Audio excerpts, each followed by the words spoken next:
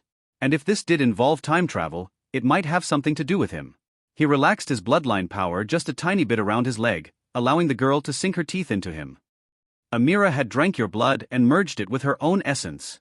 Race.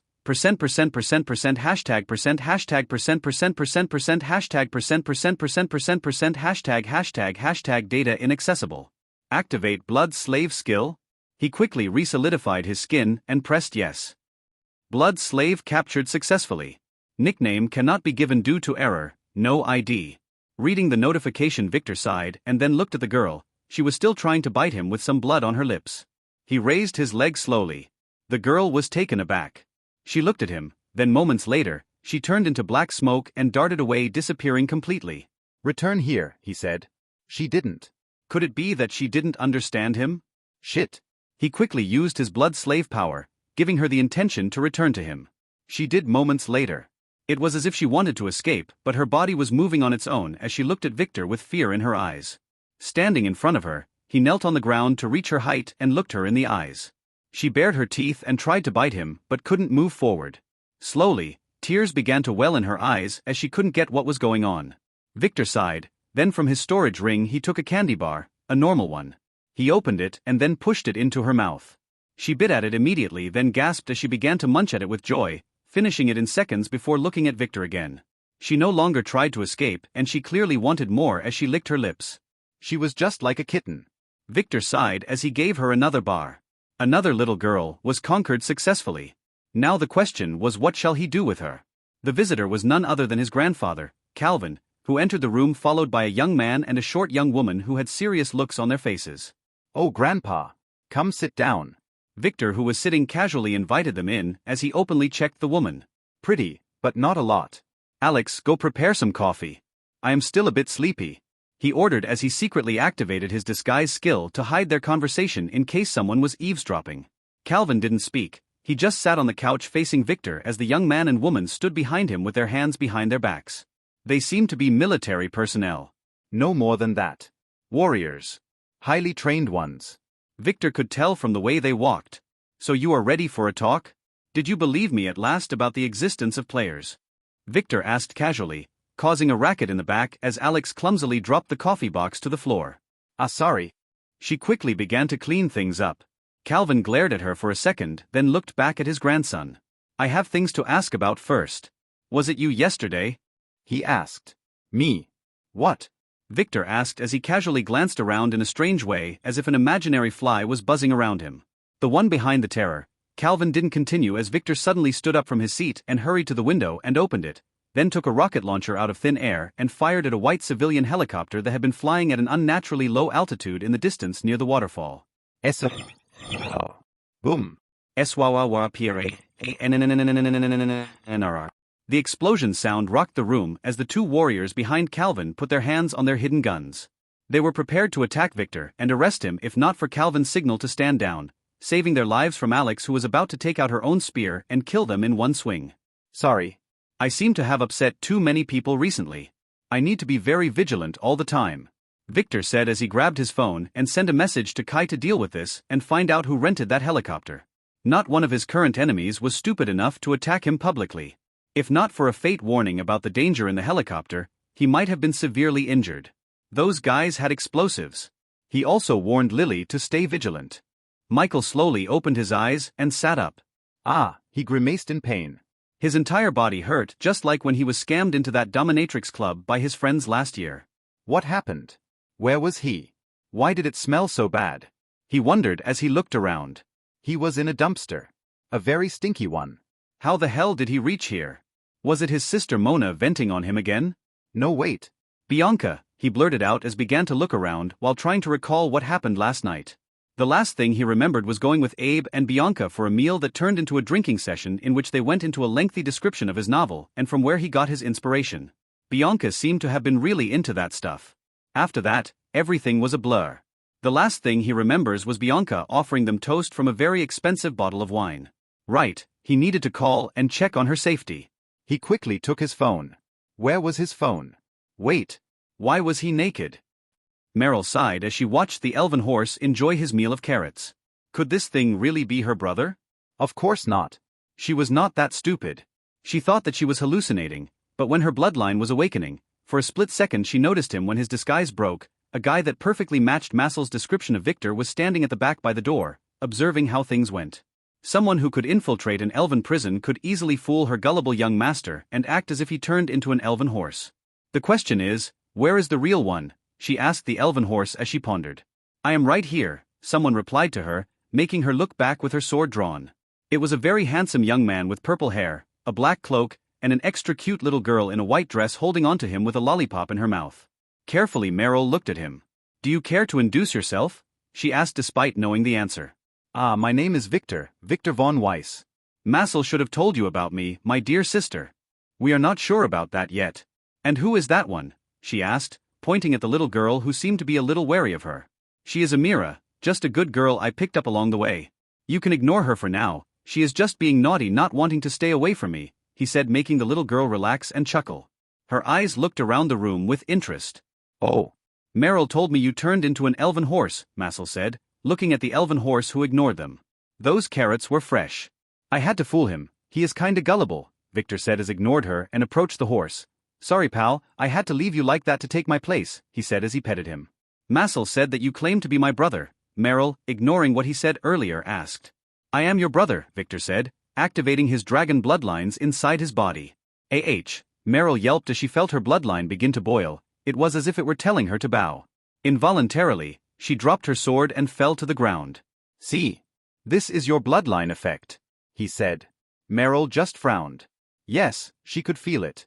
A deep bloodline connection. Where is Massel? He asked, looking around, as he stopped suppressing her. The young master was summoned to the royal palace, she responded, grabbing back her sword as she stood up. She still didn't trust him, but she became a little less alert. Just as planned. The princesses were arrested, right? Victor asked with a smile. Yeah. Did you have a hand in that? Meryl frowned. Yup, It seemed like mentioning them stealing an artifact in front of the. Victor stopped talking and looked around, making sure no one was near. In front of him who shall not be named, when I was fighting him a few days ago. Who shall not be named? Who do you mean? I can't mention his name in his domain, just in case he had some kind of stupid curse. I swore to be extra careful after all, Victor said. His domain. Do you mean His Eminence, the Sioux? Before Meryl could continue, Visa vanished, then appeared right in front of her, pressing her down with his hand on her mouth. Don't say it, damn it. What if he heard you? We would both be dead, he whispered. Let go. Meryl tried to push him away, but it was to no avail. Sorry, Victor said. I just got a little emotional. My fight with him a few days ago was really close. I almost died, you know, that guy is way over my level. Fight? You fought him? Meryl asked in shock. Yes. It was intense. Half of the city was ruined. That guy is so merciless, not even sparing his own kind, he said as Amira stuck back to him again, glaring at Meryl. You were that demon? She asked, almost yelling as her hand grasped her sword's handle hard. I am not a demon. I just activated my demonic bloodline to the fullest and my shape just became like that, he clarified. What is the difference? Meryl asked. If he had a demonic bloodline, he was a demon. Although I am not sure, it is not the same. We are not demons to begin with after all. Victor seemed to ponder. You should have known the feeling. You did activate your demonic bloodline too early in the cell. I don't know what you are talking about. Don't play dumb, he said. If it were not for that activation, I wouldn't have had to go berserk and take all the heat off you. Oh, so that's why. Meryl said, realizing something. I didn't expect you to sacrifice your life for me, she said, testing him. No, I was not sacrificing my life or anything. I just miscalculated how powerful that son of a bitch would be, he said, sweating a little. Thankfully, you are smarter than me in that regard. I can feel you suppressing your bloodline with all your might right now. If we were not in the Elven capital, I would have suppressed you using it moments ago, forcing you to release it and come to terms with it. He sighed. There will be no need to. I can already feel it, she said. Although she was not sure her bloodline was demonic, she could remember the desire for the destruction she felt when she first awakened. That's why she suppressed it just in case. Later, after hearing Massel questioning her about being a demon, she realized what this feeling was, deciding to hide it while dreading the results of it being exposed. Wait. That was not the demonic bloodline you used earlier. Yeah, it would have triggered all kinds of alarms if it were. That was my dragon's bloodline. After taking the bloodline purifying pill combined and having a lucky encounter, my elder dragon bloodline, the same as the one you had earlier, evolved into two distinct bloodlines. Oh, two. Yes. One is that of a demon and the other of a dragon. On the other hand, your bloodline first turned into a noble dragon, then quickly changed to devil dragon bloodline, Victor said. Exactly like what happened with Lara, our little sister. It seems to relate to something we inherited from our paternal grandfather. Devil dragon? Meryl asked. She had no way of reading her bloodline in the system menu. You can see bloodlines? Yeah, it is a skill I picked up by accident. He said. I see. Let us say that I believe everything you said, she squinted her eyes. How the hell did you survive fighting him? Ah. Well, I tricked him. He thinks I am dead, he chuckled. How about you prepare some elven tea for me and Amira, as I tell you what happened, Victor sighed looking at her. We also have a lot of catching up to do, and there are a few things that I need to explain to you before Massel returns. Oh. Fine, she said. Mistress, Abe has disappeared. A bald muscular man said as he bowed in front of Margaret. When? She asked in surprise as she put down the documents in her hand. She didn't expect them to act this fast. Last night, they went into a private room at a pub, then didn't go out, the muscular man said. When it got too late, we sent someone to check on them, but the room only had scattered clothes and 2 smartphones on the ground. It seemed as if they had vanished into thin air. No one saw anything, and the cameras had nothing. Oh. Michael and Bianca were taken too. Yes, Bianca is missing but Michael is not. He was taken into custody for indecent exposure earlier in the morning. Last night he seemed to have been thrown naked in a dumpster 3 miles away from the pub. He had many bruises as if some woman repeatedly kicked him and stepped on him with her high heels. Oh. The last thing he remembers is drinking some expensive wine. And now, he is accusing Abe of kidnapping his girlfriend. He filed a report with the police. I see, keep an eye on him for now. You may leave, she said, looking at Elise who sat opposite to her. What do you think? They are more careful than we expected. But they would have never guessed that we already expected that. Hopefully, they would not kill him and dispose of his body, or we would really have to let Lin do that expensive summoning ritual to get back the parasitic demon in his brain, Elise said. In this world, despite there being a myriad of different kinds of demons, a summoner had to know a creature's name, world, and a suitable offering in order to summon it. So there are still a lot of unknowns in that field. That memory parasite was something Lily told them about based on knowledge from the future. It was an undetectable worm, no bigger than a grain of salt that lived in its host's brain and integrated with it. Usually, it can hold on to 1 to 7 days' worth of memories depending on the circumstances. In case its host died, it would return to the demon realm, allowing them to summon it back. Yes, Margaret sighed. A part of her really felt sorry for Abe, but the moment she remembered how she trusted him before he sold her to some pervert pimp in her past life, all sense of remorse disappeared. Let that idiot rest in hell. So, let me think about it for a moment, Meryl said after hearing Victor for 3 straight hours. Please do, Victor said as he patted Amira, who was napping with her head on his lap after eating some exotic elven treats. This girl was learning at a very fast rate. After he took her out of the gorge, he first let her enter the cauldron with him, making her appear inside the zone where he kept the demons just in case. As expected, the moments she got near any of them, they began to grow old and die. It was as if the air around her was death itself. At first, he was worried about what to do as he couldn't leave this bomb alone in the cauldron by herself. So it occurred to him to try and teach her. As a test, he released his bloodline a little and let Amira see how withered his hand became as it got near her. To his surprise, the girl quickly realized it and began suppressing her power with a worried face. It only took her 1 hour to get the hang of it and get rewarded with an ice cream popsicle. After that, making sure she was completely safe for handling, he spent a couple of days with her and the elf girls trying to teach her many things. She absorbed knowledge like a sponge, learning at a very crazy quick rate. At the moment she could already understand almost anything, but for some reason refused to speak. It was as if there was something she feared a lot and could only find solace in being with him all the time. If Victor had to guess, he was now sure that this girl was someone who was thrown into the gorge to die and somehow managed to survive. The strange thing was her power.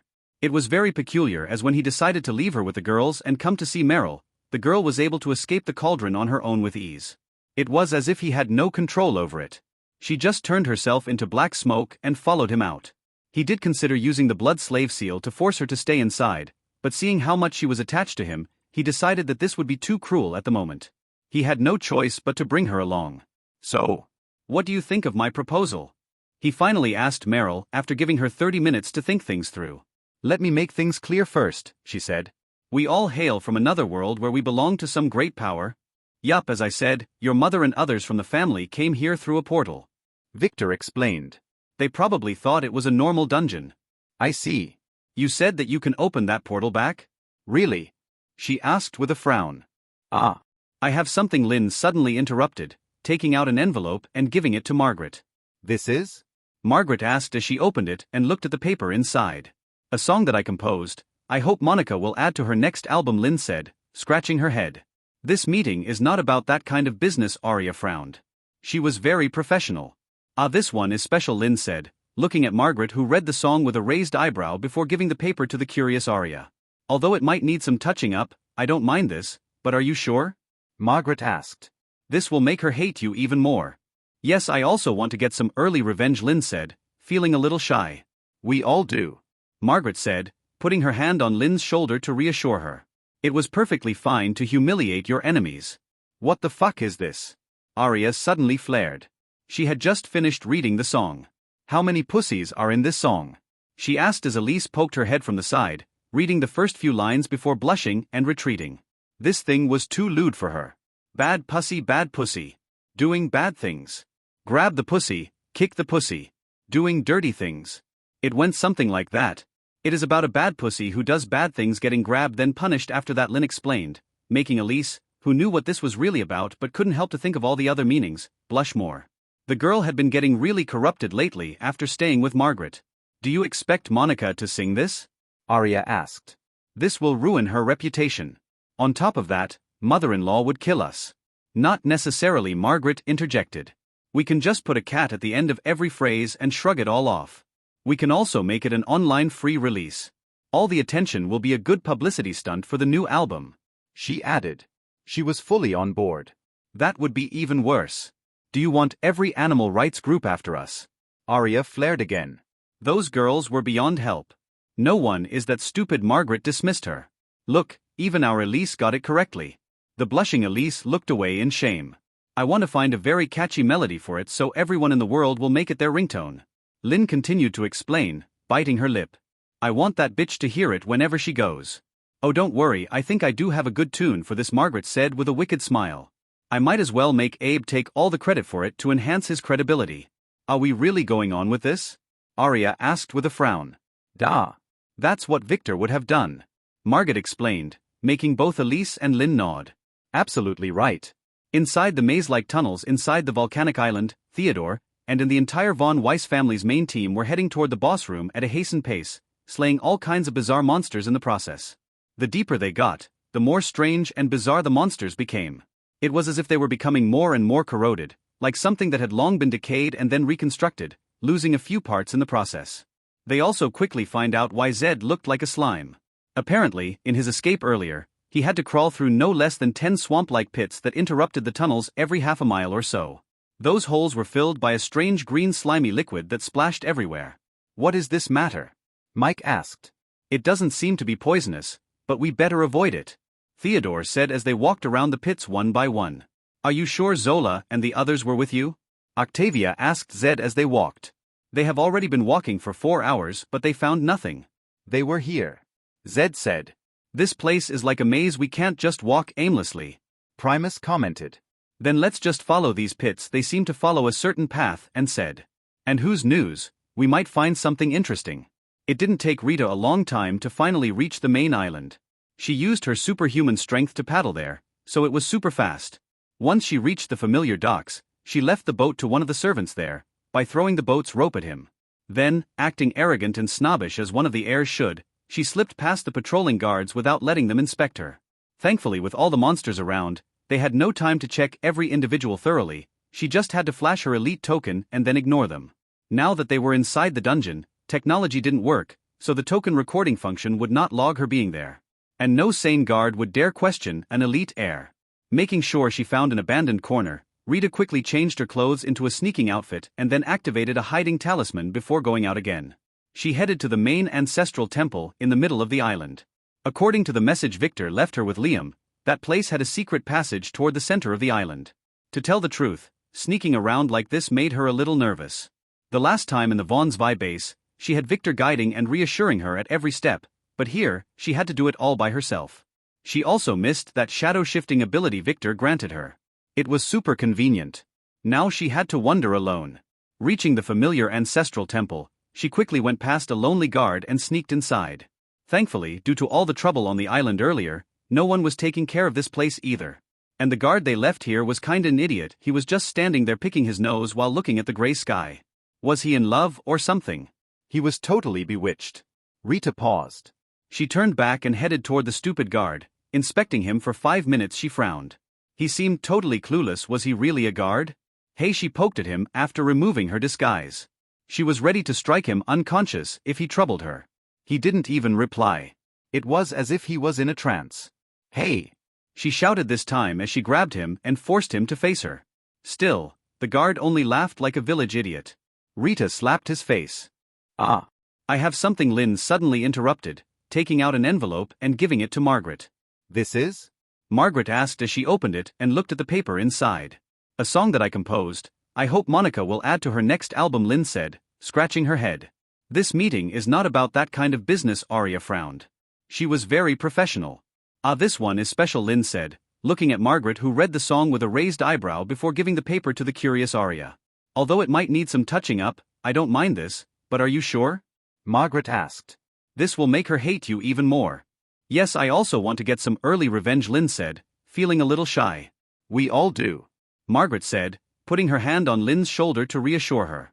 It was perfectly fine to humiliate your enemies. What the fuck is this? Arya suddenly flared. She had just finished reading the song. How many pussies are in this song? She asked as Elise poked her head from the side, reading the first few lines before blushing and retreating. This thing was too lewd for her.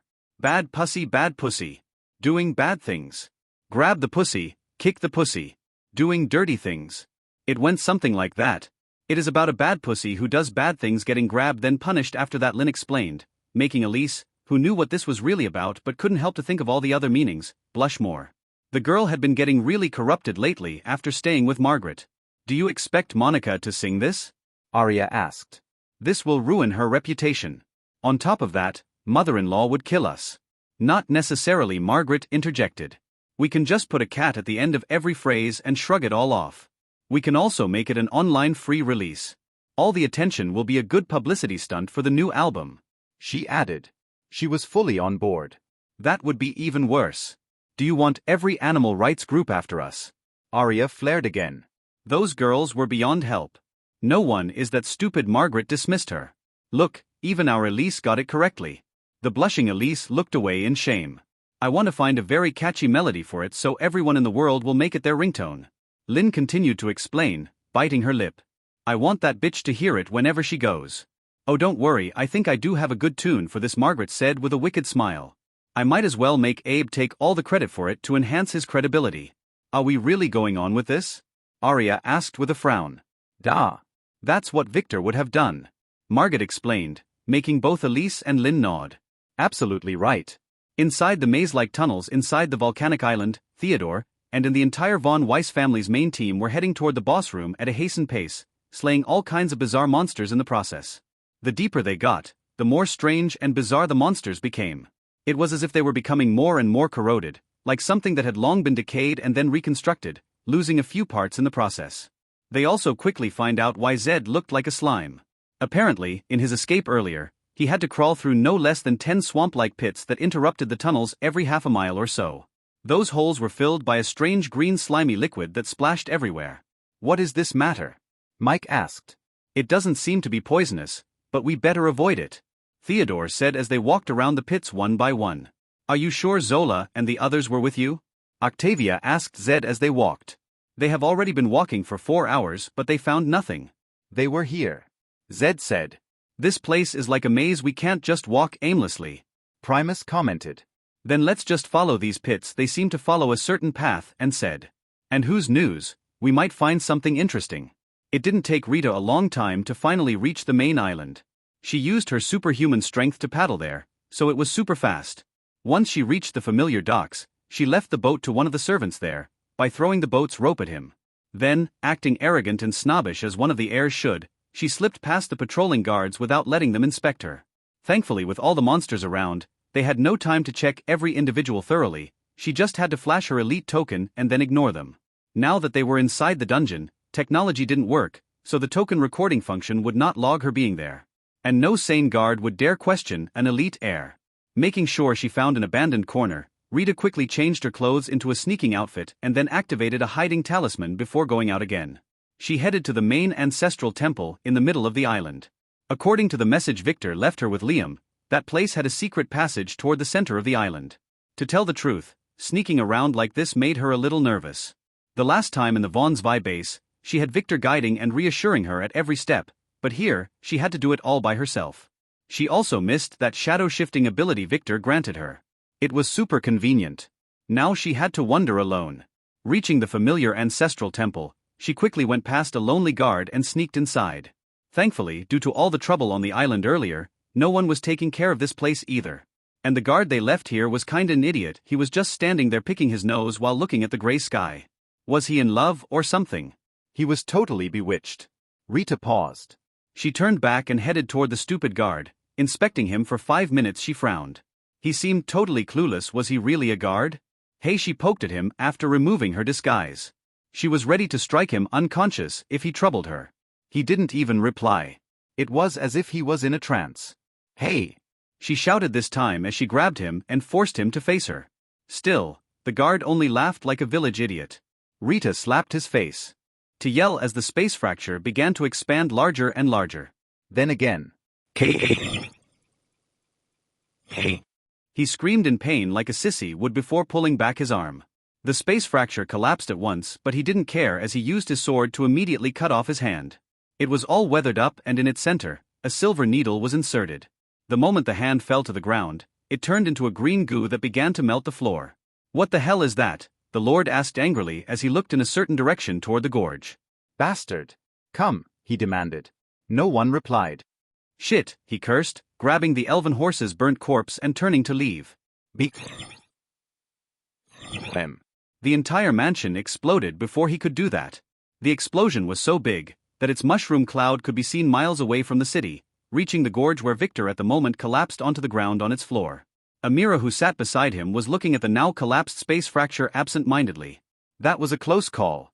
Damn, Sun Lord, he spat as he looked at one of his hands. It was completely burnt to the crisp. The aftermath of him sticking that needle into the Sun Lord's hand. That guy was actively shooting flames from his hand as he tried to catch him. This forced him to use his hand to deflect the fire from Amira and push that guy back. We better leave this place, he said, throwing a couple of healing pills in his mouth as grabbed Amira and began to travel north. Amira lay motionless in his embrace as she watched his hand heal at a visible rate. Still, she seemed to be frowning as if she was trying to remember a very disturbing nightmare but couldn't really grasp it. Victor, who noticed her expression ever since she noticed Zendo through the fracture, sighed. As he expected, this girl being at the gorge might have something to do with the Sun Lord. According to the elf girls, she was a white moon elf, belonging to the noblest of the moon elves. According to them, her tribe's land was behind the gorge, and after the demons struck, all white moon elves turned into wanderers without a home.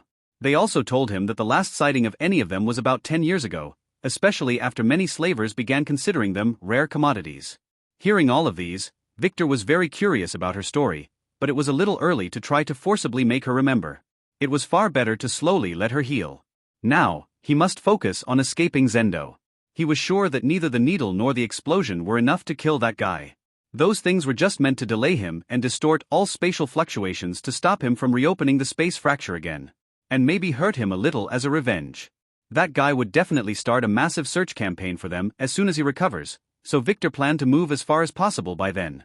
Although that guy might be able to enter the gorge, it was clear that he couldn't stay here for long and personally search for them. Victor also needed to make a detour and retrieve his fishing rod, the one he connected to the donkey, and place it near the edge of the gorge after tying it to a boulder yesterday. He was hiding in the city earlier, and the moment he felt someone investigate the storage ring he put in the donkey's stomach, he quickly realized that his worst-case scenario was happening. He quickly activated the exploding talismans under the boulder, allowing it to plunge downward with the fishing rod, dragging the poor donkey with it. Rest in peace, donkey. He also needed to refill his stock of demons in place of the ones he released in the Sun Capital to divert the guard's attention and allow him to freely use his powers. Victor sighed. It was a good thing he promised himself to be careful, having more than one backup plan just in case. Now all he needed to do was to stay hidden, traveling only at night, heading toward the west, the direction where his great-aunt and stepmother were in. The human empire of Ishmar. Boom. In a grand palace built on a high tower that faced the sun, the space shook. Slowly, a young man materialized out of thin air, barely taking 2 steps before collapsing to the ground. My lord. You are injured, one elf maid gasped as she ran toward him, but then paused as the heat emanating from him almost burnt her. My lord. Zendo ignored her as he slowly stood up and began to walk forward, allowing the maids to notice the damage that was rapidly healing. One of his hands was missing, his chest had a large hole in it, and half of his face was ruined. In his other hand, he was dragging the head of a burnt elven horse. Call the Black Elder, he hissed. Let him meet me at the throne room with a soul extraction talisman, he said as with heavy steps he continued on his way. I don't know what those bastards are planning, but I will get to the bottom of this no matter what, he shouted to himself angrily. No one can escape the sun's wrath. No one. This way please, the female doctor said as she guided Theodore, Alice, and Olaf through the busy hospital's corridors. 5 days ago, a young man was caught in the sea by a few fishermen, she explained. They took him into a hospital where the local police did a run on his fingerprints. This triggered an alert in the family database system, allowing us to locate him and then bring him here where we ran many tests on him to confirm his identity and check his situation, she quickly explained. Oh. How is he? Theodore asked while walking. They were now in one of the family's top regional hospitals. Other than a light head injury caused by a stupid fisherman hitting him because he thought he was a monster, he is in perfect physical condition. It is just that he seems to have suffered from some kind of mental trauma, she said professionally. What do you mean? Alice asked. Did her brother go crazy? I think it would be better to see for yourself, the doctor said as they finally reached one very secure ward. She knocked on the door of a certain room, then entered without waiting for a reply. Inside, a young man in hospital pajamas was lying peacefully on bed, looking out of the window with a thoughtful expression. Victor. Alice couldn't control her emotions as she hurried toward his side and hugged him. She was worried sick about him after he jumped into that dungeon gate. Thank goodness you are fine. Theodore sighed in relief as he also stepped forward and took a look. That it was really Victor. Ah. Excuse me. Who are you? Victor asked, making both Alice and Theodore pause then frown. What do you mean? Alice asked as she let go of him with a frown. Did he just grope her butt? No, she must have been an accident. Right? Ah well. You are a fine lady and everything, but I don't know you. Did we meet before? He asked with a frown. You don't remember me? Alice asked. Ah. Should I? Victor frowned as if he was trying hard to remember. Sorry, I have been having some trouble with my memory lately, he explained in an apologetic voice. Ah, Alice frowned. I am your sister. Really? Victor frowned. Ah. Sorry. He paused as he held his head while trying to remember. Doctor. Theodore yelled, making the nervous doctor shiver a little. What's wrong with my son? He asked. As you may have noticed, he seems to be suffering from amnesia. She replied directly. An amnesia? What is this? Are we in some kind of a lousy romantic B-movie? Theodore asked. Why didn't you heal him? We did our best giving him every type of healing pill we have. We also asked a healer from the Medicine Valley to come here to check on him. But nothing worked, she said. Victor was an elite heir. He had the right for the best treatment. Oh, Theodore frowned. Son, what is the last thing you remember? He asked Victor. Ah. I don't know. I was in the water. There was also some very hot maid with big boobs that I was trying to court, Victor frowned. He clearly didn't remember. What? Alice frowned. What kind of dungeon was this? Maid mermaids? And since when did Victor have a preference for big boobs? None of his wives had any substantial advantage in that field. Could it be that this incident did something to his brain? Theodore felt the same, but he was thinking about the little girls in the mansion. Something didn't feel right. This was not important. Victor's preferences were not something he should peek at as his father.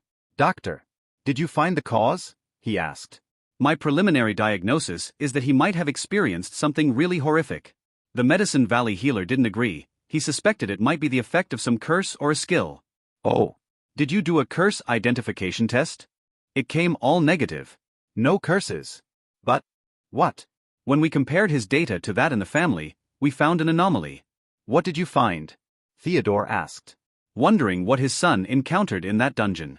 It is about young Master Victor's level. Oh. Well. It is natural for him to level up after all he went through, Theodore said with a wary smile. He always knew that his son hid his real level from the family. It seemed like the truth was about to come clear. That's not it, he is only at level 5, the doctor said. What? Theodore exclaimed, and so did Alice. How can that be? According to the Medicine Valley healer, he did hear of such a monster in the past. It had a skill that stole other people's levels. He also suspects that it might have something to do with his memory, the doctor said. What? Such a thing exists. Theodore frowned and looked at Alice. She shrugged. She never heard of anything like this either. I am not sure. That's what the healer said, the doctor clarified. Oh. Where is that healer now? Theodore asked. Ah. He was in a hurry and left. It was an accident that he was passing through the city, the doctor said, quickly fumbling to take out a golden card. This is the card he left. Master Iberian? Theodore frowned. Who the fuck was that? Ah. I heard of him. He is one of the best, but having a kind of an eccentric personality made him have a lot of enemies, so he usually travels around in a low-key manner. It is usually a little hard to get hold of him when someone needs him most. Olaf interjected. That card can be used to call him. It is very precious. Oh. Regardless. Theodore said, putting the card in his storage ring after taking a look at it and planning to check on that guy later. Did Iberian say anything about healing Victor? Ah yes, he suggested that we should let him return to his home and try to integrate him with his familiar surroundings, the doctor clarified. We agree with that opinion as this might truly help him, the doctor said. I see, Theodore sighed, and then a random thought crossed his mind. You said earlier that all his tests were perfect, he asked. Yes. All his data are within the normal averages and other than a slightly decreased metabolism rate, they match the old data in the database, the doctor frowned. So did Olaf. Is there anything you want us to check? Oh. Not really, Theodore hesitated for a moment and said. It is just that I would have expected him to have gained something in that dungeon. He casually decided to not tell the truth. He was wondering about Victor's upgraded bloodline. It felt very strange for the doctor not to notice the strange color of the blood. Lara's was now a little less purplish with a silvery sheen to it. There are too many possibilities to consider, so he needed to make his own assessment later. It was too early to reveal the upgraded bloodline. AH. We are not sure about that, the doctor said as Olaf squinted his eyes. I see, Theodore hesitated. Who else knows about Victor's current condition? No one other than the staff here. We were waiting for Master Theodore to come, the doctor clarified. Good. Keep it a secret for a few days, Theodore sighed, looking at Victor, who was looking back at him with a frown. Don't worry. Everything will be fine, he said with another sigh. Master Olaf. I think there will be no need for a briefing. He turned and told Olaf, who stood politely to the side. Of course I understand. Olaf quickly replied. He felt that something was wrong with Theodore's ration earlier, but he couldn't tell what. He needed to investigate this carefully. Also, can you do me a favor? Theodore suddenly asked. You don't want me to report his current condition to the family? Olaf asked. Yes. Theodore nodded directly, glancing at the doctor, who nodded. I can do that for a week. But mistress and must be informed immediately. Olaf sighed. She cares a lot about young Master Victor. Fine, Theodore sighed. I owe you one. Not at all. It is my duty. Olaf bowed, shooting Axel, who consumed the memory-erasing potion earlier, and inspecting Glare as his mind raced. There must have noticed something, but it was not enough to reveal that this Victor was a fake. He must hurry and find out how to close any holes in the plan. At the same time, in a place far, far away, a sleepy girl opened her eyes. Where is this? In a strange wooden hut, Meryl, who sat up abruptly and began to look around, asked. We are inside an artifact. It is like a storage ring, but can house people and animals. The one who replied was Victor, who was sitting on a large couch as two scantily dressed elf slave girls gave him a massage. There was that little girl Amira too, napping beside him like a kitten. Victor. Where is Massel? She asked immediately as she looked around. He is fine, locked away in a cell, Victor sighed. What? Why? She asked in a worried voice. Don't worry, you will meet him later, but we have to make some things clear. Let me ask you first. Do you know who that general who came to the mansion earlier with Massel was? Victor asked directly. Ah. His Highness the Sun Lord. Meryl, who was not stupid at all, said nervously. Exactly. Don't call us honorifics when you call him, he is just a piece of shit. How dare he kill my faithful donkey? Victor scolded. Donkey. Massel frowned. She was not familiar with that term. The elven horse. Oh. Regardless. To tell the truth, what happened earlier was my worst expected scenario, Victor sighed. Last night when I came to the mansion, I planned to take you away directly, but the moment I heard that Massel was in the palace, I knew I couldn't do that, as he would be in a lot of trouble if you disappeared all of a sudden, having to yet clarify the best results with his father and such, Victor said. You would never agree to that. Meryl nodded. Back then, I had a really bad hunch, so just in case I made some preparations to extract you guys if things were to go south. It seems like I was right. Ah. Meryl frowned. Not knowing what to say. About Massel. Earlier, he was acting like a bitch in heat in front of Zendo, right? Victor asked. Ah. I would not use those exact words. But yes, Meryl said nervously. She didn't feel comfortable talking about her young master that way, but it was true. That's why I locked him away for his own safety. I owe the guy for helping me find you, and I am sure you owe him a lot too, so I don't want him to die, Victor clarified. Die? Meryl frowned. I discovered this by accident, but it seems like all Sun Elves have a kind of bloodline curse that makes it impossible for them to betray the Sun Lord. They can't even talk badly about him. It is like the slave curse you had but on steroids. Ah. Meryl was surprised. She already knew that all slaves in the Sun Elves' kingdom had to be branded by a curse to ensure their obedience. Wait, the elves themselves had the curse? She asked. The two slave elves also looked at Victor in surprise, waiting to hear his answer. Yes, that's why I believe Massel didn't feel anything was wrong when he told Zendo about me. He had no idea that both of us would be doomed if that bastard managed to catch us. Zendo would definitely take you to the pits because of your new bloodline. Oh, Meryl frowned. This made sense. She shivered just thinking about what could have happened. She clearly felt the desire to possess when the Lord looked at her. This curse. It is different from yours, it is in their bloodline, not a status abnormality. If not, I would have already removed it from Massel as I removed yours. What? You removed my curse? Meryl asked as he opened her status window. The cursed symbol was no longer there. How? She heard that only the king and the lord could remove those. I had a rare SSS rank dispelling talisman that I got by chance, he casually lied. Breaking a system curse with his authority was trivial.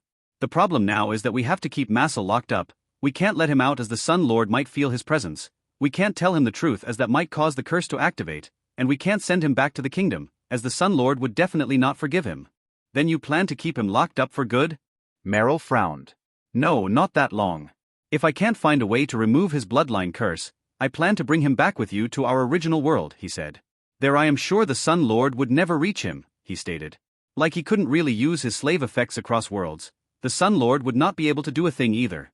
Most likely. Ah. Merrill frowned. This was too much to take in. But there is a catch, Victor interrupted her thoughts. What? In our original world, our family is technically a kind of royalty. The world also has all kinds of rules about players, he said. So there, he will be the one who will have to act as your servant, he said with an evil smile. Yet again, at the same time in Ring Cloud City. Damn it. Christopher, the formal leader of Justice Ring, who was at the moment locked in a dark humid cell with all kinds of people, cursed as he watched a young boy get dragged away by the guards. He remembered the kid. He was a pickpocket whom he arrested a couple of weeks ago and handed to the custodians to fix him up. During the last week, he learned how mistaken he was. Mona was right, the custodians were not good guys at all. They were some kind of organization that researched turning people into monsters. The same kind they fought occasionally. Those monsters were just test samples who were released by the custodians to do something and went berserk for some reason or another. All the info he got was from what prisoners like him said and what he heard those scientists talk about when they lazied around every now and then. For them, him and the others were just lab animals. Monsters, he yelled as he banged the bars. The boy was never going back. Not this time. This was going to be his 7th experiment, and those guys would surely inject that green serum in him now after they made his body adapt to it during the past few weeks. He and the rest of his friends had already gone through this once, and the pain was unbearable. Shit. Sit down, young man. There is nothing you can do, an old man who sat in the cell's corner said. I am just worried about my friends, Christopher said. Tala and the others were in other cells. He only met them once since they were brought here, and it was right before they injected that nasty white liquid that came out of a large worm in them. There is no use in worrying. You just need to save your strength and survive. Remember, only 1 out of 10 manages to finally live. And become a slave. A momentous slave to serve those bastards. It is better than dying, the old man sighed. At least you will be able to take revenge on those nasty Justice Ring brats who caught us. I will fuck all of them. Boys and girls, he spat as he licked his lips. Ah. Right, Christopher quickly remembered that this guy was a known rapist whom they caught 2 months ago. Damn it. Bang.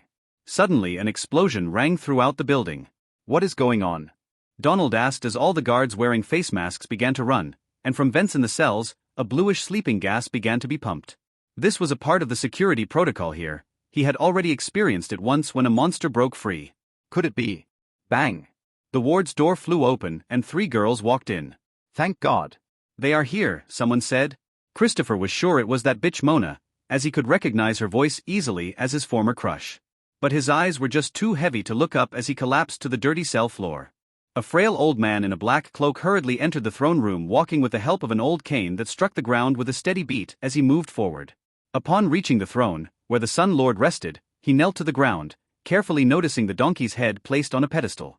Ah. Right, they called those things elven horses here. The idiots. Did your lordship call for me? He asked.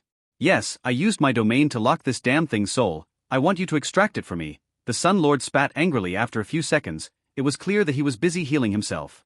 Ah. My lord. It is an elven horse. What use is it extracting its soul? It is not like it can talk or anything, the Black Elder said, secretly noticing that Zendo was severely injured. Who could have done it? The donkey? Did it have anything to do with the chaos in the city? He pondered if he should take the chance to strike Zendo here and kill him once and for all. No. It was still a bit early for that, as it would risk ruining all the preparations they did throughout the years. Just do it. Zendo spat. He is a shapeshifter, he added in a dangerous voice. Oh. Yes, my lord, the old man said, taking a black box from his ring. From within it, he carefully lifted a talisman. It was white with all kinds of red bloody lines on it, forming a strange and ominous network that created symbols in between them. He carefully put it atop the donkey's head. Slowly from the head, wisps of a strange matter began to materialize and enter the talisman. It was the donkey's soul. The Black Elder expected the process to take about an hour, but it surprisingly ended in 5 minutes. Was this guy's soul this feeble? Done already? The Sun Lord asked. Ah. Yes, my lord. You are getting better at this, I see, the Sun Lord said as he flickered his finger, making the talisman fly on its own and reach his hand. Let's have a talk, he said as he closed his eyes, pushing his consciousness inside of the talisman. Fuck, he snapped, crushing the talisman with his hand a moment later. Damn it, he cursed. My lord, is there anything wrong? The Black Elder asked. He didn't need to, but he felt that he should. Not your freaking business. Leave, the lord cursed angrily. Yes, my lord, the Black Elder shook as he slowly retreated. Although he seemed scared, he was merely putting on an act as his brain raced thinking of who could hurt Zendo this badly. Could it be a new variable? Now? At the end game? Too bad he couldn't really ask directly. Wait, the lord stopped him. Yes, my lord. The elder paused, then turned and knelt. How is the ritual progressing? The lord asked, popping 2 healing pills in his mouth. His injury was clearly very severe. As scheduled, my lord, it should be over in 10 years, the elder said. That was if nothing went wrong. Hasten it. I want that bitch dead as soon as possible. Yes, my lord, the elder nodded. Hell, he was doing it as fast as possible. Now go. I need to rest, the lord hissed. Yes, my lord, the elder retreated again. Let's get done with this quickly, Margaret said. She was sitting around a meeting table with Elise, Lynn, and Arya for their weekly meeting. This was proposed by Arya, who was busy running her runaway husband's business all the time. First, it is about the connection points Victor asked us to create, Arya said. I have already managed to purchase some lands in about 30% of the designated locations, disguising it as movie sets and branch media companies. But that would be the maximum I can do. Any more than that might warrant some unnecessary attention, she explained. I got about 10% using private means. Alpha should be able to cover 20% with her massage shop network. That would leave about 40%, Margaret sighed. I suggest we stop for now and solidify our positions, Elise, who sat on the opposite chair and enjoyed her after-dinner ice cream, said. The other positions can be covered by other means. Did you contact your mother? She turned to Lynn and asked. Yes, she is in a mess, not knowing what to do after losing contact with the main family. Lynn replied. Did you give her Victor's offer? Margaret asked. Not yet, she still holds hope. I just told her that husband would help if she needed it. That's fine, I guess, Elise nodded. Just advise her to try to grab as much from the family business as possible. I know, Lynn sighed. Now, any news regarding Abe? Margaret turned to Lynn. No, the parasite is still in this world. I can feel it is far north from here, but I can't locate its exact position without activating our link. Let's not do that, Margaret sighed. He might die, you know? Elise asked. That would be bad. But at least the world would have one less bad guy. Margaret shrugged. She clearly felt conflicted. Oh, Arya frowned. She clearly didn't like Margaret's attitude regarding her own family, but again, it was not her business. Then what is next? Margaret paused as her new smartphone rang. She frowned, looking at the caller's name, then raising one eyebrow, she accepted the call. Hi, sister-in-law, she said in an enthusiastic voice. No, Lily is not here. I don't know what she is doing, Margaret replied. She had some jealousy in her voice. What? Victor? An accident? Margaret asked in shock as she talked on the phone. She was clearly faking it. An amnesia? What is this, some kind of a B-movie? She asked. When? Can we come see him? Oh, I understand. Thanks for telling us. See ya, she finally said before she hung off. What? Elise asked. It's about Victor. Alice just called to tell me that he had an accident and that he had been hospitalized, Margaret said. What? Arya snapped. Wasn't he taking a vacation collecting new girls in another world or something? It should be the fake, right? Lynn, who sat next to them, asked. Most likely, he has amnesia after all.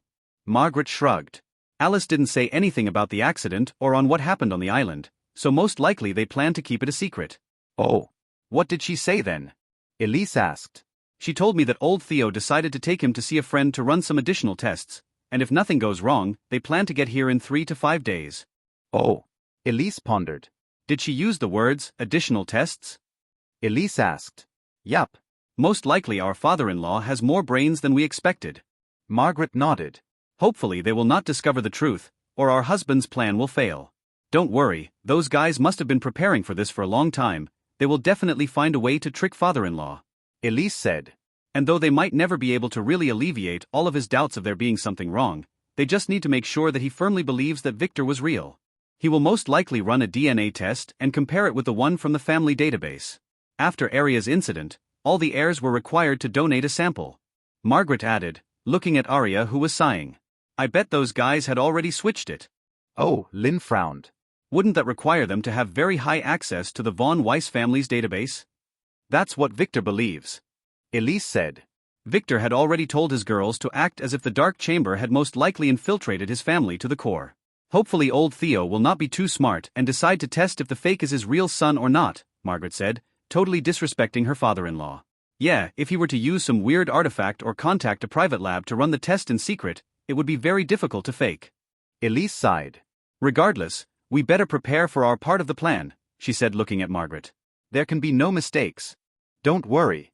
It will be swift and painless, Margaret said, making a scissors shape with her fingers. Painless. Lynn raised one eyebrow. She didn't believe that one bit. Wait. You plan to castrate him? Arya asked in shock. Ever since she met Victor, she had borne witness to far more castrations than she could have ever imagined. All thanks to Lady Lily, of course. How the hell would he ever accept to work for us after that, she asked. It is not castration. Lynn chuckled. And it would only happen if he didn't cooperate, she added, explaining the plan to Arya, who didn't usually care about such things. Then what? Arya asked, looking at Margaret. We plan to chemically lobotomize him. Margaret stated directly. No one would find it strange if he turned into an idiot. He already lost his memory after all. This might even force the ones behind him to show themselves. Oh, Arya nodded. Hopefully, nothing would go wrong, Elise sighed. Her guts were telling her that something was not right, but she couldn't tell what. Christopher woke up to the voice of someone shouting like a bitch who wanted her money. Frowning, he sat up and began to look around. He found that he was in a lavish hotel bedroom. Slowly memories of the last few days began to come back to him, but the constant shouting kept interrupting his thoughts. Mona. Fuck. You shouldn't have done that. Someone was yelling from the next room. It was Donald. He could tell from his voice. You could have told us at the very least. I did. You guys didn't believe me. And I bet you were planning to report me to the overseers. Mona replied. We had to act. Hearing her voice, Christopher angrily jumped out of bed, almost falling down. He was still feeling a little drowsy, but he felt he needed to confront that bitch. In the darkness of his cell, more than once he imagined himself slapping her smug face. He couldn't believe that he had a crush on her once. Regardless, Opal lost one of her legs because of one of the experiences. It could have been worse. Donald said. Look, I can understand your anger, but risks are inevitable when dealing with such situations, another girl said coldly. And Ruby had already healed her up. So stop fucking around. I am not talking to you. I wasn't talking to you either, but to your friends. This was the tax you guys had to pay for all the bad things you did to all those people. Those people were criminals. Tala interjected. So it was okay to torture them? To turn them into monsters and then kill them? The girl asked. We didn't know, Opal said with a guilty voice. Now you do. You should at least be more grateful we cared to save your sorry lives. By this point, Christopher, who had to walk slowly, had already left the bedroom and reached the living space of the hotel suite they were in. The girl who was talking was a totally hot tall girl with long blonde hair and an eye patch. She was the one who tied them up back then. Beside her, Tala, Opal, Donald, Mona, and her twin sisters were sitting around on couches arguing. You want us to be grateful after getting fucked around like that? Donald snapped, interrupting her. It was going to happen sooner or later, and it is your bad luck ending up in a cell full of perverts who liked young men, the girl with the eye patch sighed.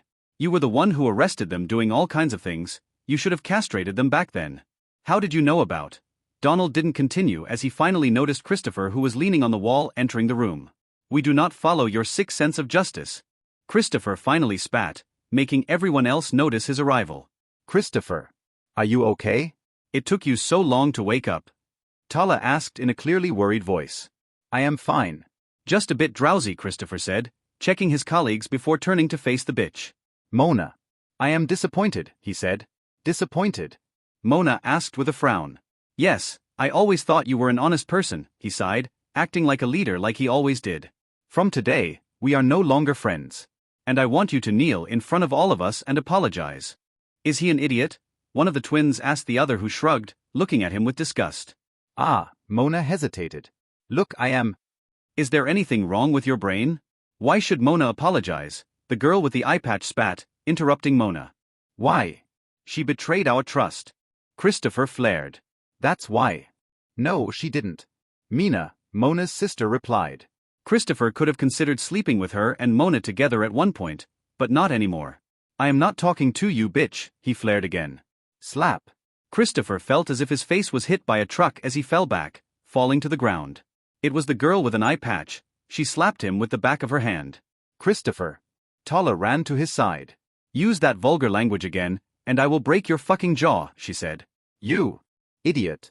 Do you still think you are the leader of the so-called Justice Ring? Do you think you still have all your superpowers and such? The girl asked.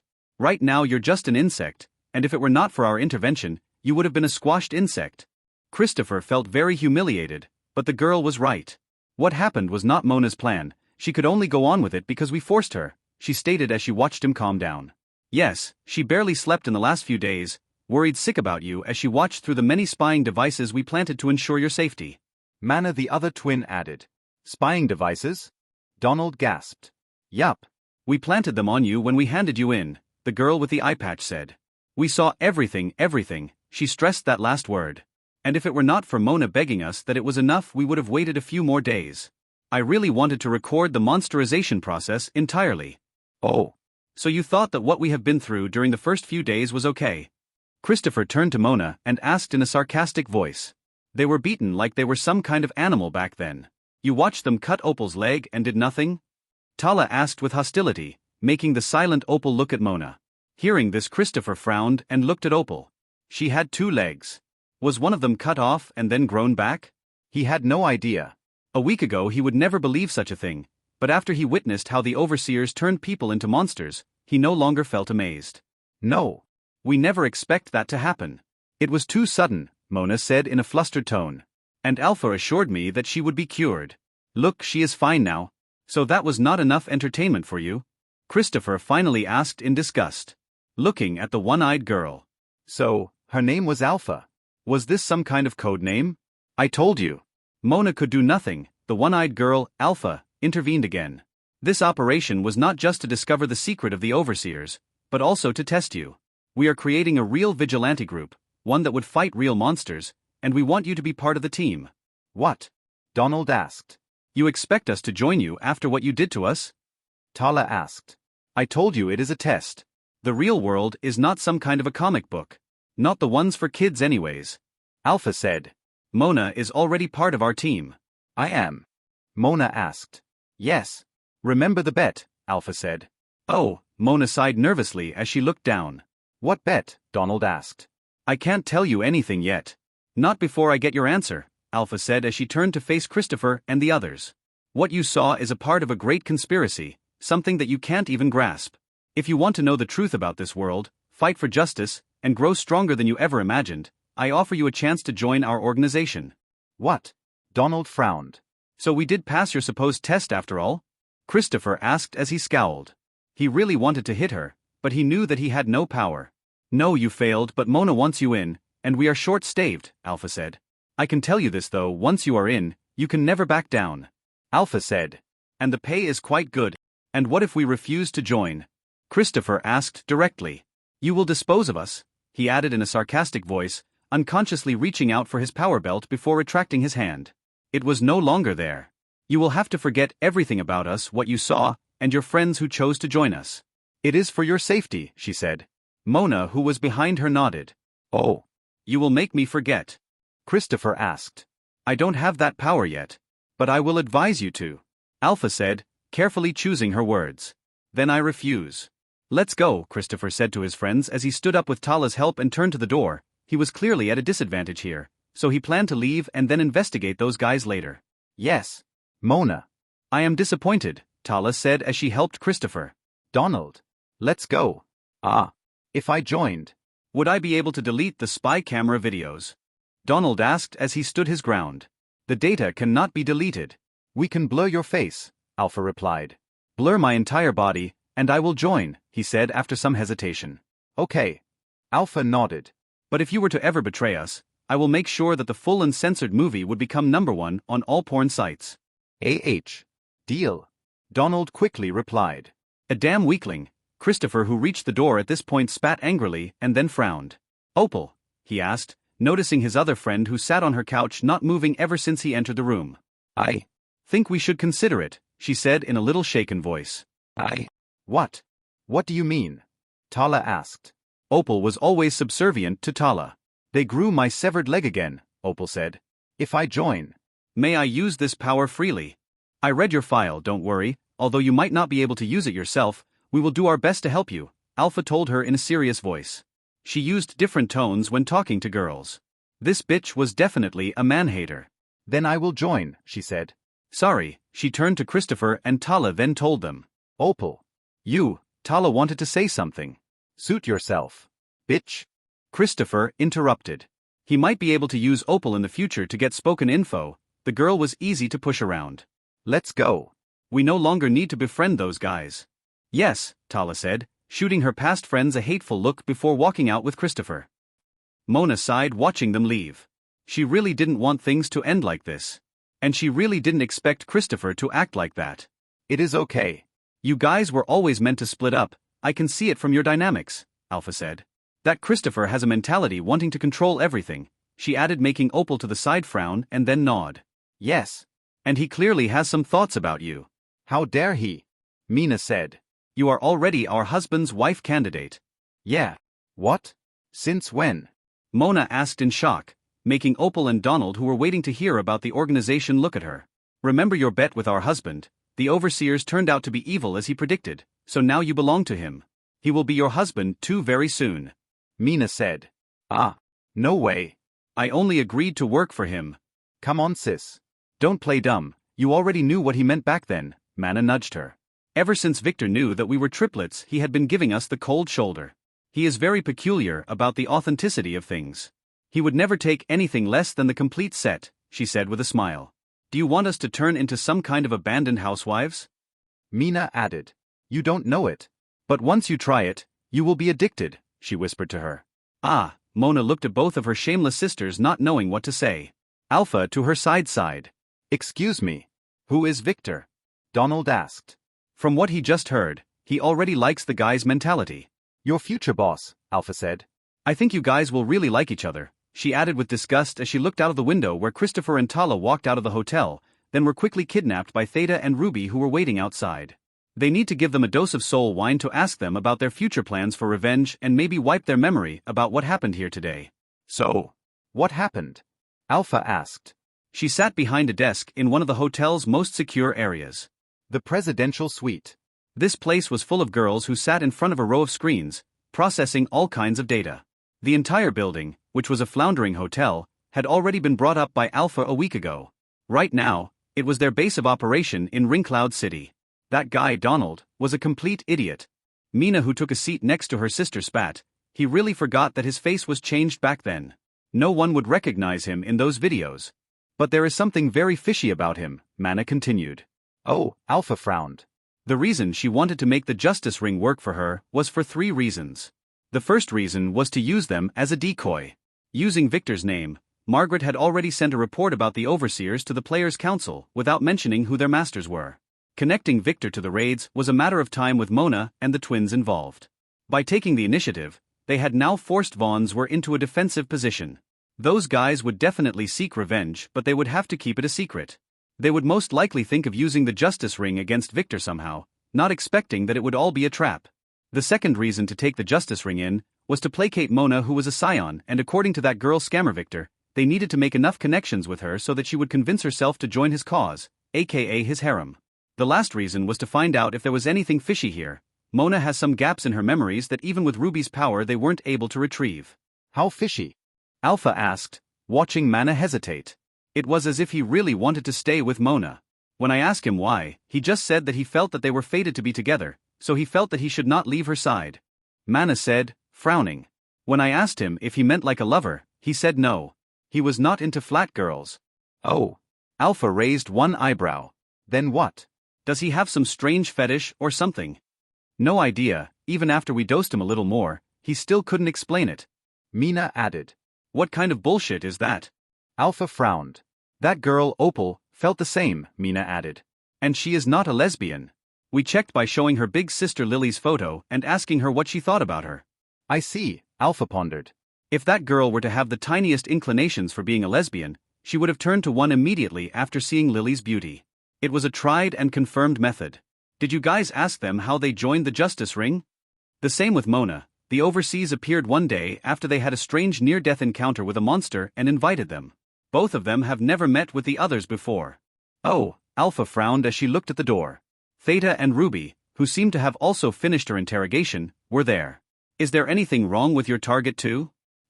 Theta, who seemed a little shaken, said. We may have found something. What?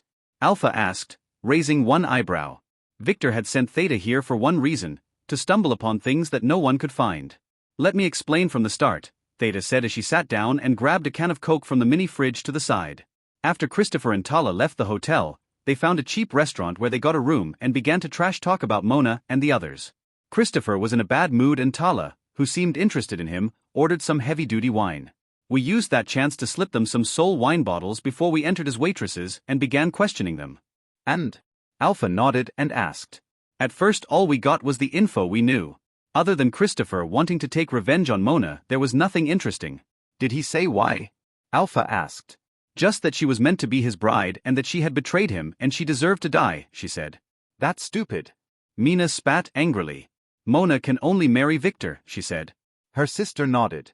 Alpha sighed hearing them. She couldn't get it. Why would the twins want Mona to join them?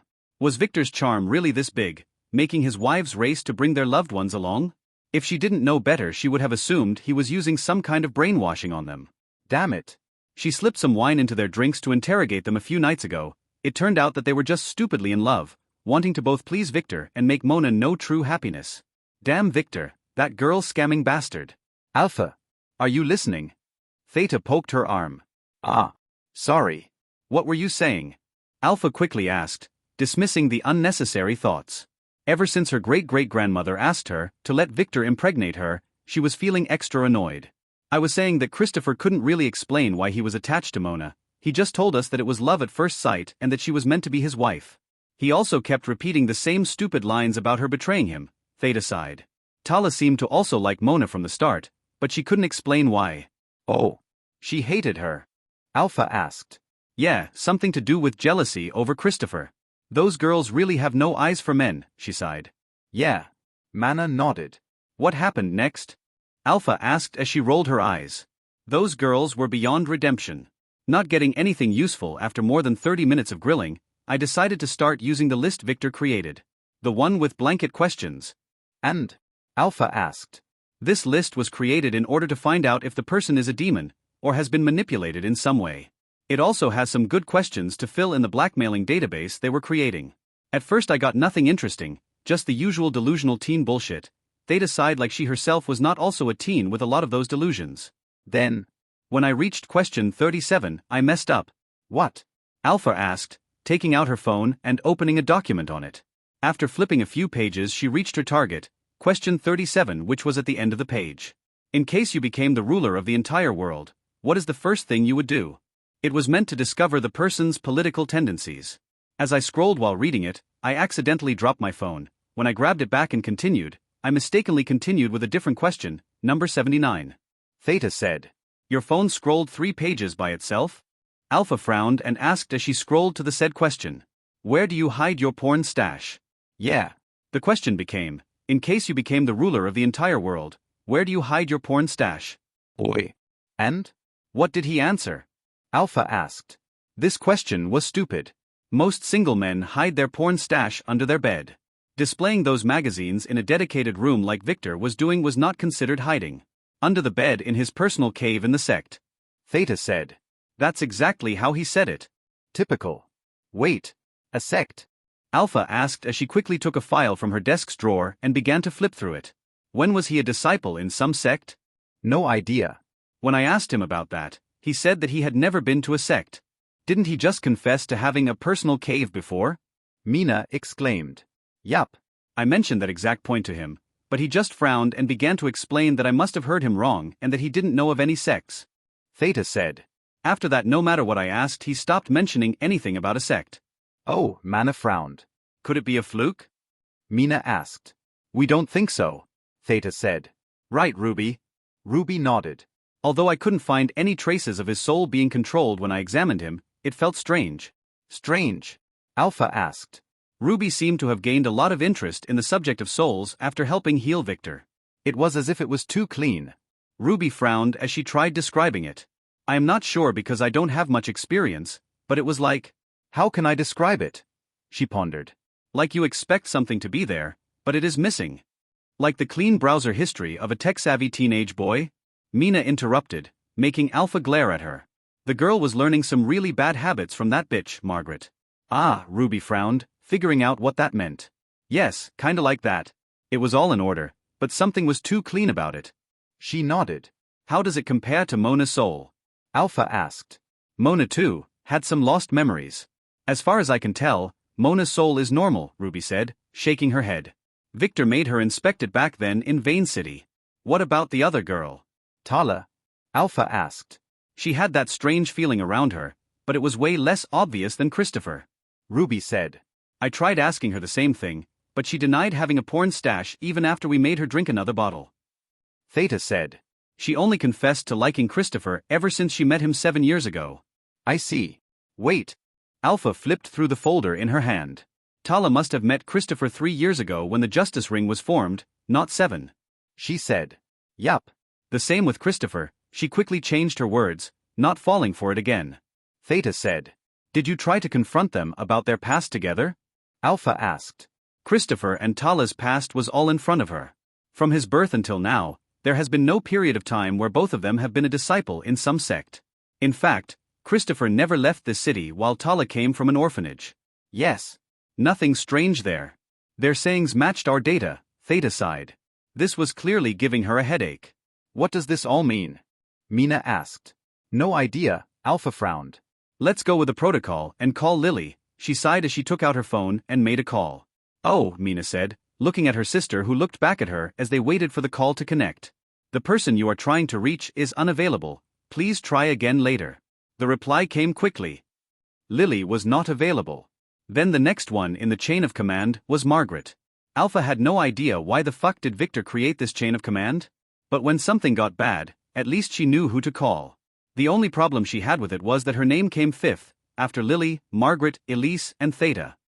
So, let me get this straight. Massel said as he looked at Meryl Victor, and then at the strange sky all around him. Your master dragged me here to this alternative dimension to protect me? He asked. Ah. Yes? Victor nodded. As I told you, your stupid sisters seem to have made a deal with the demons. They were planning to use you as bait to harm the Light Lord. Victor, who sat beside him, explained. You mean his lordship, the Sun Lord? Meryl, who was beside him, corrected. Ah yeah. That's the one. Sorry, my mistake. Victor quickly said quickly. He was so impressed with my master that he hired him to investigate the situation. That's why the demons attacked, they wanted to stop him. Oh. Then. Massel frowned. The plot was discovered. The Lord, in a fit of anger, decided to change the entire royal family. Meryl intervened. She couldn't believe she was helping Victor scam Massel, but this was for his own good. He was about to order the guards to imprison you too. What? Victor's master begged his lordship to give you another chance, saying that you had no idea you were being used, but the Lord refused to budge, deciding to expel you, she said as she looked to her brother. Victor sighed and nodded as he took an envelope and gave it to Massel. This is? Massel asked, then gasped as he noticed the Lord's sign on the envelope. No idea. My master told me that the Lord ordered him to give it to you. Maybe it is your punishment certificate or something. Massel nodded as he politely grabbed the envelope and then bowed to it before slowly opening it. Inside there was an empty paper that burnt as soon as Massel touched it, and the Lord's voice reverberated in his mind. Massel, this is your chance to prove yourself. I had to do a lot of preparations in order to fool that Damon Hunter. Don't disappoint me. Follow Massel and Victor into their real world, the lands of humans, fool them into thinking that you have no other place to go, and do whatever you need to, even if you have to act as a slave. Your mission is to find out about the secret of the Nutcracker and his demonic plan to conquer our world, Ismeralia. You can only return once you find sufficient information about his plans. Call my name loudly, and if the information is correct, I will grab you back and make you the king of the Sun Elves. Massel, who heard the message, felt as if his bloodline boiled. Yes, those were the Lord's words. I will follow the Lord's will, he said in a fanatic voice that made Meryl look at him worriedly. What's that? Why did it burn? Victor asked. Ah, it is a symbolic gesture, Massel said nervously, looking at Meryl with an apologetic look. It means I can no longer return to the Elven lands. Oh, Victor. Your master did say he would bring us back to our original world, right? Massel turned to Victor and asked directly. Yes, Victor nodded. Can I go too? I have no place here. You know how expelled elves end up around here. No one really likes us, he said. Everyone envied the elves. That's how the Lord preached. Ah, Victor frowned. I don't know. You must understand, my world has this strange rule about strangers.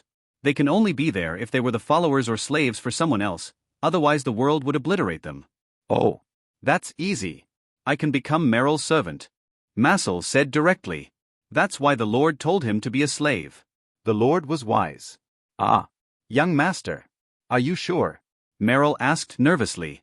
Why did her young master's IQ drop this quickly? Did it have something to do with the Sun Lord, or was it the wine Victor made him drink before he woke up? Her intuition was telling her that it should be both. Yes, I am sure. Massel said with determination. So if it were not for Theta's luck we would have been in the dark? Victor, or in better words, his soul fragment that resided in Lily's necklace, pondered as he heard what his wife said. I should really reward that girl. Yeah. Both Mina and Margaret communicated with me, telling me to ask for your opinion, Lily replied as she lay in his embrace. During the last few weeks, they have discovered that their intimate actions not only made their souls purer but also made them stronger. According to Victor, this seemed to be the effect of the necklace itself. Your opinion and mine should be the same regarding this matter, Victor said. She was as knowledgeable as him regarding the future. Yeah, if my guess was right, whoever was behind this might have been planning to use Mona to destroy the Von Zwei family. Lily said. This would only make sense if some of Mona's friends were scapegoats who need to die and flare her anger. Victor said. Yup, that guy Donald, and the girl Opal. They seem to feel that they need to stick to Mona, no matter what. Lily nodded. I bet they have a destiny to die a gruesome death. Victor guessed. You would need to figure that out once you returned, she sighed. I think it should be her, the one who helped the Imperial family finish the Von Zwei off in the other timeline. After their cooperation with the demons was revealed, no one stepped in to help them, she pondered. Too bad I wasn't there at that time, and the reports only mentioned that it was a friend who wanted revenge. You couldn't have been everywhere at once, Victor said. The question remains about the identity of the perpetrators behind this. Yeah. Do you have someone in mind? She asked, clearly suspecting someone, but wanting to hear his analysis first. It could be anyone, Victor sighed. He had long suspected that there were many fishy things around Mona. At first, he thought it was Von Zwei's doing, but it seemed like life was never that simple. I think it has to be a power with extensive knowledge about science. Although this is not conclusive, this by itself would leave us with a lot of suspects, ranging from the Fate sect to maybe the Dark Chamber or some other hidden power, he frowned. It is definitely the Fate sect. Lily said. Why? Do you know something? Victor asked. Those guys were his first suspects, but he didn't want to jump to conclusions. Just a well-educated guess. But it is built on 3 reasons. The first one is Mona's fate you told me about. Revenge. It has to be someone who can read fates to figure that out and use it. Victor shook his head. You don't need to know a scion's fate to unleash them against your enemies. You just need to give them a just cause, he shrugged. What is your second reason to suspect them? In the future. Do you remember how a lot of scions tended to listen to the Fate sect, some even working for them? Yeah. That's what made them influential. I remember hearing that it had been investigated but nothing conclusive was found. The scions were doing it on their own accord. Victor squinted his eyes. Are you suggesting that they might have been preparing for that stage from way earlier? He asked. Yeah, if it were you, and you had the power to identify scions, she said as her slim finger drew circles on his chest. I can identify scions. He raised one eyebrow. That's the point. Wouldn't you try to use them to your advantage, making friends with them, implanting your agents around them? Victor nodded. That's what he was planning to do, but those scions seemed to be a little allergic to him lately, going all defensive whenever he would be near. See? Lily chuckled as she read his mind. I understand, Victor nodded. What is your third reason? It is about memory loss. The Fate sect had always been mysterious, with several incidents in the future where those connected to them forgot all about it. They definitely have a memory-altering artifact. It could also be a skill. Yeah, Lily nodded. Too bad she couldn't really investigate these people when she was a crow, as she discovered their existence too late, and even then, she couldn't find where their base was as none of their known agents went there. It was as if they always got their commands via telepathy or something. What do you think I should tell the girls to do? Nothing, other than monitoring the situation from afar. They should play dumb, Victor said. Once I am back I will go take a look at them by myself. Mona should be told that the Von Zwei family are the ones behind the overseers. Tell the twins to encourage her to start plotting against them.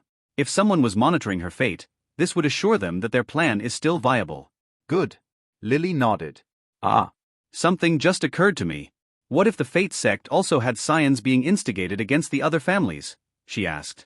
Oh, this made Victor pause. Are you suggesting that the young Light Lord's attack was orchestrated by someone? He asked. Could be. Or why would your family have this much trouble getting rid of this guy? Lily said. If you had told me the truth before the blood awakening ritual, I could have investigated it back then, she said, pinching his arm. I thought we agreed not to mention that again, he said. I am just saying. You must learn to be more honest. Can't you use that skill again? He asked. No. Every second in the past required me to spend a ton of energy. The first activation was free, so I could take all the time in the world, but if I were to use and try to access the other timeline now, my soul would probably disintegrate after getting lost in the time loop, she explained. I see, he sighed. If your guess is right, we better start to investigate and keep an eye on people around scions.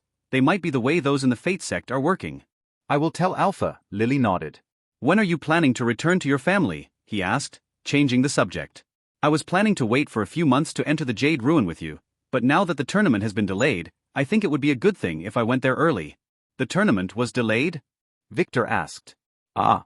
I forgot to tell you. Yeah, thanks to all the trouble in your family and the Von Rosen family base that had turned into a dungeon thanks to someone. She said, poking at him. They said it will happen in a month, but I bet it might take 2 or even 3. Those guys tend to always underestimate things. Oh. You want to participate in the tournament? Victor asked. Yes. The reason my family was able to become the Imperial family was not only their hidden power but something that they found in the Jade Ruin. Really? You never told me that, he exclaimed. You were going there anyway. And this is the hunch I got after reading their logs. She hesitated for a moment. You know how my family had a policy for staying hidden, but somehow in the other timeline, right after the Jade Ruin exploration ended, they seemed to have reversed gear and started focusing all their attention on expanding their influence and preparing for war. Oh, Victor frowned. He always knew that ruin held some of the world's best artifacts. Most of the scions got their signature weapons there after all. But he had no idea that even the Von Krone family's rise had something to do with it. I was planning to use Yulian to keep an eye on them, but now that there is enough time for me to get a position in the expedition, I want to go with them. Your uncle might not agree. He will have no say in it. The positions are decided by the tournament's ranking, she said. Victor sighed. Then we will meet at the tournament, he said. Yup, she nodded as her face parched his and they kissed. In a lavish corridor, outside a lavish hospital room, 3 men stood. So? He is absolutely my son. Theodore asked with a frown. Yes, the DNA matches, the doctor, who was an old friend of Theodore, said. It also 100% matches the one you gave me. There is no doubt about it. This guy is Victor, the doctor said. I see, Theodore sighed. Master. I don't know why you are going to this length. Olaf seemed a little relieved as he heard what the doctor said. You have seen how much intrigue there is in the family, Olaf. I just don't want to be taken advantage of again. Theodore signed, remembering what happened with Iris and Arya. You can go back to the island and make your report now, he said. Oh. I understand, Olad, although a little reluctant, quickly nodded. What, the amnesia? Theodore asked the doctor. I can't help you there. We already gave him all the experimental medicines we had. The doctor shook his head. But from what I noticed, Victor's brain activity has been getting better since last night, so if I had to guess, I think he is healing. But like everything in life, it might take some time. Oh, Theodore sighed as he turned, opened the room's door and entered. Victor was sitting there on a hospital bed, inquiring from Alice about his family. I guess we are done here, Theodore said. How was it? Alice turned to him and asked.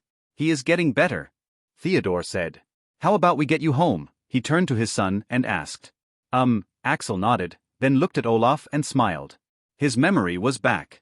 It was time for him to get back all the things he had lost. He couldn't wait to get his hands on his supposed wives. Especially Mira. At the same time, in a lavish mansion where a dozen young girls worked as maids while singing Happy Young Master theme songs. That's all. Take care, Margaret said, then put down the phone after explaining Lily's plan to Alpha.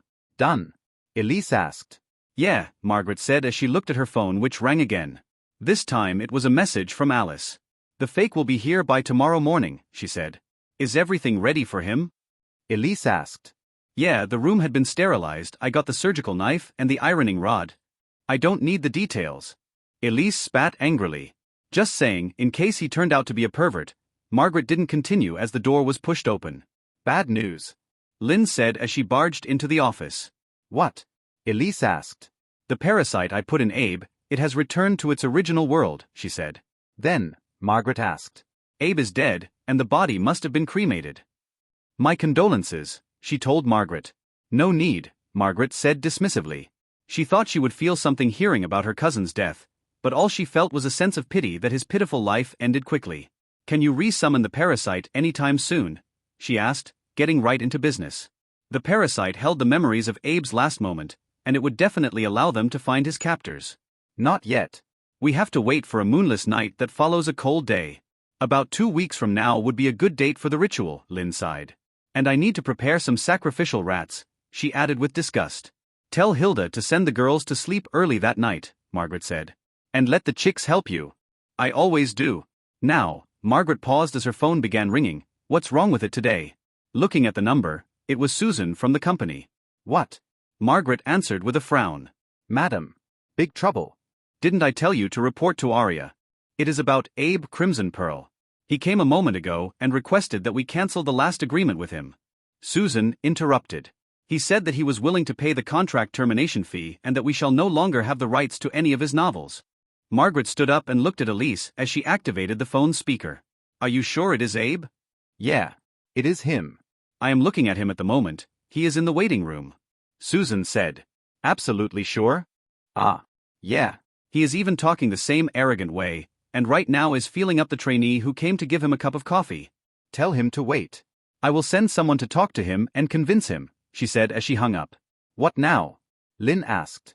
He should definitely be dead, she said nervously. Is there any other way to get the parasite out of him without destroying his body? Elise asked. I am not sure. Lynn frowned. But there should not be, as it exists in his soul realm after all. Can only be removed if the head was damaged beyond repair. What if the target was possessed? Elise asked again. If the possessor noticed the parasite, he would definitely kill it and not allow it to return to its world, Lynn answered. He would have no reason to release it. Once it is out of this world, only me, the original summoner, can find it, she frowned. Oh, Elise frowned. It could be either a fake, a possession, or some unknown technique, she pondered. I guess we can only check by ourselves. Whoever is behind this would want to test if we know something, so we only have to play dumb. Margaret said. Are Monica or Mira here? She asked. Lately, all the girls have been very busy. Mira is here, but she seems to have a lot going on, Lynn said. I can go instead. No, you are a summoner. If they were to have discovered the parasite and released it by themselves as bait, this would be dangerous. Elise quickly said. Why don't you go yourself? She asked Margaret. Absolutely not. What if they had a way to hypnotize me? It should be someone who has nothing to do with the plan. Good point, Elise nodded.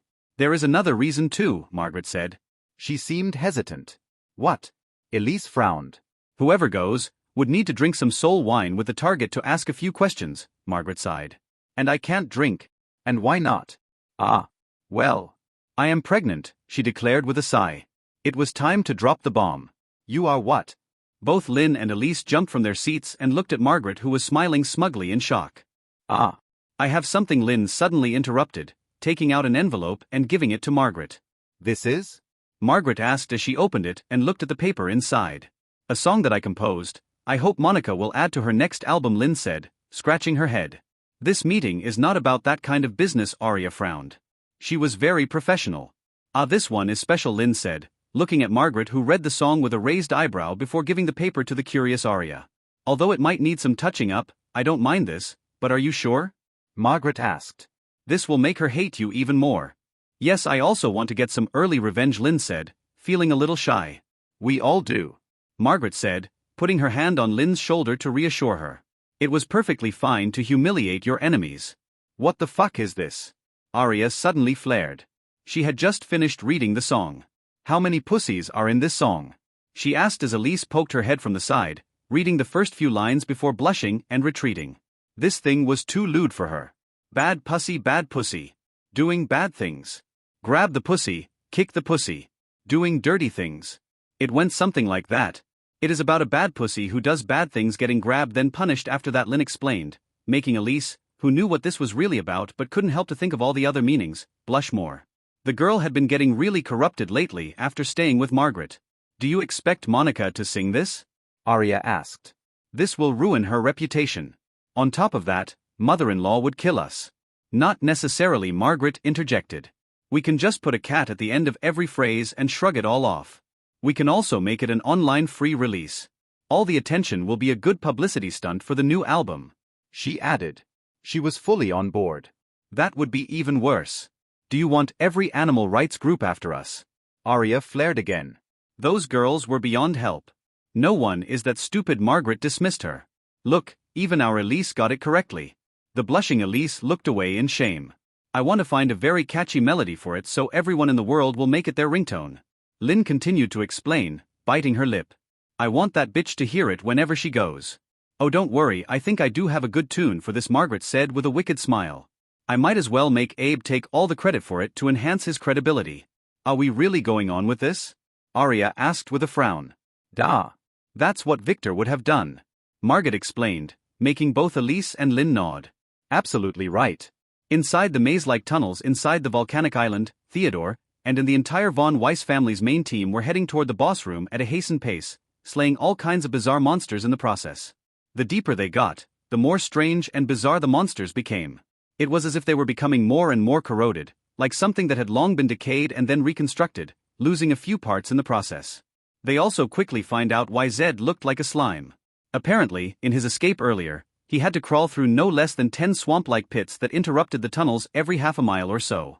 Those holes were filled by a strange green slimy liquid that splashed everywhere. What is this matter? Mike asked. It doesn't seem to be poisonous, but we better avoid it, Theodore said as they walked around the pits one by one. Are you sure Zola and the others were with you? Octavia asked Zed as they walked. They have already been walking for 4 hours, but they found nothing. They were here, Zed said. This place is like a maze, we can't just walk aimlessly, Primus commented. Then let's just follow these pits, they seem to follow a certain path, and said. And whose news, we might find something interesting. It didn't take Rita a long time to finally reach the main island. She used her superhuman strength to paddle there, so it was super fast. Once she reached the familiar docks, she left the boat to one of the servants there, by throwing the boat's rope at him. Then, acting arrogant and snobbish as one of the heirs should, she slipped past the patrolling guards without letting them inspect her. Thankfully, with all the monsters around, they had no time to check every individual thoroughly. She just had to flash her elite token and then ignore them. Now that they were inside the dungeon, technology didn't work, so the token recording function would not log her being there. And no sane guard would dare question an elite heir. Making sure she found an abandoned corner, Rita quickly changed her clothes into a sneaking outfit and then activated a hiding talisman before going out again. She headed to the main ancestral temple in the middle of the island. According to the message Victor left her with Liam, that place had a secret passage toward the center of the island. To tell the truth, sneaking around like this made her a little nervous. The last time in the Von Zwei base, she had Victor guiding and reassuring her at every step, but here, she had to do it all by herself. She also missed that shadow-shifting ability Victor granted her. It was super convenient. Now she had to wander alone. Reaching the familiar ancestral temple, she quickly went past a lonely guard and sneaked inside. Thankfully, due to all the trouble on the island earlier, no one was taking care of this place either. And the guard they left here was kinda an idiot, he was just standing there picking his nose while looking at the gray sky. Was he in love or something?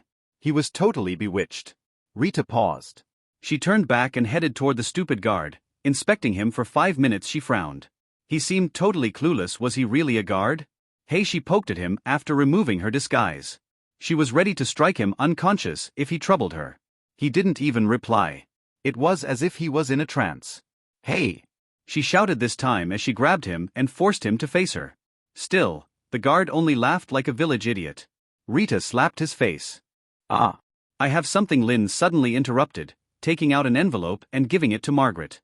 This is? Margaret asked as she opened it and looked at the paper inside. A song that I composed. I hope Monica will add to her next album, Lynn said, scratching her head. This meeting is not about that kind of business, Arya frowned. She was very professional. Ah, this one is special, Lynn said, looking at Margaret, who read the song with a raised eyebrow before giving the paper to the curious Arya. Although it might need some touching up, I don't mind this, but are you sure? Margaret asked. This will make her hate you even more.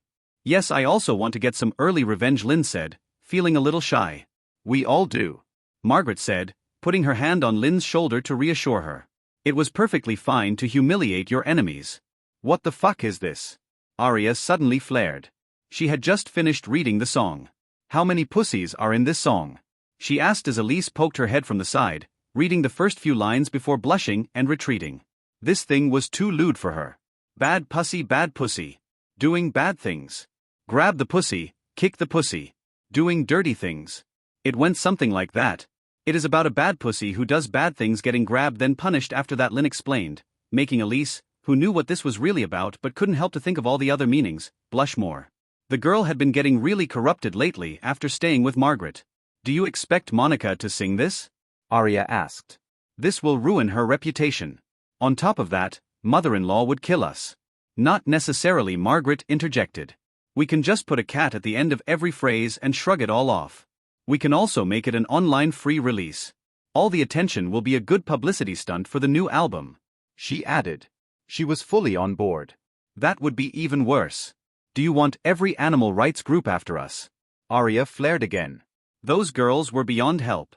No one is that stupid. Margaret dismissed her. Look, even our Elise got it correctly. The blushing Elise looked away in shame. I want to find a very catchy melody for it so everyone in the world will make it their ringtone. Lynn continued to explain, biting her lip. I want that bitch to hear it whenever she goes. Oh, don't worry, I think I do have a good tune for this, Margaret said with a wicked smile. I might as well make Abe take all the credit for it to enhance his credibility. Are we really going on with this? Arya asked with a frown. Da. That's what Victor would have done. Margaret explained, making both Elise and Lynn nod. Absolutely right. Inside the maze-like tunnels inside the volcanic island, Theodore, and in the entire Von Weiss family's main team were heading toward the boss room at a hastened pace, slaying all kinds of bizarre monsters in the process. The deeper they got, the more strange and bizarre the monsters became. It was as if they were becoming more and more corroded, like something that had long been decayed and then reconstructed, losing a few parts in the process. They also quickly find out why Zed looked like a slime. Apparently, in his escape earlier, he had to crawl through no less than 10 swamp-like pits that interrupted the tunnels every half a mile or so. Those holes were filled by a strange green slimy liquid that splashed everywhere. What is this matter? Mike asked. It doesn't seem to be poisonous, but we better avoid it, Theodore said as they walked around the pits one by one. Are you sure Zola and the others were with you? Octavia asked Zed as they walked. They have already been walking for 4 hours but they found nothing. They were here, Zed said. This place is like a maze, we can't just walk aimlessly, Primus commented. Then let's just follow these pits, they seem to follow a certain path, and said. And whose news, we might find something interesting. It didn't take Rita a long time to finally reach the main island. She used her superhuman strength to paddle there, so it was super fast. Once she reached the familiar docks, she left the boat to one of the servants there, by throwing the boat's rope at him. Then, acting arrogant and snobbish as one of the heirs should, she slipped past the patrolling guards without letting them inspect her. Thankfully, with all the monsters around, they had no time to check every individual thoroughly, she just had to flash her elite token and then ignore them. Now that they were inside the dungeon, technology didn't work, so the token recording function would not log her being there. And no sane guard would dare question an elite heir. Making sure she found an abandoned corner, Rita quickly changed her clothes into a sneaking outfit and then activated a hiding talisman before going out again. She headed to the main ancestral temple in the middle of the island. According to the message Victor left her with Liam, that place had a secret passage toward the center of the island. To tell the truth, sneaking around like this made her a little nervous. The last time in the Von Zwei base, she had Victor guiding and reassuring her at every step, but here, she had to do it all by herself. She also missed that shadow-shifting ability Victor granted her. It was super convenient. Now she had to wander alone. Reaching the familiar ancestral temple, she quickly went past a lonely guard and sneaked inside. Thankfully, due to all the trouble on the island earlier, no one was taking care of this place either. And the guard they left here was kinda an idiot, he was just standing there picking his nose while looking at the gray sky. Was he in love or something? He was totally bewitched. Rita paused. She turned back and headed toward the stupid guard. Inspecting him for 5 minutes, she frowned. He seemed totally clueless. Was he really a guard? Hey, she poked at him after removing her disguise. She was ready to strike him unconscious if he troubled her. He didn't even reply. It was as if he was in a trance. Hey! She shouted this time as she grabbed him and forced him to face her. Still, the guard only laughed like a village idiot. Rita slapped his face. Ah! I have something, Lynn suddenly interrupted, taking out an envelope and giving it to Margaret. This is? Margaret asked as she opened it and looked at the paper inside. A song that I composed. I hope Monica will add to her next album, Lynn said, scratching her head. This meeting is not about that kind of business, Arya frowned. She was very professional. Ah, this one is special, Lynn said, looking at Margaret, who read the song with a raised eyebrow before giving the paper to the curious Arya. Although it might need some touching up, I don't mind this, but are you sure? Margaret asked. This will make her hate you even more. Yes, I also want to get some early revenge, Lynn said, feeling a little shy. We all do, Margaret said, putting her hand on Lynn's shoulder to reassure her. It was perfectly fine to humiliate your enemies. What the fuck is this? Arya suddenly flared. She had just finished reading the song. How many pussies are in this song? She asked as Elise poked her head from the side, reading the first few lines before blushing and retreating. This thing was too lewd for her. Bad pussy. Doing bad things. Grab the pussy, kick the pussy. Doing dirty things. It went something like that.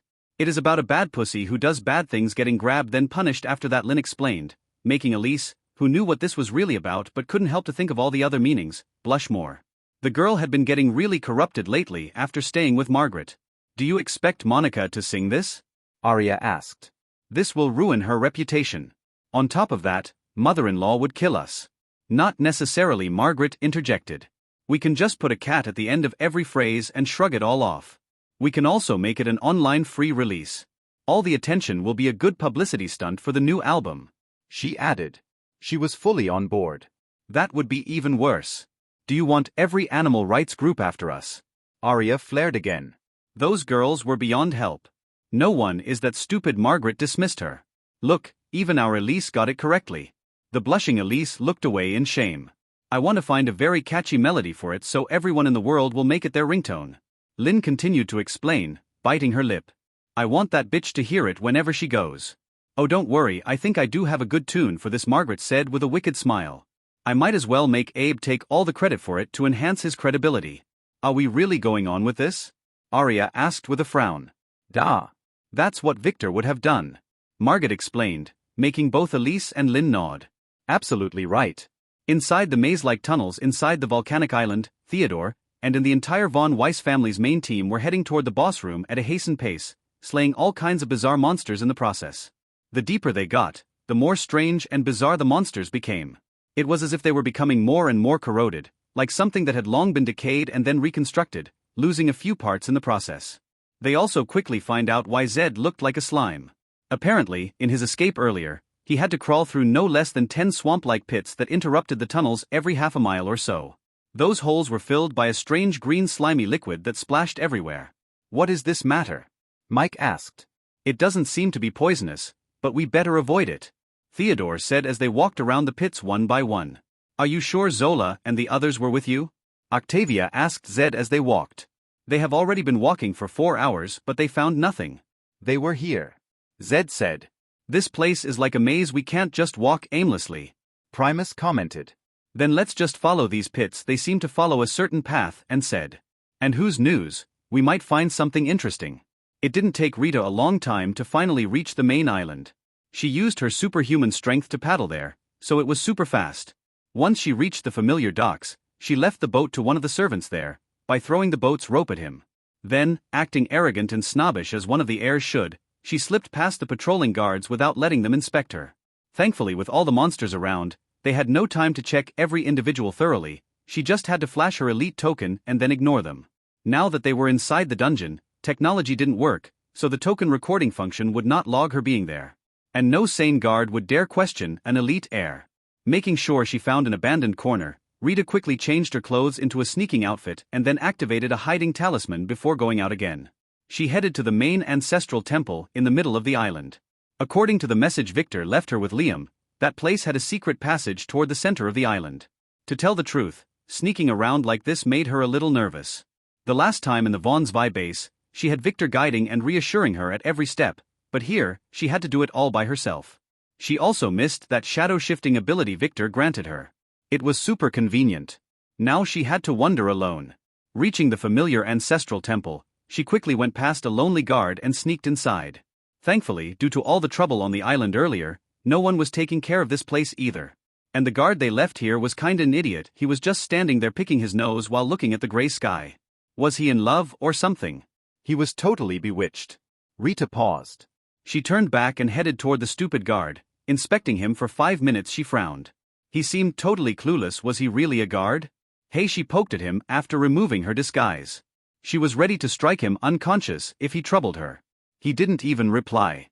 It was as if he was in a trance. Hey! She shouted this time as she grabbed him and forced him to face her. Still, the guard only laughed like a village idiot. Rita slapped his face. The schemes in this world were way deeper than he could ever have imagined. It would be better to leave this world ASAP, that's what his intuition was telling him. Grabbing the cauldron and checking his surroundings, he slowly levitated in midair, then began to fly in a certain direction, following the fate threads that stretched in front of him. Hopefully, those would lead him to his great-aunt. He had been doing this for the last few days, and although it was a little tiresome, it was the fastest way to move around. His speed was like that of a missile after all. You must be Abe, Mira said as she reached the table. Abe and a middle-aged balding man who seemed to be his lawyer were waiting in the company's exclusive restaurant. This place was very luxurious, and it was meant to be used when the company negotiated contracts with big stars or big assholes like Abe. Mira. Abe quickly stood up, wiping his mouth with his cuff, before extending his hand to shake hers. Mira hesitated and then shook it before quickly letting go, shaking the lawyer's hand and sitting down. Mr. Abe. I was sent here after. Abe raised one hand, stopping her. He clearly enjoyed flaunting his power. Let's have a drink first. I already requested the most expensive one here, he explained, gesturing to a waitress on the side. Master Abe. We are here to talk business, Mira said. The lawyer nodded professionally. He clearly didn't agree with Abe. Nothing makes business smoother than a glass of wine, Abe said as he licked his lips.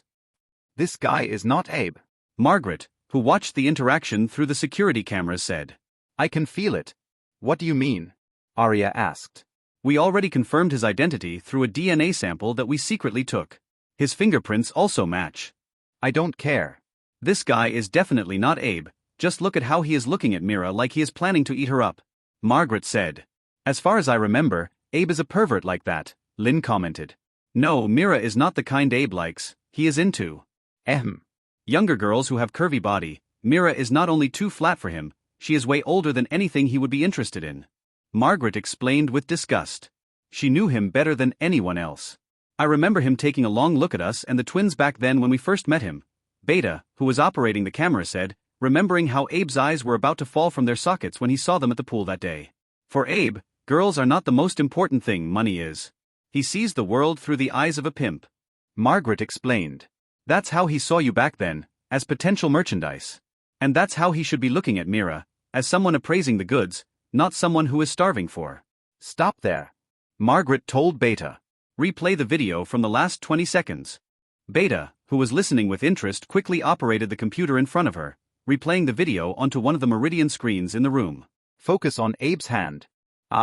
Beta did, revealing that as Abe pushed the glass to Mira, he seemed to have slipped something into the wine in a very professional manner that was barely noticeable. If it were not for Margaret, who knew how perverts did this, they would have missed it. We are game, Elise said. Pay attention, Mira. Start acting like you can't lie. So, why do you want to break the contract all of a sudden? Mira asked as she swallowed the antidote pill hidden in her mouth after hearing what Margaret said. She just acted a little drunk.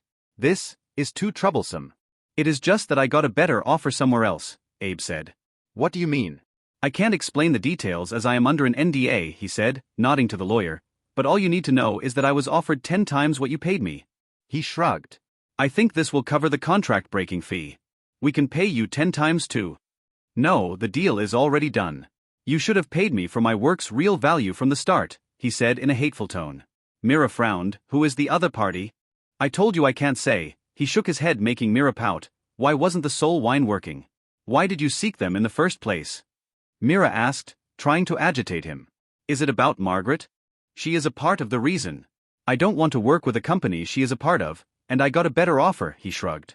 I bet she is watching us through those cameras, he said. Yeah.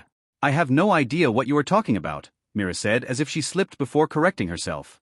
Let's focus on business. What about the works currently in production? Mira asked. Are you pulling those too? Well, for those the fans might get upset, so let's discuss them in detail, Abe said, flicking his finger at his lawyer, who quickly took out a bag full of documents. I hope Mrs. Mira would have the authority to look at those.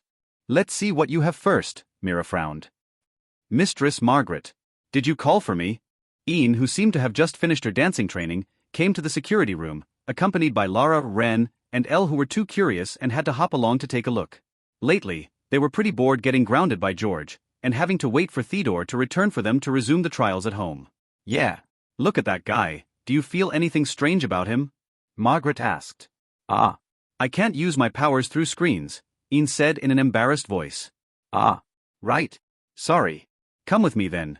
Margaret said she was so disturbed by Abe's appearance that she was not thinking straight. The girls left the security room and took the elevator up. There Margaret guided them into a big office that had a one-sided window overlooking the restaurant. This place was meant for the CEO to have a look at how things went downstairs, and very few knew about it. Be sure not to stick too close to the window, Margaret said.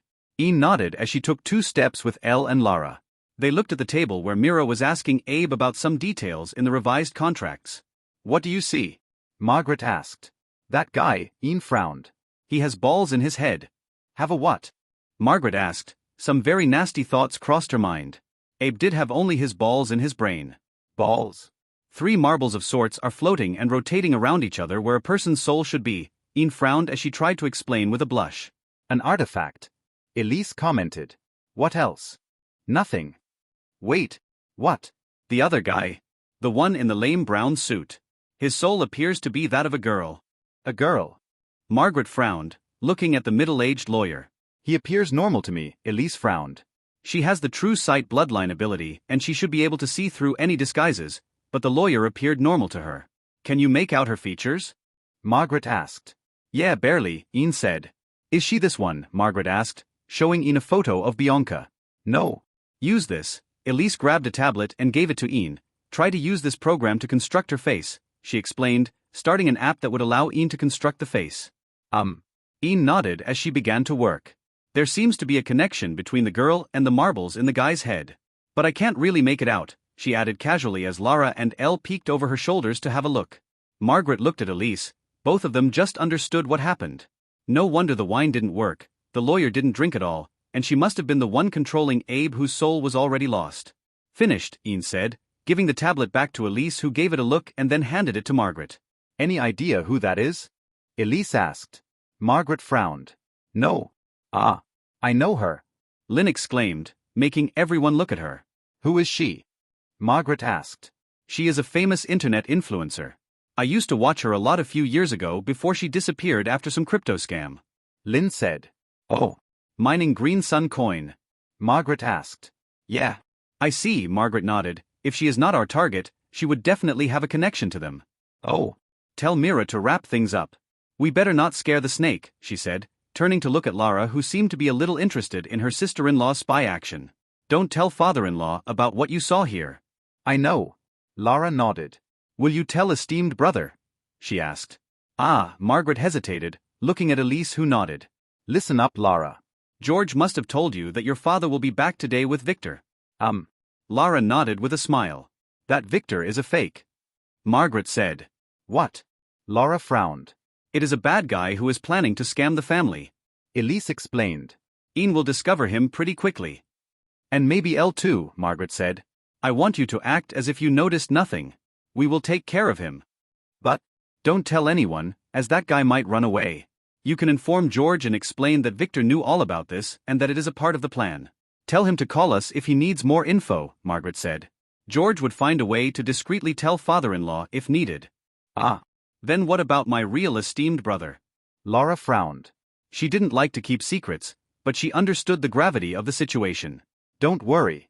He is fine. Margaret sighed. It seemed like they would have to tell Theodore a few things, but this was the best course of action right now, as Victor was taking way longer to return than planned. Tell George that we have a way to connect to him, but he better keep it a secret. Lara nodded. The helicopter slowly made its way down from the clouds above, descending toward Victor's mansion. This is all mine? Axel asked in shock as he watched the great complex get revealed below. From the hospital he was in Vane City, they first took a private jet to the airport, and after that a helicopter to deliver them here. Yeah, Alice said. It is somewhat small compared to the family standard, but considering how near it is to the city, I guess it is okay, she added, giving her honest opinion. Don't worry, once you get all your memories back, you will have all the time to build a grand mansion on the island Mother gave you as your wedding gift. Theodore said. That place is more suitable to raise your harem. It will make your cousins die of envy. Yeah, Axel nodded nervously. Olaf, who was sent away by Theodore for some reason, did tell him that his family was rich, but this went beyond that. He needed to readjust his standards. Holding those thoughts, Axel watched as the helicopter slowly landed in the helipad that was right behind the main building. Welcome, young master. As soon as the helicopter's door opened, he was welcomed by little girls in maid uniforms who stood in line, all bowing and greeting their young master at the same time. Ah, he said absent-mindedly, wondering what the fuck, as he watched a hot crimson-haired girl make her way through the maids and then throw herself at him. Victor. Do you know how worried we were? She complained as she hugged him tightly. Ah. You are? He had to ask. Olaf made sure not to give him any specific information other than what was necessary to get into character, fearing that he might slip up. All right. The girl quickly let go. My name is Margaret. I am one of your wives, she said as she looked at him with worried eyes. Father-in-law. How is hubby's situation? She asked nervously. The doctor said that he might need some time to regain his memory. You will need to try and take him to familiar places, and let him meet familiar people, Theodore sighed. Where are the rest of the girls? He asked. Everyone went to the hospital with mother-in-law, she sighed. The hospital? What happened? Theodore exclaimed. Ah. You were not informed. Margaret asked with a frown. Aunt Luna is giving birth, she said. What? No one told me. Theodore quickly flipped open his phone. There were more than 147 missed calls. Ah. I need to go, he quickly said, looking worriedly at Alex. I will be fine, Alex said, finally knowing why his father's phone kept beeping in the airplane while he was away with some flight attendants, checking the staff cabinet. Take care of him. Theodore spat as he hurried back to the helicopter and then paused. Aren't you coming with me? He paused and asked Alice. Ah. No, I think I will stay here, she said. She clearly didn't want to meet her mother. He sighed. Then I will need you to bring Victor and come to meet your mother tomorrow, he said, cornering her. Ah. But. No excuses. He spat as he climbed to the helicopter and shut the door. Alice could only watch him leave. Damn it. She should have stayed with Zoe and participated in mapping the new island. Her mother was definitely going to ask about Yulian as soon as they met. And for some stupid reason that involved some stupid girls fighting in the middle of the street, the men she sent to keep an eye on that guy seemed to have lost him. Are you okay? Axel asked, noticing that Margaret seemed to be frowning looking at Alice. Ah. I was just worried about Aunt Luna. It is a post-term pregnancy, so it will be a tough birth. Margaret quickly dismissed him. Come on in then. Let me induce you to your own mansion, she said as she shyly took Axel's hand and began walking. For some strange reason, Axel felt that she didn't want Alice here, but he couldn't tell why. Anyway, he could only get dragged along, remembering that all of this should have originally been his, if not for that filthy imposter. It was time for him to enjoy his life. Slowly he began to look around, at his luxurious surroundings, wondering about many things, as he watched the little maids return to their jobs around him. Do those little girls work here? He asked as he nearly reached the grand mansion. Ah. What little girls? Margaret asked, glancing at Alice. The ones in maid clothes. Ah. Those ones, Yes, she said awkwardly. They are trainee maids, we only make them do the easy tasks, she said, clearly hiding something, but noticing that she was wary with Alice around, he decided not to dig further. He could only sigh as they reached the front door where a middle-aged woman was waiting. Welcome back, young master, she said sternly. Hilda. It is true. He has amnesia. Margaret quickly told her. Oh. Then let me introduce myself. I am Hilda, the house manager here. Hilda said as she bowed in a professional manner. Nice to meet you. I guess, Axel said. Hilda. Why don't you take Alice to the living room? I will give hubby a tour around the mansion before it gets dark. Margaret said. He might remember something. Sure. Hilda nodded. I am happy that you are safe, young master, she said to Axel before turning to Alice. This way, Miss Alice. Alice frowned then nodded, giving Margaret one inquiring look before walking in. Okay then, Margaret said as she watched them go. Do you want to go upstairs to have a look at the bedrooms or downstairs to check the garage and your private study first? She asked Axel. Ah, for some strange reason, he felt that his answer might seal his destiny. How absurd this feeling was. I will leave it up to you, he said. Then let's go upstairs and have a look at the sunset, as we always do. There are many things that I want to tell you, she smiled as she bit her lip in a sexy manner. No. I think it is better to go to check the study. I might have left a diary or something down there, he quickly said. Why did he feel that strange sense of dread when Margaret mentioned going up? Oh. Right. It's about that. Let's go there. Margaret replied cheerfully with a little blush on her cheeks. As soon as Alice walked into the living room, she noticed the little girl in a wheelchair sitting there near the window. She couldn't help but notice how familiar she looked. Right, she remembered this girl, Elise. The one, Harvey von Gledstadt, pushed onto Victor at the wedding. This was the first time Alice had a chance to take a close look at her, and she couldn't help but notice how similar she was to Valerie when she was young. Well, they were cousins after all. Hi, sister-in-law, Elise said politely as she looked at Alice, put the tablet in her hand away, and then stood up and bowed. Ah, hi, Alice frowned. Wasn't Elise blind? And as far as Alice remembered, she couldn't walk either. Victor wouldn't have carried her when they danced otherwise. Weren't you blind? She decided to ask. Victor cured me, Elise said with a smile. Please come sit, I need to explain a few things to you before the imposter returns, Elise added, inviting Alice to sit beside her. Imposter? Alice frowned as she looked at Hilda. That guy you came with you claiming to be Victor is not my real husband, but an imposter. Elise replied. What? Alice exclaimed. She had been suspecting something, but after her father had done all those tests, she presumed that this was all just her thinking too much. We have long known of a plan to replace Victor. It was Victor himself who warned us about it right before leaving for the island, saying that he believed that someone from the family was planning to replace him with a fake and telling us to not trust anyone unless they knew a secret passcode. Elise explained. I don't know where he got the information from though. From the family? Alice frowned. She would have dismissed such a thing in the past, but after what happened last week, she knew how infiltrated her family was.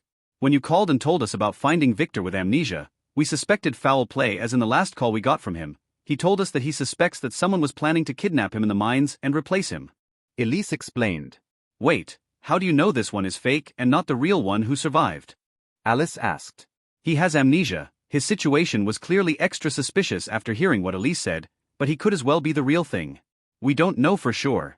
Not yet anyway. Margaret should have taken him to integrate him secretly, Elise said with a blush. How? Alice asked. A girl my age shouldn't be talking about such things, Elise said as her face became as red as a ripe tomato. Oh, Alice sighed. I am sorry to disappoint you, but he is real. We did DNA tests. If the family is involved, then the sample in that database can be tampered with, Elise said. Then what about the paternity test? Alice asked. What paternity test? Elise asked with a frown. Father was feeling a little suspicious, so he ran a test to see if Victor was truly his son. Alice said. It came out positive. That's impossible, Elise frowned. The doctor. It was someone Father trusts, Alice said sighing. You will see once Margaret returns with him. Ah. Elise gasped as if realizing something. The scam is way larger than we thought, she said as her smart little mind turned fast. I am telling you. He is real. No one would go to such lengths to impersonate someone like Victor. There is no gain, Alice said. I am sure he is a fake, Elise said stubbornly as she took the phone and sent a quick message to Margaret. Alice could see what was in it. Get a hair and a blood sample for DNA testing. How can you be sure? Alice asked. Well, sister. Can you keep a secret? Elise hesitated. Alice nodded. I have an appraisal skill. Just now when he walked in, I appraised him. His class was a dirty dealer, she said. Oh, Father already checked that, Alice sighed. A class can be altered sometimes under extraordinary situations. Getting a variation is not that big of a deal. A dealer is a kind of a merchant. Still, Victor's class is supreme merchant. Classes don't degrade. I am sure he is a fake. Elise frowned. Girl. In this world, no one knows everything for sure. Alice sighed. She has seen some very wired shit in her sect, things no one would believe. How about we make a bet? Elsie asked stubbornly. Oh, Alice smirked. What do you want to bet? Your cooperation. Elise interrupted with a twinkle in her eyes. Look, Margaret is ready, she added looking at the incoming call at the tablet. Let's hear him confess it by himself. Oh. Okay, Alice said as she watched Elise press OK and activate the speaker. So, all of this belongs to me? Axel asked with a smile. He just finished checking the garage and all the amazing cars and was at the moment in his exclusive study sitting at his grand desk where stacks of documents describing his fortune lay in front of him. That should be most of it, Margaret said as she poured him a glass of some expensive wine that she had taken from behind a secret cabinet in the wall. Right now, I and Sister Aria are responsible for running your business, so if there is anything you want to know about, feel free to ask us, she said as she placed the glass in front of him. Cool, he said with a smile as he began to flip through the files. He was fucking rich. Not only an island, he has a private plane, a yacht, and various businesses and restaurants around the city. Let alone Horizon Media, where all those pretty actresses and idols work. It would take him ages to finish banging them all. He smiled as he grabbed the documents and straightened them up by knocking them against the table, enjoying their weight before setting them back down. That's when one of them slipped and fell under the table. Ah. Where do you think you are going? He scolded it as he bent down and grabbed it. Bam. His head hit the table as he sat up, flipping the wine glass over. Ah. Margaret quickly hurried to get a towel and wipe it. Husband. Are you okay? She asked worriedly. I am fine, he said thankfully. The wine didn't get to any of the documents. Be careful next time, she complained. Yeah, he sighed as he scratched his head. What a waste of good wine. Wait. Are those my crypto wallets? He asked with sparkling eyes, noticing the familiar-looking long alphanumeric sequences in the document in his hand. Yes. He almost forgot about those. The crypto storm that will soon change everything. Yeah. Although I advised you against it, you kept wanting to invest there, wasting good hard-earned money, she sighed. Husband. This crypto is a scam. One day those things will be worth nothing. Margaret said. True, Axel nodded. Unless you know what you are doing. Are you the one who is managing those? He asked with a confident smile as he watched her refill his glass. Yes, not willingly, she pouted. She was super cute. I have a good feeling about an old coin. It is called Green Sun. I want you to buy a lot of it, he said casually, and sell all of those black leopard coins. They will become worthless very soon. He added, making Margaret pause. Ah. Be careful, he warned as the wine she was pouring overflowed the glass and spilled to the floor. Ah. Sorry, she said as she hurried to grab the towel, but for some reason she slipped, ending up grabbing the table and flipping it with the glass by mistake. Bam. A.H. She yelled as the glass was smashed to the floor. Are you okay? Axel hurried to her side. I am fine. Just a little dizzy, Margaret said quickly as she held on to him. Let's go grab a seat, Axel said. Your face is a little pale. Ah. Yes. Just tired. Margaret nodded as he helped her to a nearby couch where she grabbed a little bell and rang it. Let's get the maids to clean the mess, she said with a deep frown. Is there anything wrong? He asked, watching her expression. Ah. Just a little nausea, Margaret hesitated. Husband. Do you promise not to get angry? She asked. What? Why would I get angry? He asked. Just promise, she asked him with earnest eyes. Okay. I promise, he said casually. Ah. I am sorry, Margaret whispered in a fearful tone. I might be pregnant, she said as she shook a little. What? Axel asked as all blood drained from his face, remembering that bastard imposter who took his place was the one who impregnated this fine lady. I am very sorry. But I really wanted a child, and since you lost your ability as a man and couldn't do it, I had to find someone else, she said as she fell to her knees and banged her head on the wooden floor. How could you? Wait. I lost my ability as a man, he asked in shock. Wait, this was not to him. Right, it was not him but that. Ah. I know it is hard to deal with the amnesia and all, Margaret said. I am very sorry, she bowed again as she shook. Look. I am not angry, he quickly said as he held her. Sit up and speak clearly. Since when did I lose my ability as a man? He asked nervously. If this were real, it would mean he would never be able to touch his wives or enjoy his fortunes without risking getting discovered. Ah. Well, it was right before the wedding, that's why you kept it a secret and only a select few people knew about it, Margaret said. Impossible, he asked. He had no idea why, he felt that something was wrong here. How could that happen? In the skeleton dungeon, you encountered a demon who calls himself the Nutcracker. It caught you with your butler Alex doing an indecent thing. Margaret swallowed. This made him so furious that he cut them off for both of you. Wait? Cut what? Doing what with who? Axel asked in shock again. Something was very wrong here. Ah. Husband. Did you even forget that you are gay? Margaret asked with a sorrowful voice. No. Wait. He gasped. I am what? Since when? If I am gay, why the hell would I marry 10 wives and attend all those brothels? For some reason Axel was about to lose his mind. He did read some reports about the fake Victor to help him get into character. All of them agreed that he was a depraved pervert. It is because your family is very transphobic and patriarchal.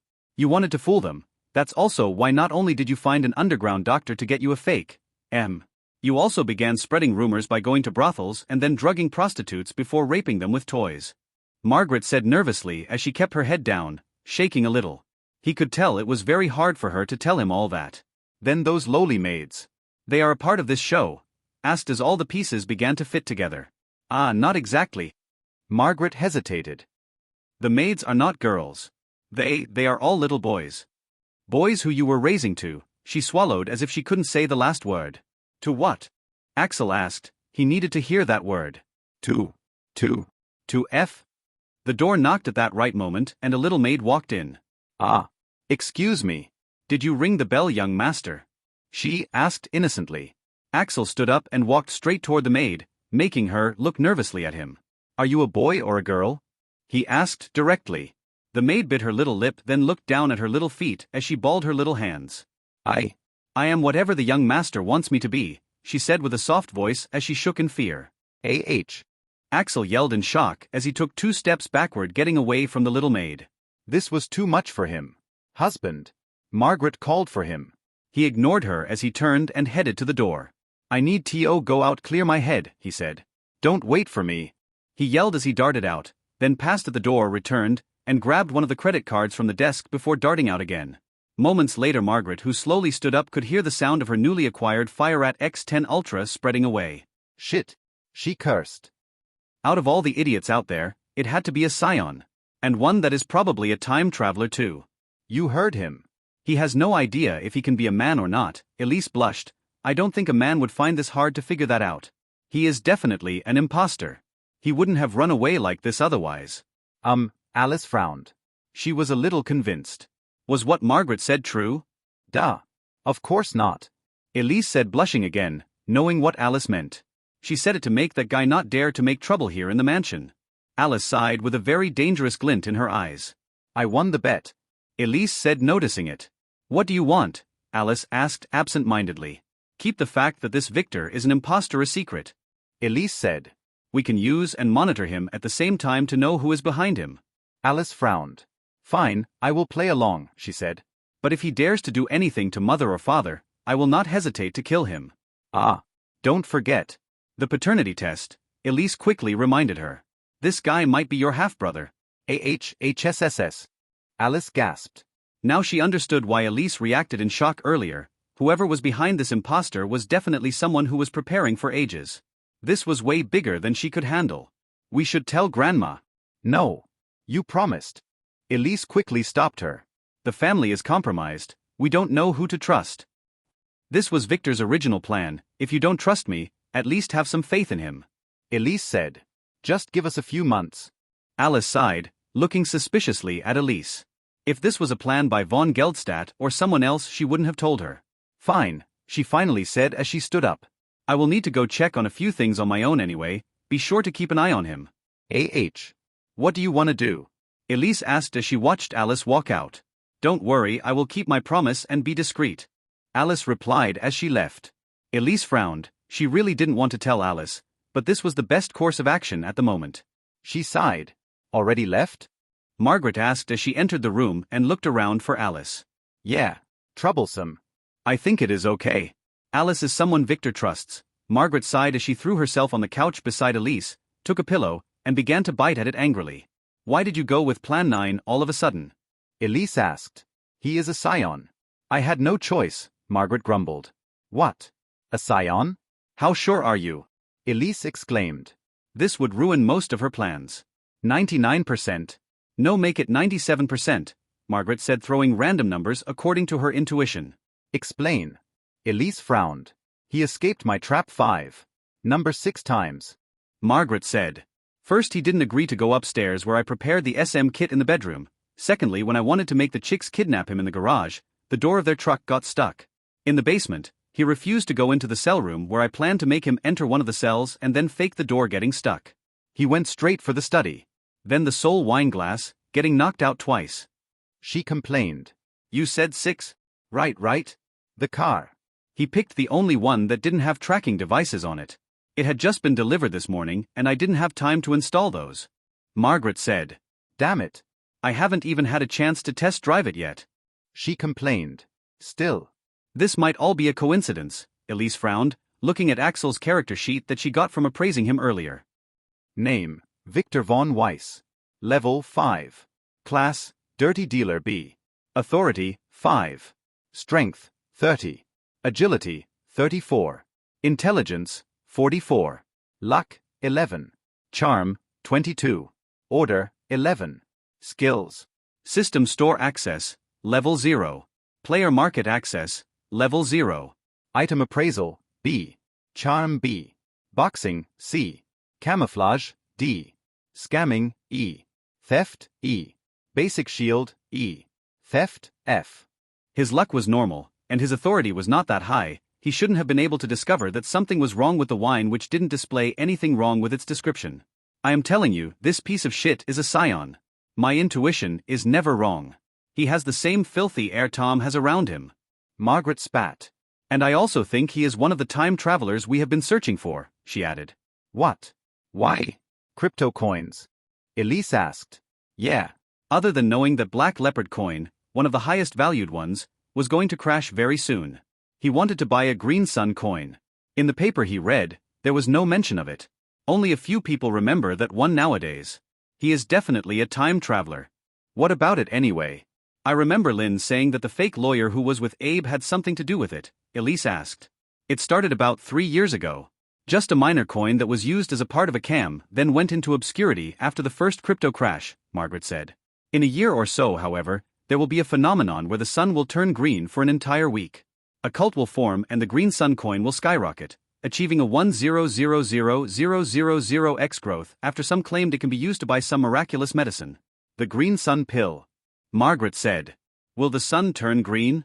Elise frowned. First a red moon, now a green sun? What was this? A cartoon? Victor told me it is the Jade Dungeon or something appearing in the sky making the sun change color as it passes in front of it. But someone used the opportunity to slip diluted healing pills into the market at the same time, claiming that they fell from the Green Sun and using this crypto as a currency to sell it to keep anonymous. Margaret said. By the time the player council that was occupied with the mess after the dungeon noticed what was going on, the culprits were long gone. Margaret explained, remembering how Victor and Lily explained it. The few smart ones who knew how to invest became billionaires overnight. And this finally led to the player council allowing diluted healing pills to be used for the public under certain rules. Oh, Elise frowned. You are planning to join this, finally realizing why Victor told Arya and Margaret to stock up on low-quality pills. He planned to enter the market. Yeah, don't worry about it, Victor already prepared everything, Margaret said. The problem now is the imposter. Yeah, he is troublesome. Margaret sighed. At least, the imposter would not dare touch any of the girls now, fearing he would be delivered, but this is only a temporary solution. Let's wait for Victor. I think we can hold on for a month or so. Elise sighed. We need to change the plans. Call Lara and tell her not to tell Theodore. Tell her to discuss things with Alice if needed. Okay, Margaret sighed again. Did Lynn find anything about that lawyer and Abe? No, the lawyer returned to his office and went about his day as usual. It is just that at some point we couldn't identify that he was switched with the real one. Elise frowned. Abe didn't move at all after he went to that hotel and rented a room. Oh. If my intuition is correct, the police are going to find him dead in a few days with a suicide note giving all his fortunes and the rights to his works to some trust. Margaret sighed. Abe was clearly already dead, and someone had turned him into some kind of a doll using an artifact. No, Elise frowned, I bet they want those, so most likely they might make a deal with his sister before finishing him off. Oh. Then we better send someone to tail her. Margaret spat. That bitch Lulu can be easily scammed. Already did. Elise sighed. Those guys were very careful, so it was extra hard to catch them while remaining in the shadows. All they had to do now was to wait until Lynn finished with her summoning ritual to know what transpired with Abe.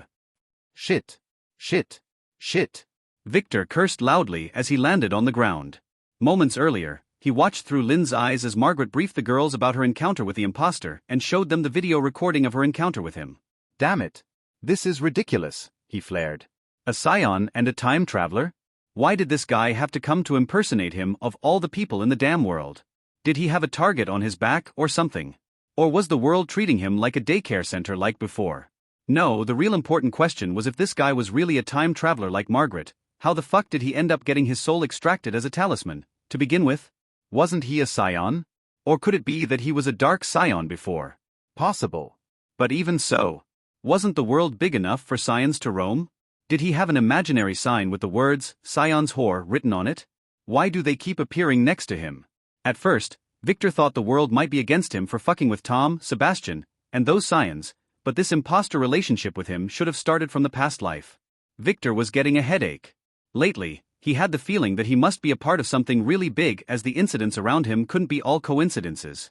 Especially with most of his wives at the moment having some deep backstory. Even the twins whom he just liked in his previous life turned out to have a scion sister. Damn it. He couldn't tell what was going on. He couldn't even tell who his enemies were. His best theory at the moment was that it was all Lily's fate affecting him in some sort, but with all the trouble following him around even here in another world, he was beginning to doubt it. Damn it.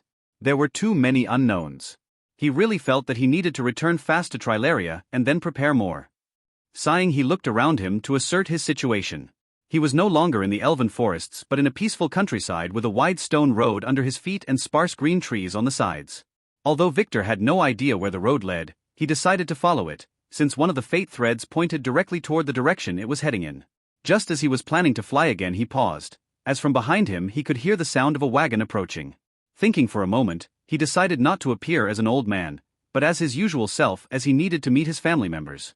He just put on a tattered coat, dusted his hair, and made himself appear like a weary traveler as he began walking while looking tired. He needed to appear a little lost to milk some information from whoever was coming.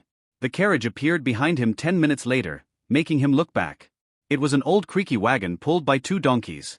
It was being driven by a white-bearded, kind-looking old man who wore simple gray robes and put a straw hat on his head. Beside him, there was an ugly old woman who had a huge mole on her nose and covered her head with a simple white cloth. Behind them, in the wagon's box, they had all kinds of fresh vegetables stacked into wooden crates. Clearly, simple farmers going to the market. The question he had as he stepped to the side of the road was, if those 2 were farmers, why were there malice threads connecting them to him? They appeared as soon as those 2 noticed him. Those were not death threads, but just malice. Lately, he began to see such things very frequently, clearly a sign of his Fate Weaver class getting stronger. Jimbo Savar. Level 141. Class Thief. Subclass Cannibal. Bloodline Human. Fate D. Jiroka Savar. Level 152. Class Gravedigger. Subclass Cannibal. Bloodline Human. Fate E. Shit. Those 2 were too strong to be farmers, even stronger than many of the elves he had seen before. Reading their description, Victor began to wonder. Why did he always have to encounter those kinds of scum on the road? Couldn't he really meet some nice people? No. This might also be connected to the strange things around him.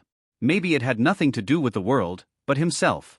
As he was lost in thoughts, the wagon finally reached his side and slowed down. Young man. Are you headed to the city? The old man asked in a kind tone. LDO Nigeria Naira Mongolian Tug Rik U Nigeria Naira Ukrainian Hrivnia Mongolian Tug Rik Nigeria Naira D Korean 1 Mongolian Tug Rik, Ukrainian Hrivnia YL Nigeria Naira Paraguayan Guarani, Victor replied using the language of Trilaria as he acted dumb. Oh. A foreigner, The old man smiled harder. Come on up, he said, patting the seat and gesturing to Victor to sit beside him. Ah, Victor frowned first, then smiled like a gullible kid as he jumped onto the wagon and sat right next to the old man. Warning. An appraised type artifact is trying to access your system data. Do you want to allow? A sudden notification alerted him, making him notice the bracelet in the old woman's hand. Noob finding bracelets. Can only appraise those with level 20 or lower. Victor quickly disguised his details and pressed yes. Moments later, the old woman smirked, patting the old man's thigh secretly. The old man said nothing as he took a carrot and offered it to Victor. Eat. Good carrot, he said loudly, smiling and revealing his mouth that only had 2 broken teeth. Victor smiled as he took it, thanking the man before biting on it. Moments later he collapsed. What an idiot, the old man said. Let's quickly stop nearby and cook him good. Once we are near the city, we won't be able to do that, the old woman said. Well said, woman, the old man nodded. Too bad our teeth are not what they used to be, or we would have cut him and eaten him on the road, he sighed as he directed the wagon to a nearby grove. There, they found a well-hidden spot where they unpacked their cooking gear, which was composed of a large pot and a group of some very sharp bone saws. They quickly got to business with the old man brandishing his knife. Don't kill him fast. Take his organs out before you kill him, the old woman scolded. You don't want to spoil the taste. Right? Right, the old man nodded, carefully cutting Victor open before beginning to take out his organs one by one and throwing them into the pot to simmer. The process went on smoothly, and after 3 hours, the meal was done, so the couple sat on a log, enjoying the meal as they watched the sunset. What a pretty sunset. Yeah. Reminds me of the day we got the cannibal subclass. True. That was the luckiest day of our life, the old man nodded. Remind me. What was the name of that place again? The Black Temple, the old man sighed. Right in the middle of the Mirage jungle.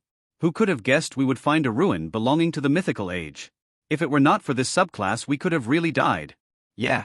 But I have to say, the children we ate that time were amazing. Too bad it is getting hard getting young ones these days. Maybe we can find some in the city. Ha. We are heading to the capital Ishmar. We better not risk it. Remember, our purpose here is to find the immortal recipe book.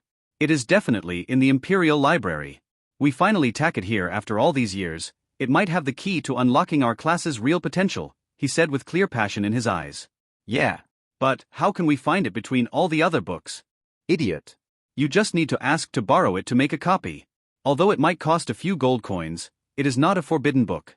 Those idiots think it is a normal cookbook. Calling it the Master Chef's cookbook of the old days, he said with a sarcastic voice. Just wait. We only need to boil it in demon blood to reveal its real content. Then we will be able to eat all the babies we want and no one will be able to stop us. Yeah. Do you have anything else to say about it? No. Why? The old man's thoughts were cut as Victor slit his throat, before kicking his corpse to the side of his already dead wife. Damn disgusting, he cursed, giving the pot of overboiled vegetable soup a look before starting to search the couple for their belongings. Suddenly, 11 threads of pure malice surrounded him, making him look up. Again? Damn it.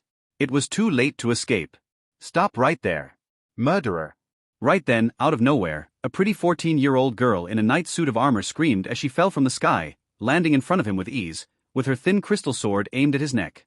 Moments later, 10 knights riding dragons landed around, surrounding him as they drew their lances. Their eyes looked at him with disgust. Axel had just finished his third glass of wine when he finally was able to get a hold of Olaf on the phone. Olaf.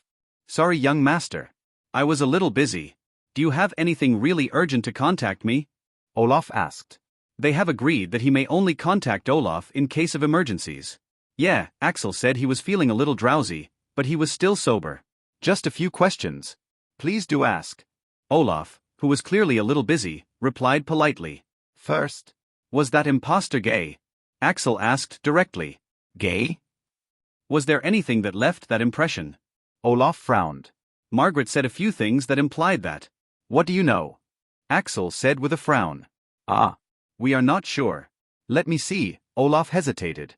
There were some rumors about him having a relationship with his butler named Alex. But there was no concrete evidence. I see, Axel sighed. This confirmed what Margaret said. The imposter was clearly holding his tendencies from the family. From what we know, he swings both ways, so feel free to do that.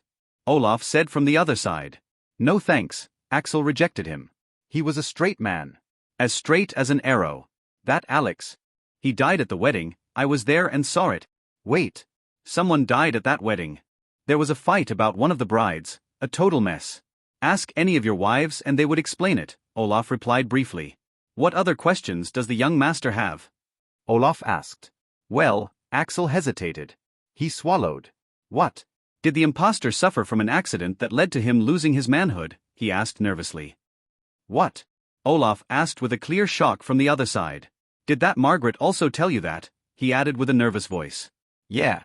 It should have happened in some place called the Skeleton Dungeon. She said some demon found him in an indecent position with Alex and castrated him. The Nutcracker. Olaf gasped from the other side. Yeah. That's what she called it. Axel nodded. What is it? No wonder. Olaf sighed to himself. It is a demon that appeared after an anomaly was recorded in that skeleton dungeon. It might have escaped from there. It called itself the Nutcracker and had a thing for castrating people while making them call its name, he explained. Oh, Axel frowned. Demons could do that? Scary. After leaving the skeleton dungeon, there are many reports of the imposter expressing great fear whenever the Nutcracker was mentioned, yet refusing to explain why. Olaf continued. Now we know the reason.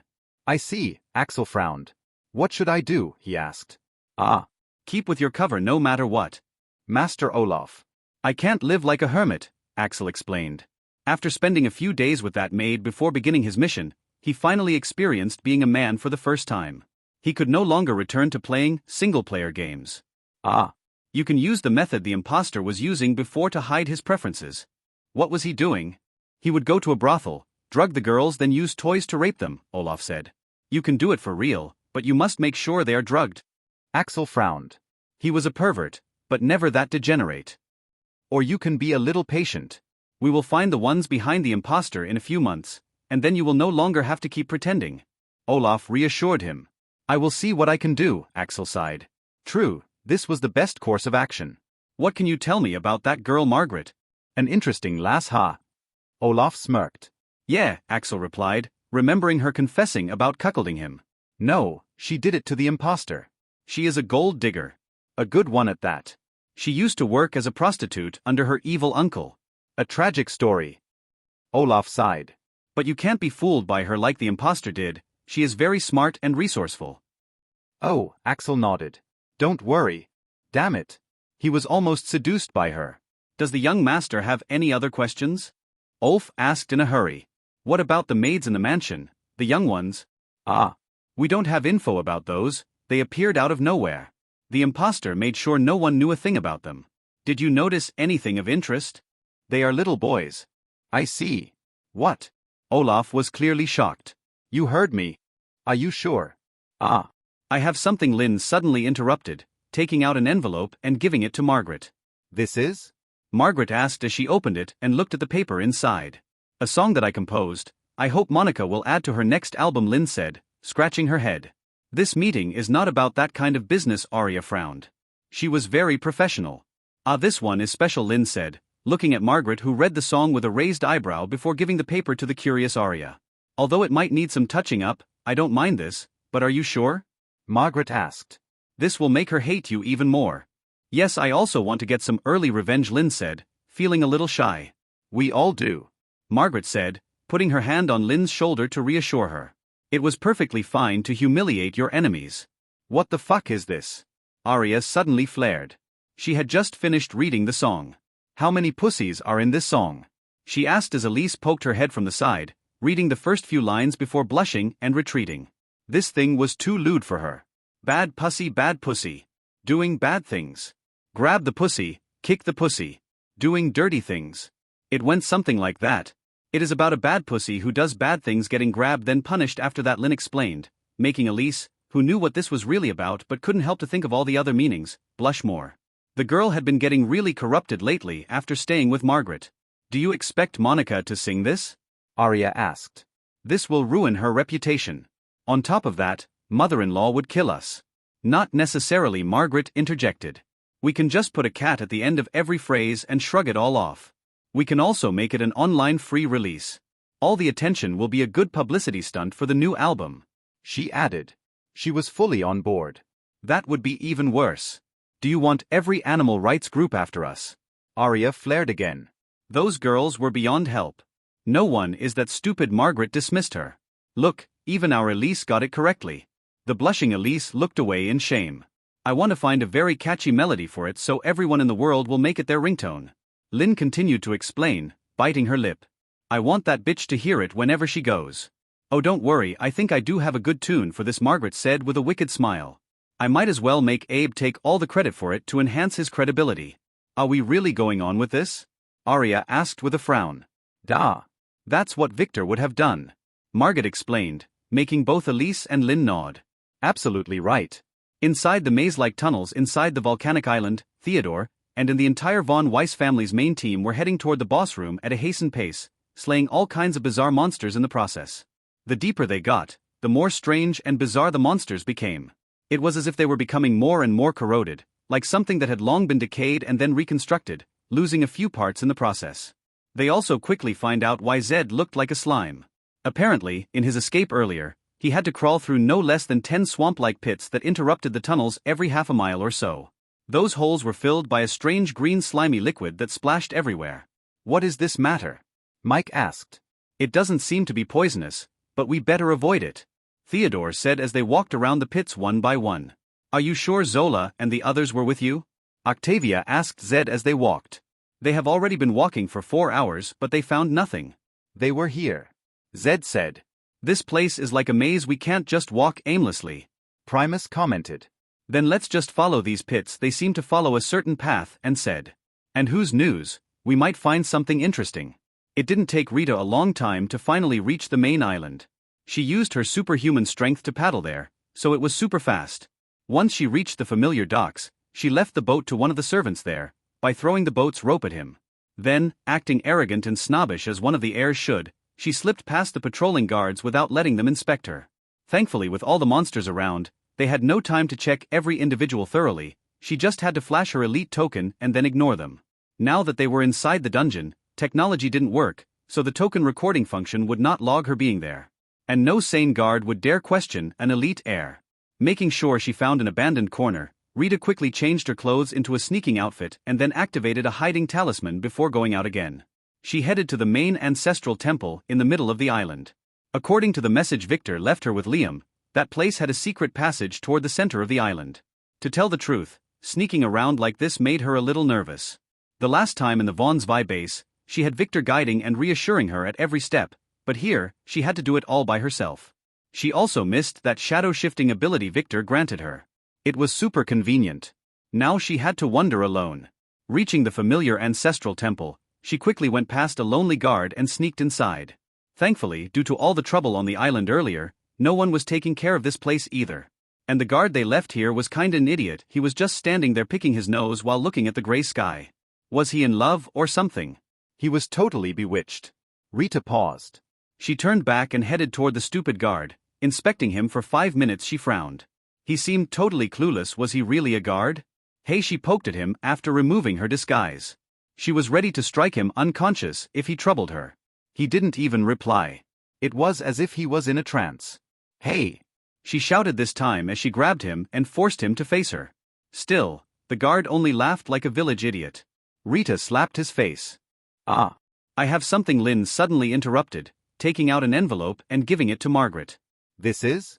Margaret asked as she opened it and looked at the paper inside. A song that I composed. I hope Monica will add to her next album, Lynn said, scratching her head.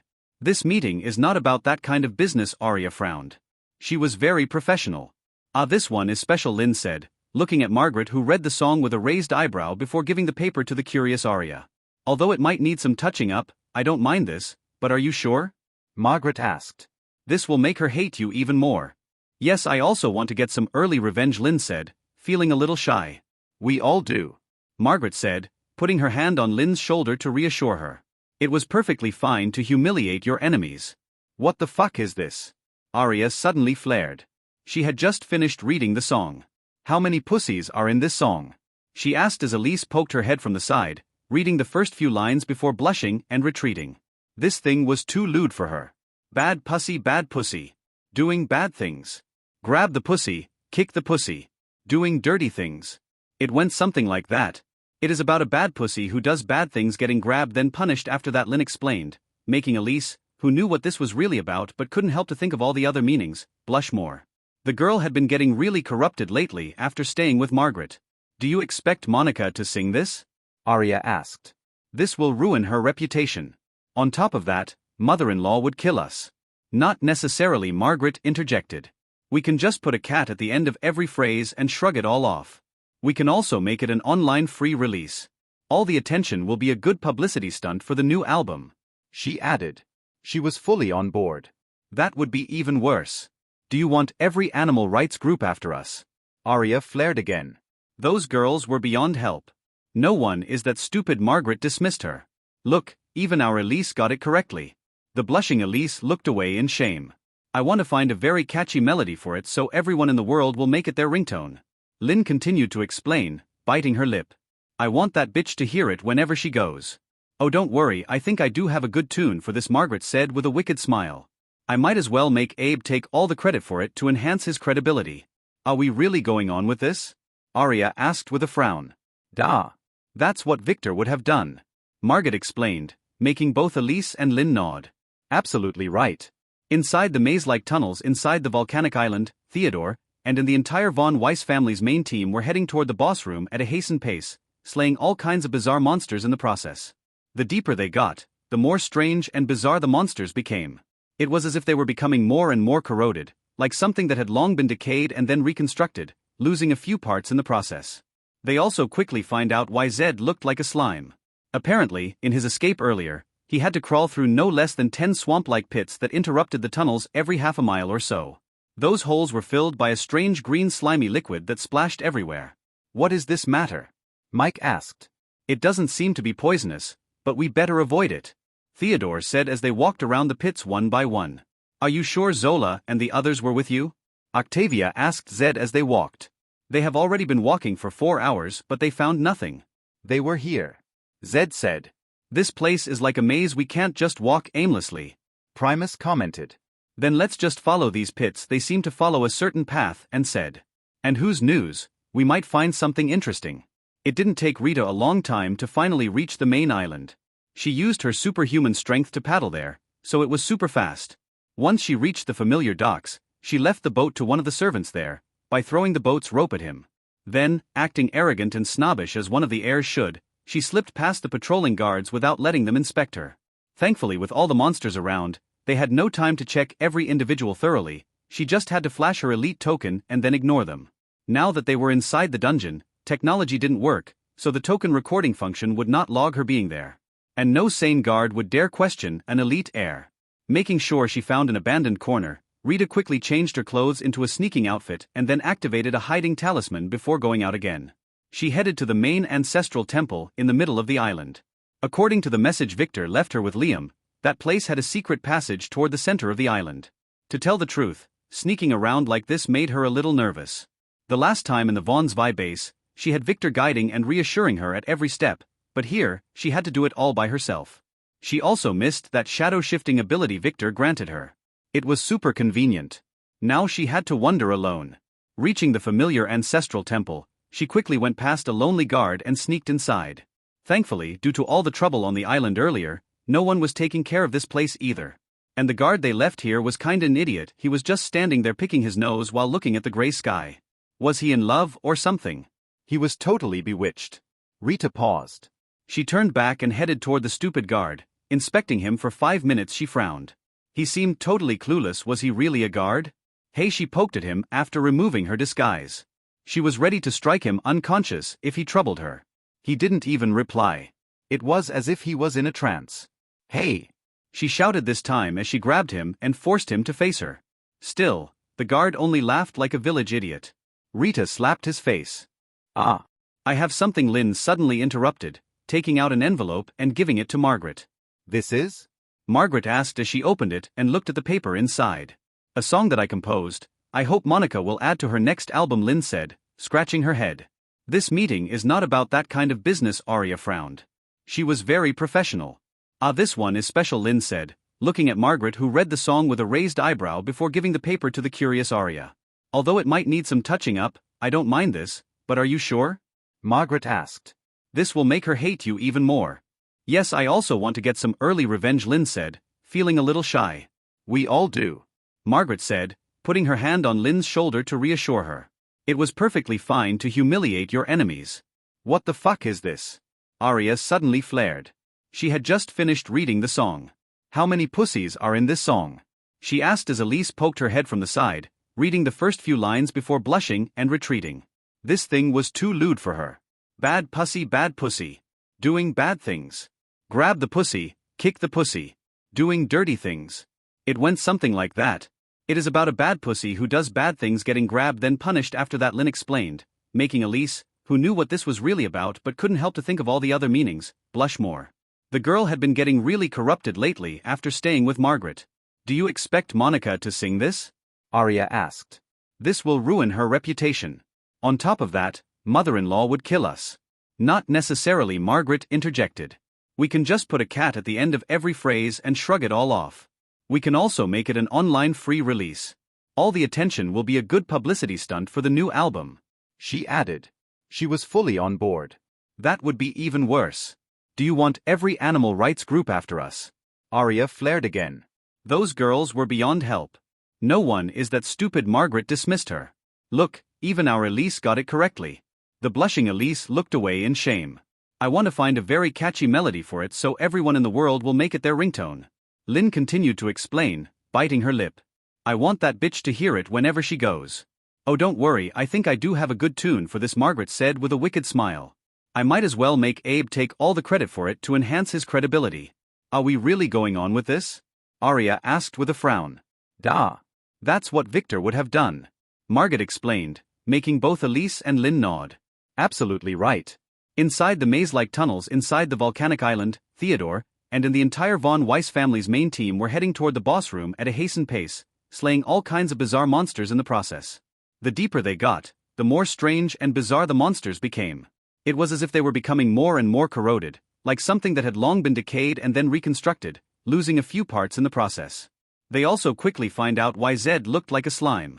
Apparently, in his escape earlier, he had to crawl through no less than 10 swamp-like pits that interrupted the tunnels every half a mile or so. Those holes were filled by a strange green slimy liquid that splashed everywhere. What is this matter? Mike asked.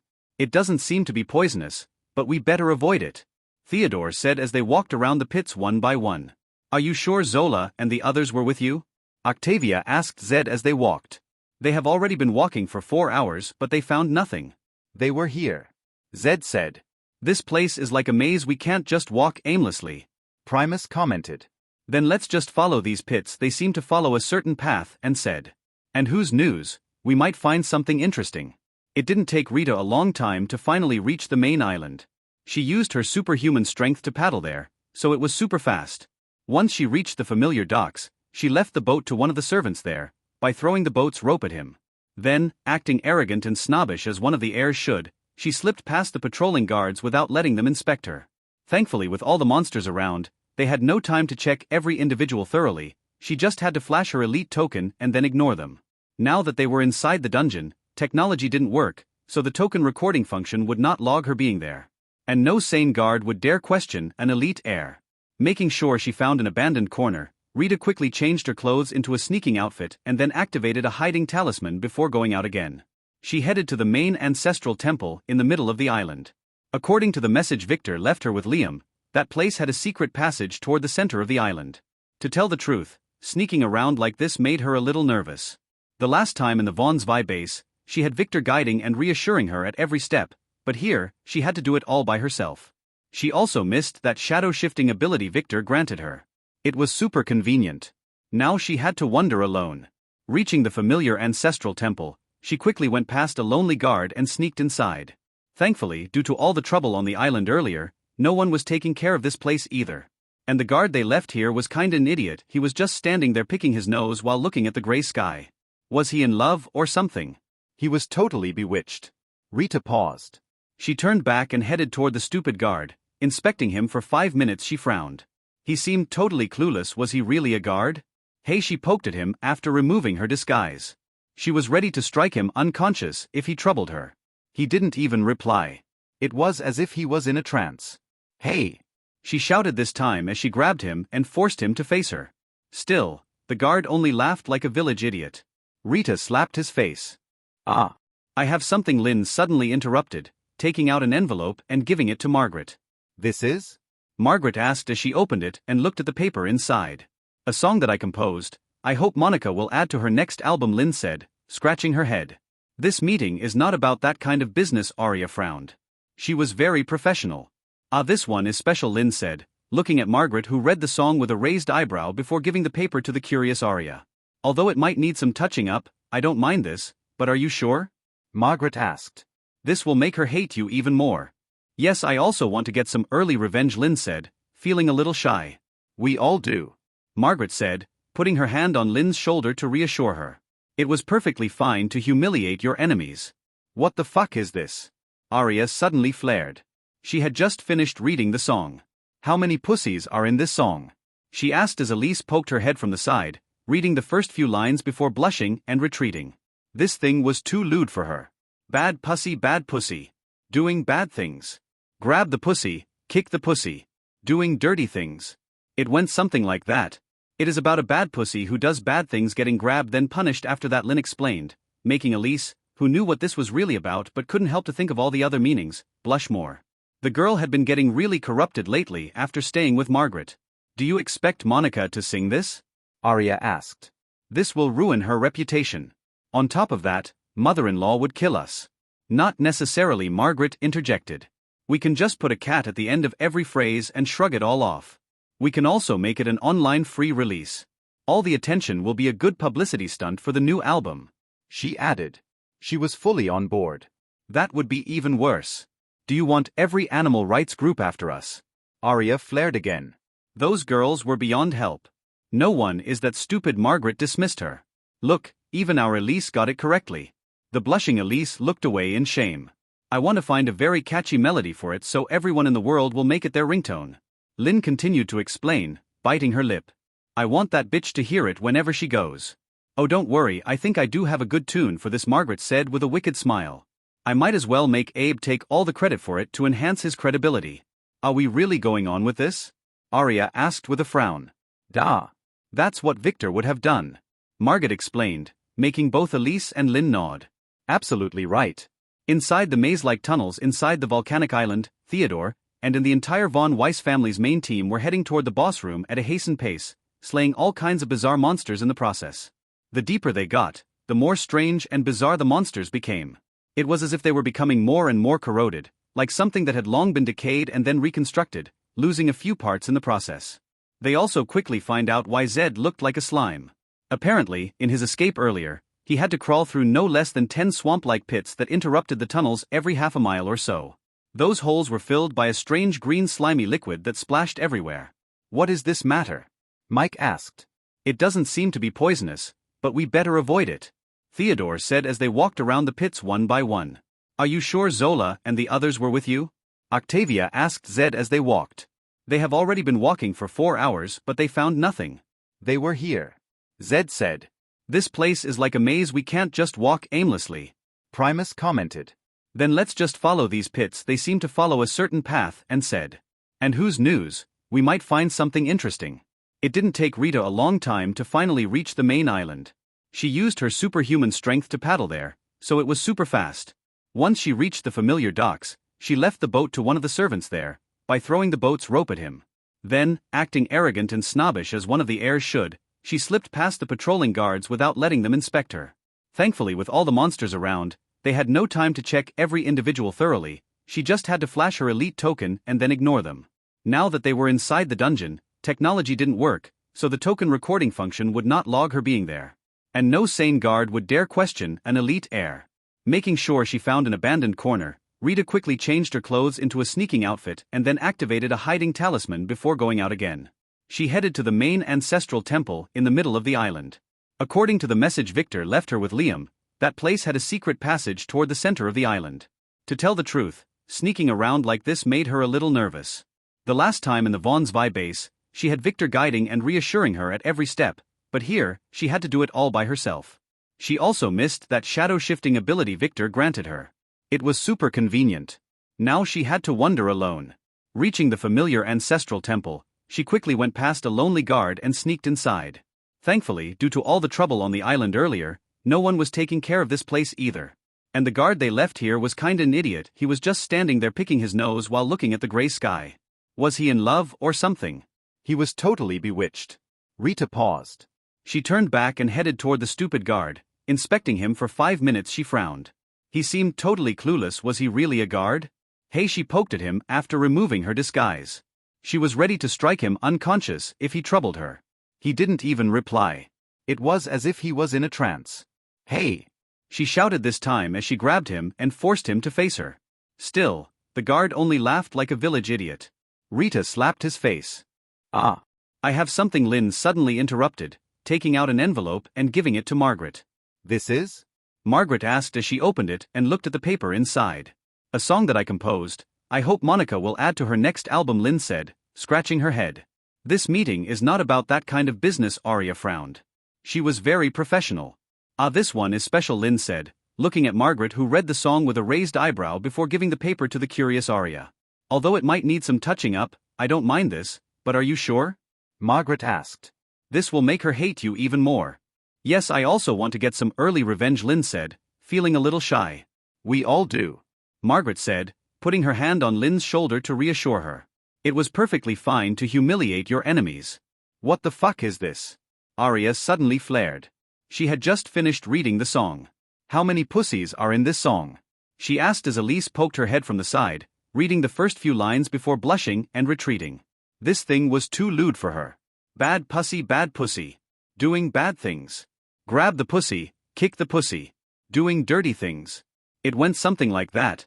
It is about a bad pussy who does bad things getting grabbed then punished. After that, Lynn explained, making Elise, who knew what this was really about but couldn't help to think of all the other meanings, blush more. The girl had been getting really corrupted lately after staying with Margaret. Do you expect Monica to sing this? Arya asked. This will ruin her reputation. On top of that, mother-in-law would kill us. Not necessarily, Margaret interjected. We can just put a cat at the end of every phrase and shrug it all off. We can also make it an online free release. All the attention will be a good publicity stunt for the new album. She added. She was fully on board.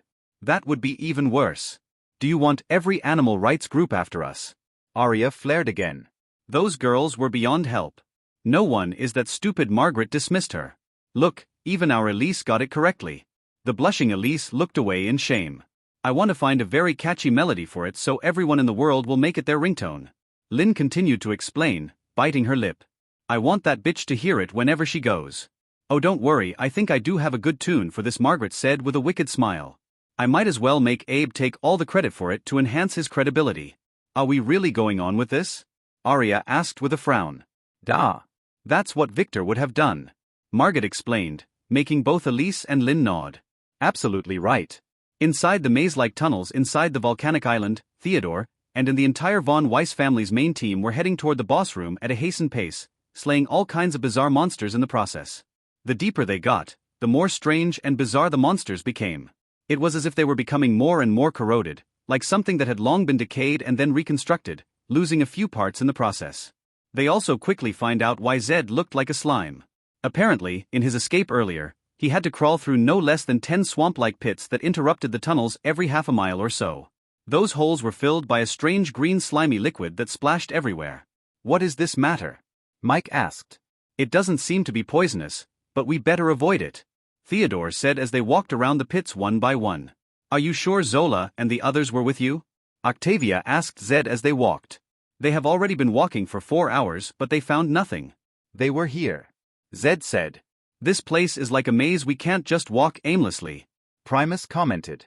Then let's just follow these pits, they seem to follow a certain path, and said. And whose news, we might find something interesting. It didn't take Rita a long time to finally reach the main island. She used her superhuman strength to paddle there, so it was super fast. Once she reached the familiar docks, she left the boat to one of the servants there, by throwing the boat's rope at him. Then, acting arrogant and snobbish as one of the heirs should, she slipped past the patrolling guards without letting them inspect her. Thankfully, with all the monsters around, they had no time to check every individual thoroughly, she just had to flash her elite token and then ignore them. Now that they were inside the dungeon, technology didn't work, so the token recording function would not log her being there. And no sane guard would dare question an elite heir. Making sure she found an abandoned corner, Rita quickly changed her clothes into a sneaking outfit and then activated a hiding talisman before going out again. She headed to the main ancestral temple in the middle of the island. According to the message Victor left her with Liam, that place had a secret passage toward the center of the island. To tell the truth, sneaking around like this made her a little nervous.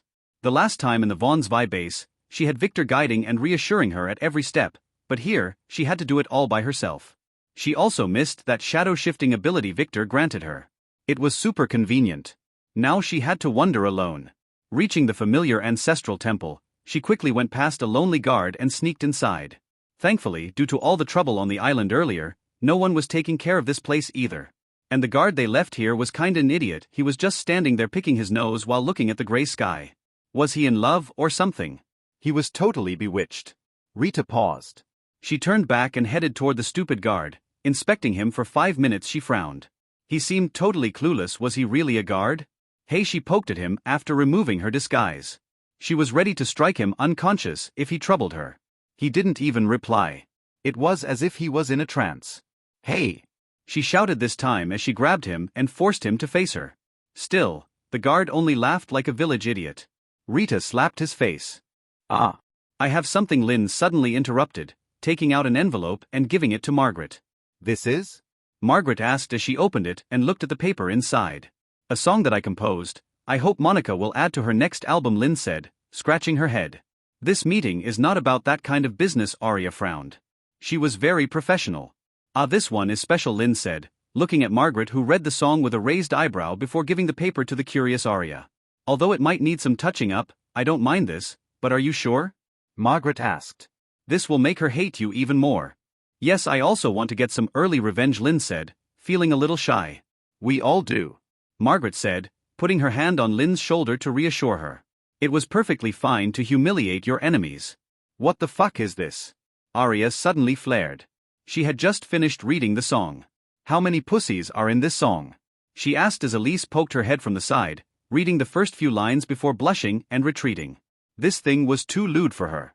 Bad pussy. Doing bad things. Grab the pussy, kick the pussy.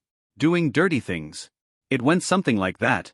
It is about a bad pussy who does bad things getting grabbed then punished. After that, Lynn explained, making Elise, who knew what this was really about but couldn't help to think of all the other meanings, blush more. The girl had been getting really corrupted lately after staying with Margaret. Do you expect Monica to sing this? Arya asked. This will ruin her reputation. On top of that, mother-in-law would kill us. Not necessarily, Margaret interjected. We can just put a cat at the end of every phrase and shrug it all off. We can also make it an online free release. All the attention will be a good publicity stunt for the new album. She added. She was fully on board. That would be even worse. Do you want every animal rights group after us? Arya flared again. Those girls were beyond help.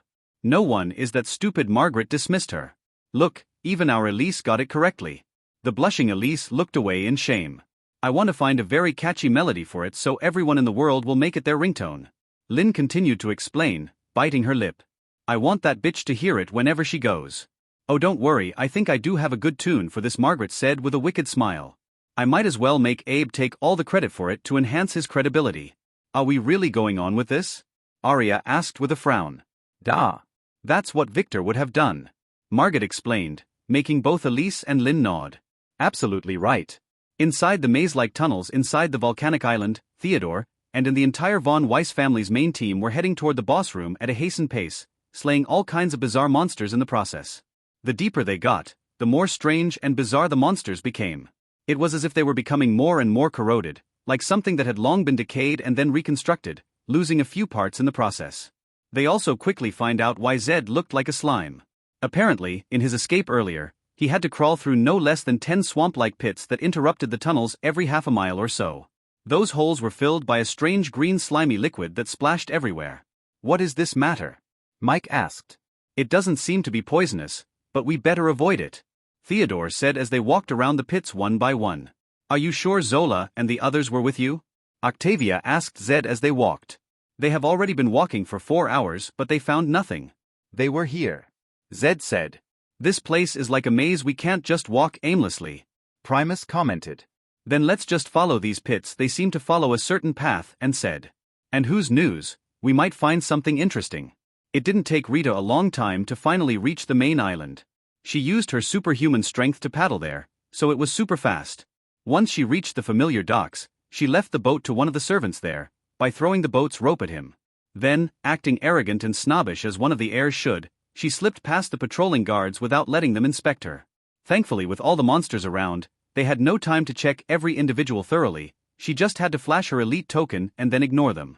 Now that they were inside the dungeon, technology didn't work, so the token recording function would not log her being there. And no sane guard would dare question an elite heir. Making sure she found an abandoned corner, Rita quickly changed her clothes into a sneaking outfit and then activated a hiding talisman before going out again. She headed to the main ancestral temple in the middle of the island. According to the message Victor left her with Liam, that place had a secret passage toward the center of the island. To tell the truth, sneaking around like this made her a little nervous. The last time in the Von Zwei base, she had Victor guiding and reassuring her at every step, but here, she had to do it all by herself. She also missed that shadow-shifting ability Victor granted her. It was super convenient. Now she had to wander alone. Reaching the familiar ancestral temple, she quickly went past a lonely guard and sneaked inside. Thankfully, due to all the trouble on the island earlier, no one was taking care of this place either. And the guard they left here was kinda an idiot, he was just standing there picking his nose while looking at the gray sky. Was he in love or something? He was totally bewitched. Rita paused. She turned back and headed toward the stupid guard. Inspecting him for 5 minutes, she frowned. He seemed totally clueless. Was he really a guard? Hey, she poked at him after removing her disguise. She was ready to strike him unconscious if he troubled her. He didn't even reply. It was as if he was in a trance. "Hey!" she shouted this time as she grabbed him and forced him to face her. Still, the guard only laughed like a village idiot. Rita slapped his face. "Ah. I have something," Lynn suddenly interrupted, taking out an envelope and giving it to Margaret. This is?" Margaret asked as she opened it and looked at the paper inside. "A song that I composed. I hope Monica will add to her next album," Lynn said, scratching her head. "This meeting is not about that kind of business," Arya frowned. She was very professional.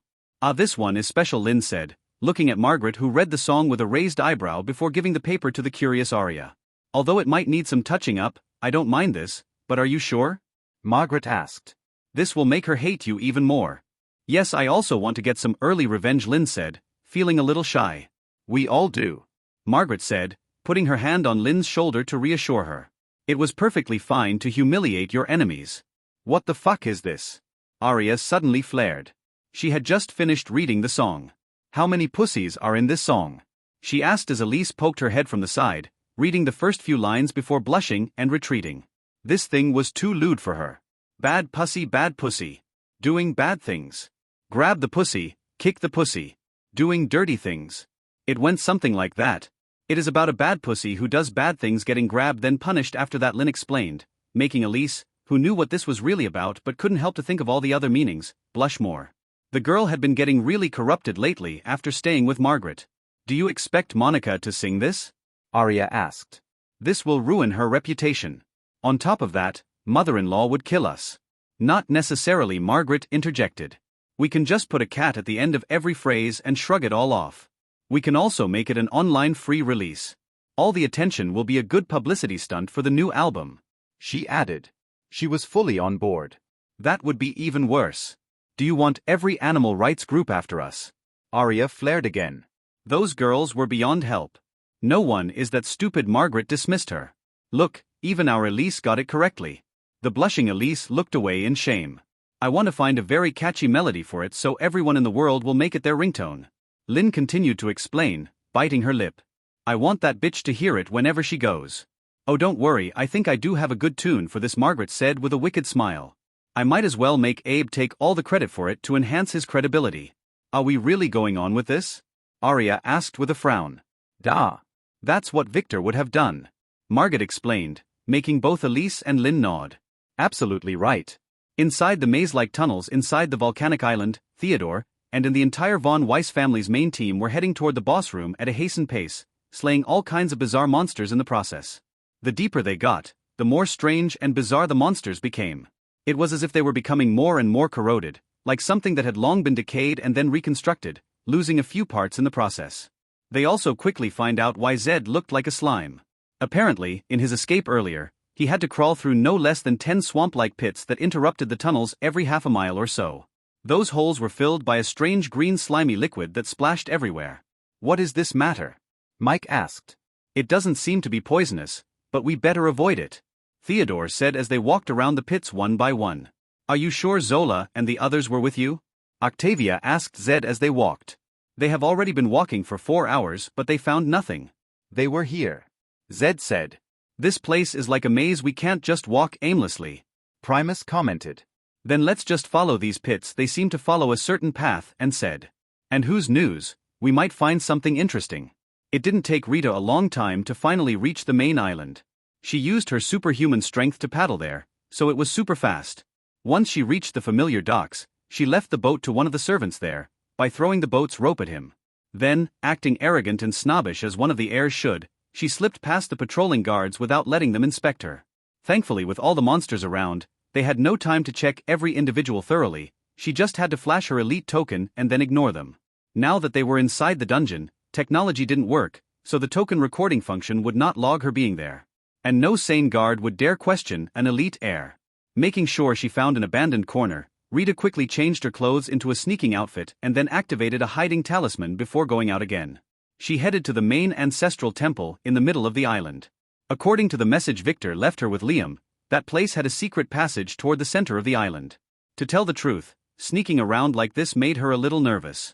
The last time in the Von Zwei base, she had Victor guiding and reassuring her at every step, but here, she had to do it all by herself. She also missed that shadow-shifting ability Victor granted her. It was super convenient. Now she had to wander alone. Reaching the familiar ancestral temple, she quickly went past a lonely guard and sneaked inside. Thankfully, due to all the trouble on the island earlier, no one was taking care of this place either. And the guard they left here was kinda an idiot. He was just standing there picking his nose while looking at the gray sky. Was he in love or something? He was totally bewitched. Rita paused. She turned back and headed toward the stupid guard. Inspecting him for 5 minutes, she frowned. He seemed totally clueless. Was he really a guard? Hey, she poked at him after removing her disguise. She was ready to strike him unconscious if he troubled her. He didn't even reply. It was as if he was in a trance. Hey! She shouted this time as she grabbed him and forced him to face her. Still, the guard only laughed like a village idiot. Rita slapped his face. Ah! I have something, Lynn suddenly interrupted, taking out an envelope and giving it to Margaret. This is? Margaret asked as she opened it and looked at the paper inside. A song that I composed. I hope Monica will add to her next album, Lynn said, scratching her head. This meeting is not about that kind of business, Aria frowned. She was very professional.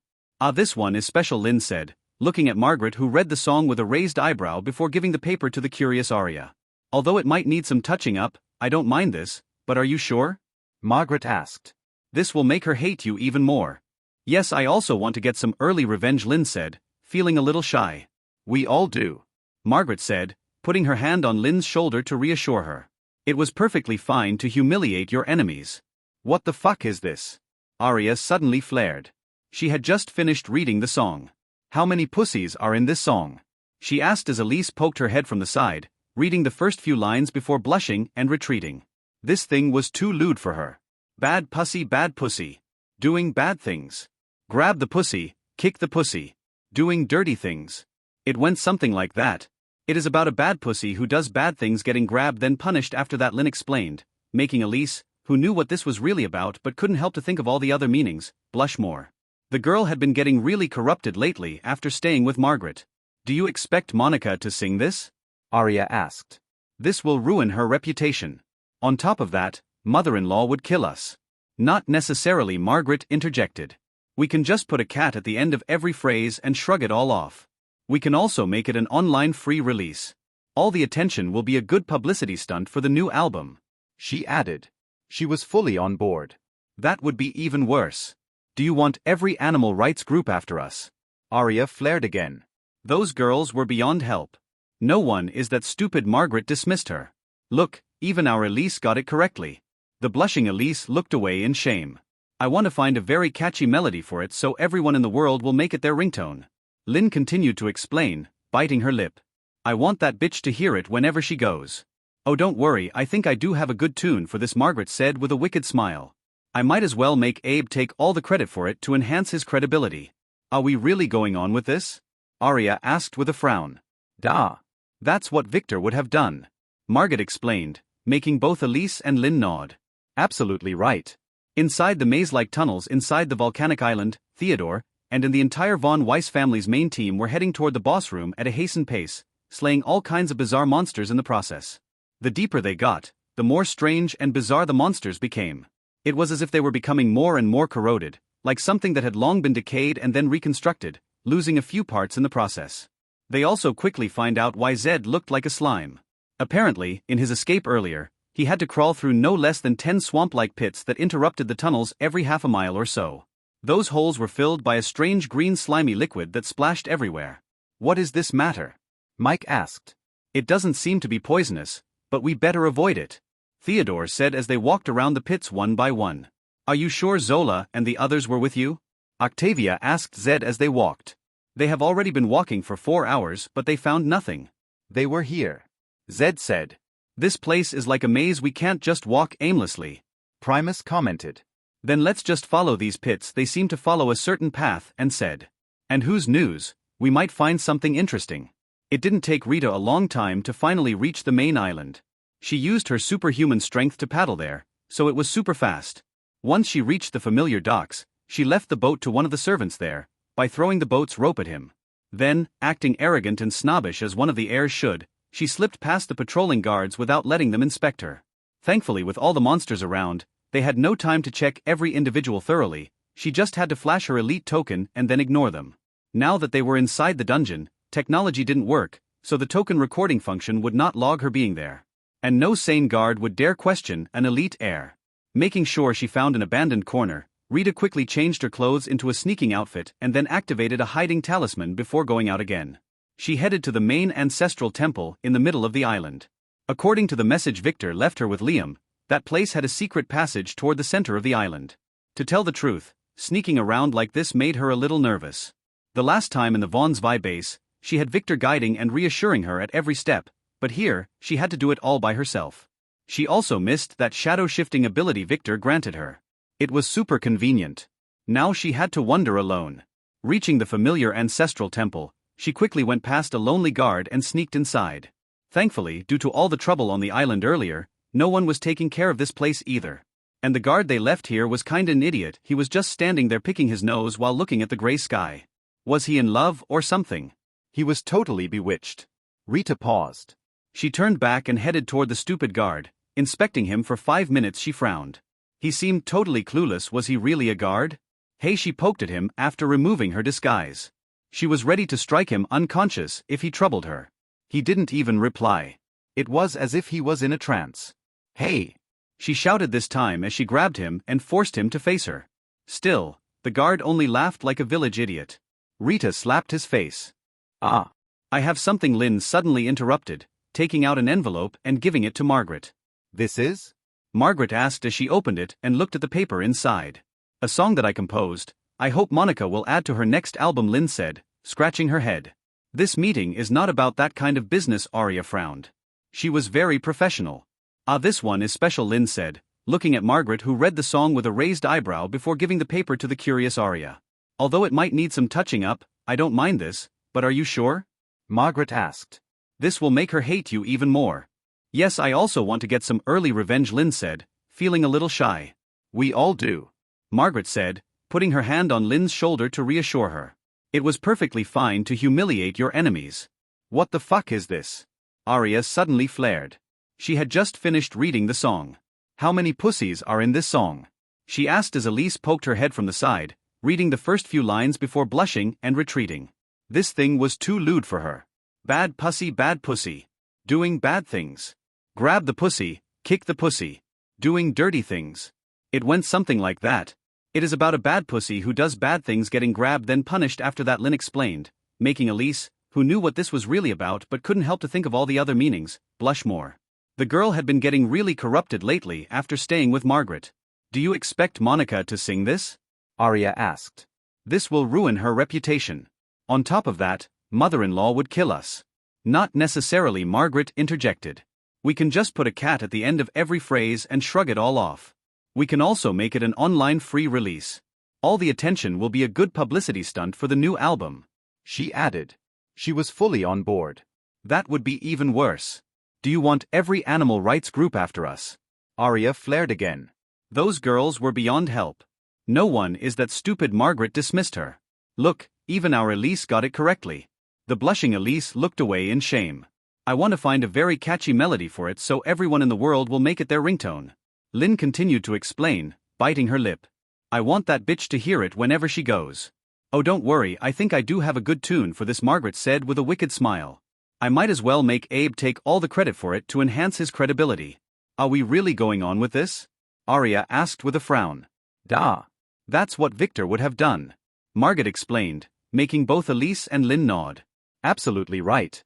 Inside the maze-like tunnels inside the volcanic island, Theodore, and in the entire Von Weiss family's main team were heading toward the boss room at a hastened pace, slaying all kinds of bizarre monsters in the process.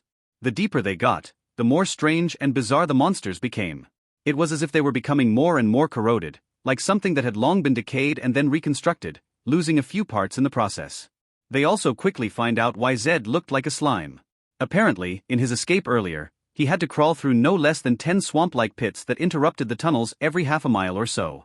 Those holes were filled by a strange green slimy liquid that splashed everywhere. What is this matter? Mike asked. It doesn't seem to be poisonous, but we better avoid it, Theodore said as they walked around the pits one by one. Are you sure Zola and the others were with you? Octavia asked Zed as they walked.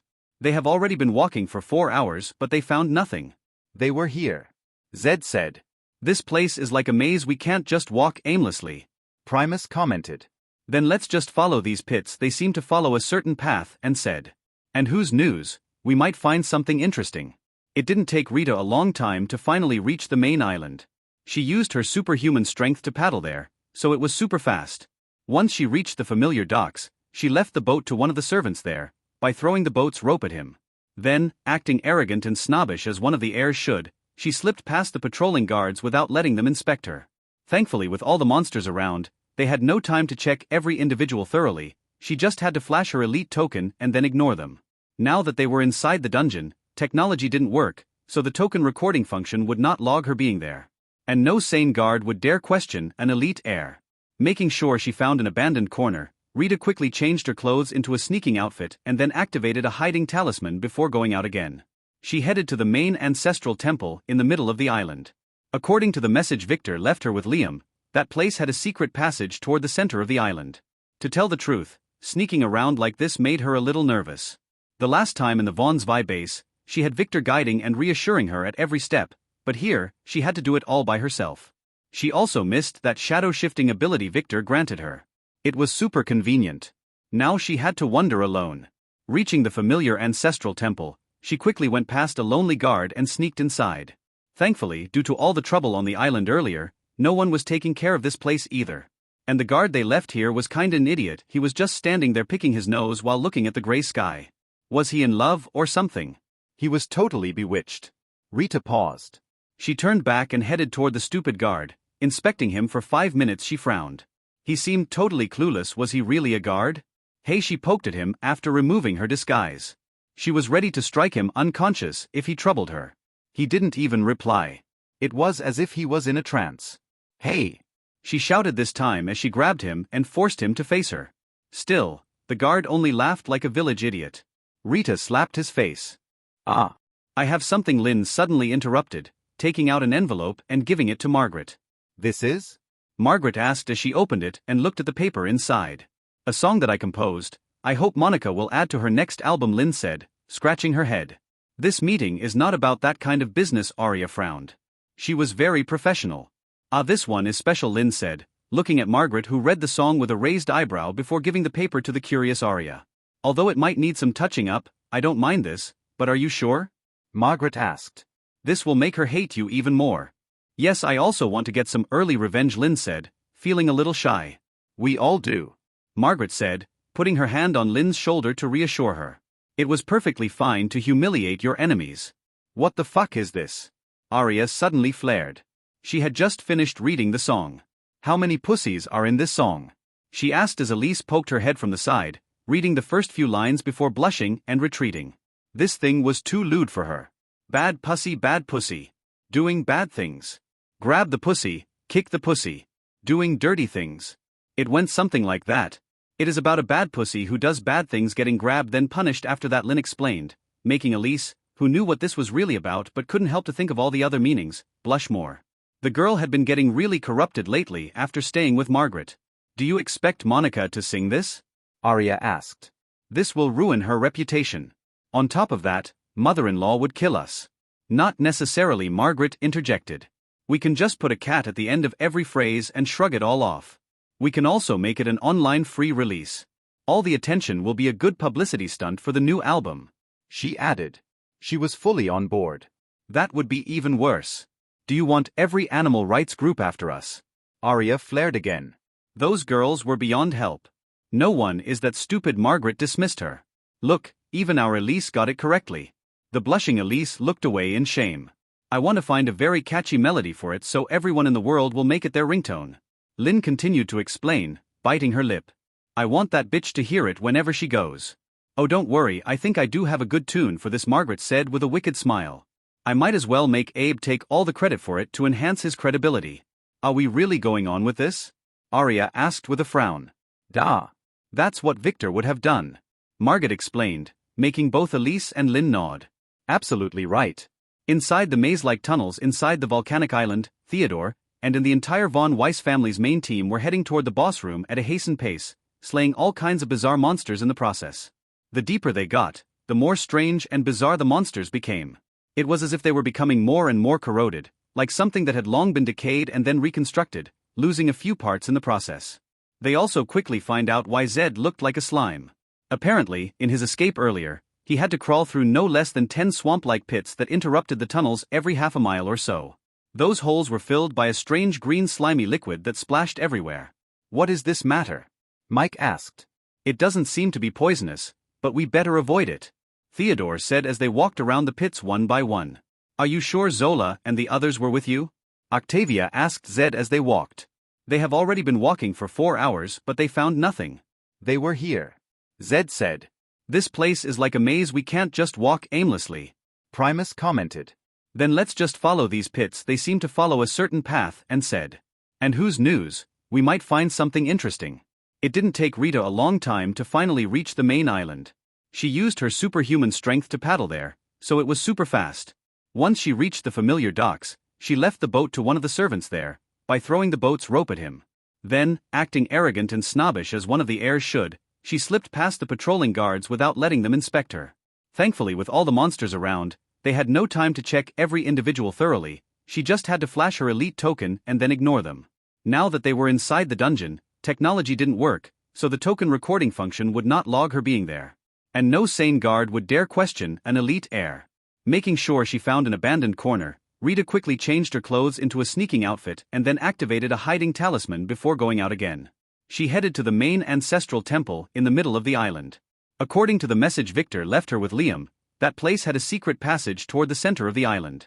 To tell the truth, sneaking around like this made her a little nervous. The last time in the Vaughn's Vi base, she had Victor guiding and reassuring her at every step, but here, she had to do it all by herself. She also missed that shadow-shifting ability Victor granted her. It was super convenient. Now she had to wander alone. Reaching the familiar ancestral temple, she quickly went past a lonely guard and sneaked inside. Thankfully, due to all the trouble on the island earlier, no one was taking care of this place either. And the guard they left here was kinda an idiot, he was just standing there picking his nose while looking at the gray sky. Was he in love or something? He was totally bewitched. Rita paused. She turned back and headed toward the stupid guard. Inspecting him for 5 minutes, she frowned. He seemed totally clueless. Was he really a guard? Hey, she poked at him after removing her disguise. She was ready to strike him unconscious if he troubled her. He didn't even reply. It was as if he was in a trance. Hey! She shouted this time as she grabbed him and forced him to face her. Still, the guard only laughed like a village idiot. Rita slapped his face. Ah! I have something, Lynn suddenly interrupted, taking out an envelope and giving it to Margaret. This is? Margaret asked as she opened it and looked at the paper inside. A song that I composed. I hope Monica will add to her next album, Lynn said, scratching her head. This meeting is not about that kind of business, Arya frowned. She was very professional. This one is special, Lynn said, looking at Margaret, who read the song with a raised eyebrow before giving the paper to the curious Arya. Although it might need some touching up, I don't mind this, but are you sure? Margaret asked. This will make her hate you even more. Yes, I also want to get some early revenge, Lynn said, feeling a little shy. We all do, Margaret said, putting her hand on Lynn's shoulder to reassure her. It was perfectly fine to humiliate your enemies. What the fuck is this? Arya suddenly flared. She had just finished reading the song. How many pussies are in this song? She asked as Elise poked her head from the side, reading the first few lines before blushing and retreating. This thing was too lewd for her. Bad pussy. Doing bad things. Grab the pussy, kick the pussy. Doing dirty things. It went something like that. It is about a bad pussy who does bad things getting grabbed then punished. After that, Lynn explained, making Elise, who knew what this was really about but couldn't help to think of all the other meanings, blush more. The girl had been getting really corrupted lately after staying with Margaret. Do you expect Monica to sing this? Arya asked. This will ruin her reputation. On top of that, mother-in-law would kill us. Not necessarily, Margaret interjected. We can just put a cat at the end of every phrase and shrug it all off. We can also make it an online free release.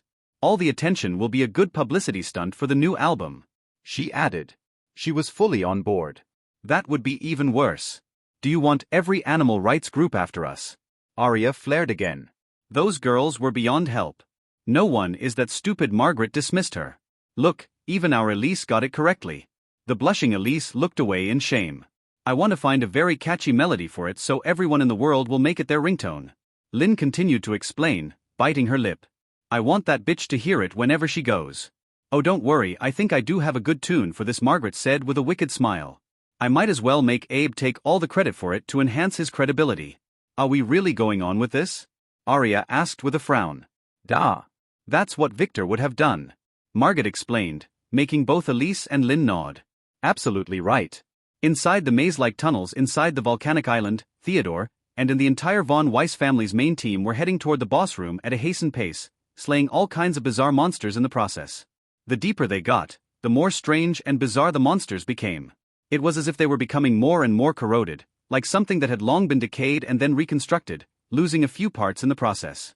They also quickly find out why Zed looked like a slime. Apparently, in his escape earlier, he had to crawl through no less than 10 swamp-like pits that interrupted the tunnels every half a mile or so. Those holes were filled by a strange green slimy liquid that splashed everywhere. What is this matter? Mike asked. It doesn't seem to be poisonous, but we better avoid it, Theodore said as they walked around the pits one by one. Are you sure Zola and the others were with you? Octavia asked Zed as they walked. They have already been walking for 4 hours, but they found nothing. They were here, Zed said. This place is like a maze, we can't just walk aimlessly, Primus commented. Then let's just follow these pits, they seem to follow a certain path, and said. And whose news, we might find something interesting. It didn't take Rita a long time to finally reach the main island. She used her superhuman strength to paddle there, so it was super fast. Once she reached the familiar docks, she left the boat to one of the servants there, by throwing the boat's rope at him. Then, acting arrogant and snobbish as one of the heirs should, she slipped past the patrolling guards without letting them inspect her. Thankfully, with all the monsters around, they had no time to check every individual thoroughly. She just had to flash her elite token and then ignore them. Now that they were inside the dungeon, technology didn't work, so the token recording function would not log her being there. And no sane guard would dare question an elite heir. Making sure she found an abandoned corner, Rita quickly changed her clothes into a sneaking outfit and then activated a hiding talisman before going out again. She headed to the main ancestral temple in the middle of the island. According to the message Victor left her with Liam, that place had a secret passage toward the center of the island. To tell the truth, sneaking around like this made her a little nervous. The last time in the Von Zwei base, she had Victor guiding and reassuring her at every step, but here, she had to do it all by herself. She also missed that shadow-shifting ability Victor granted her. It was super convenient. Now she had to wander alone. Reaching the familiar ancestral temple, she quickly went past a lonely guard and sneaked inside. Thankfully, due to all the trouble on the island earlier, no one was taking care of this place either. And the guard they left here was kinda an idiot, he was just standing there picking his nose while looking at the gray sky. Was he in love or something? He was totally bewitched. Rita paused. She turned back and headed toward the stupid guard. Inspecting him for 5 minutes, she frowned. He seemed totally clueless. Was he really a guard? Hey, she poked at him after removing her disguise. She was ready to strike him unconscious if he troubled her. He didn't even reply. It was as if he was in a trance. Hey! She shouted this time as she grabbed him and forced him to face her. Still, the guard only laughed like a village idiot. Rita slapped his face. Ah! I have something, Lynn suddenly interrupted, taking out an envelope and giving it to Margaret. This is? Margaret asked as she opened it and looked at the paper inside. A song that I composed. I hope Monica will add to her next album, Lynn said, scratching her head. This meeting is not about that kind of business, Arya frowned. She was very professional. Ah, this one is special, Lynn said, looking at Margaret, who read the song with a raised eyebrow before giving the paper to the curious Arya.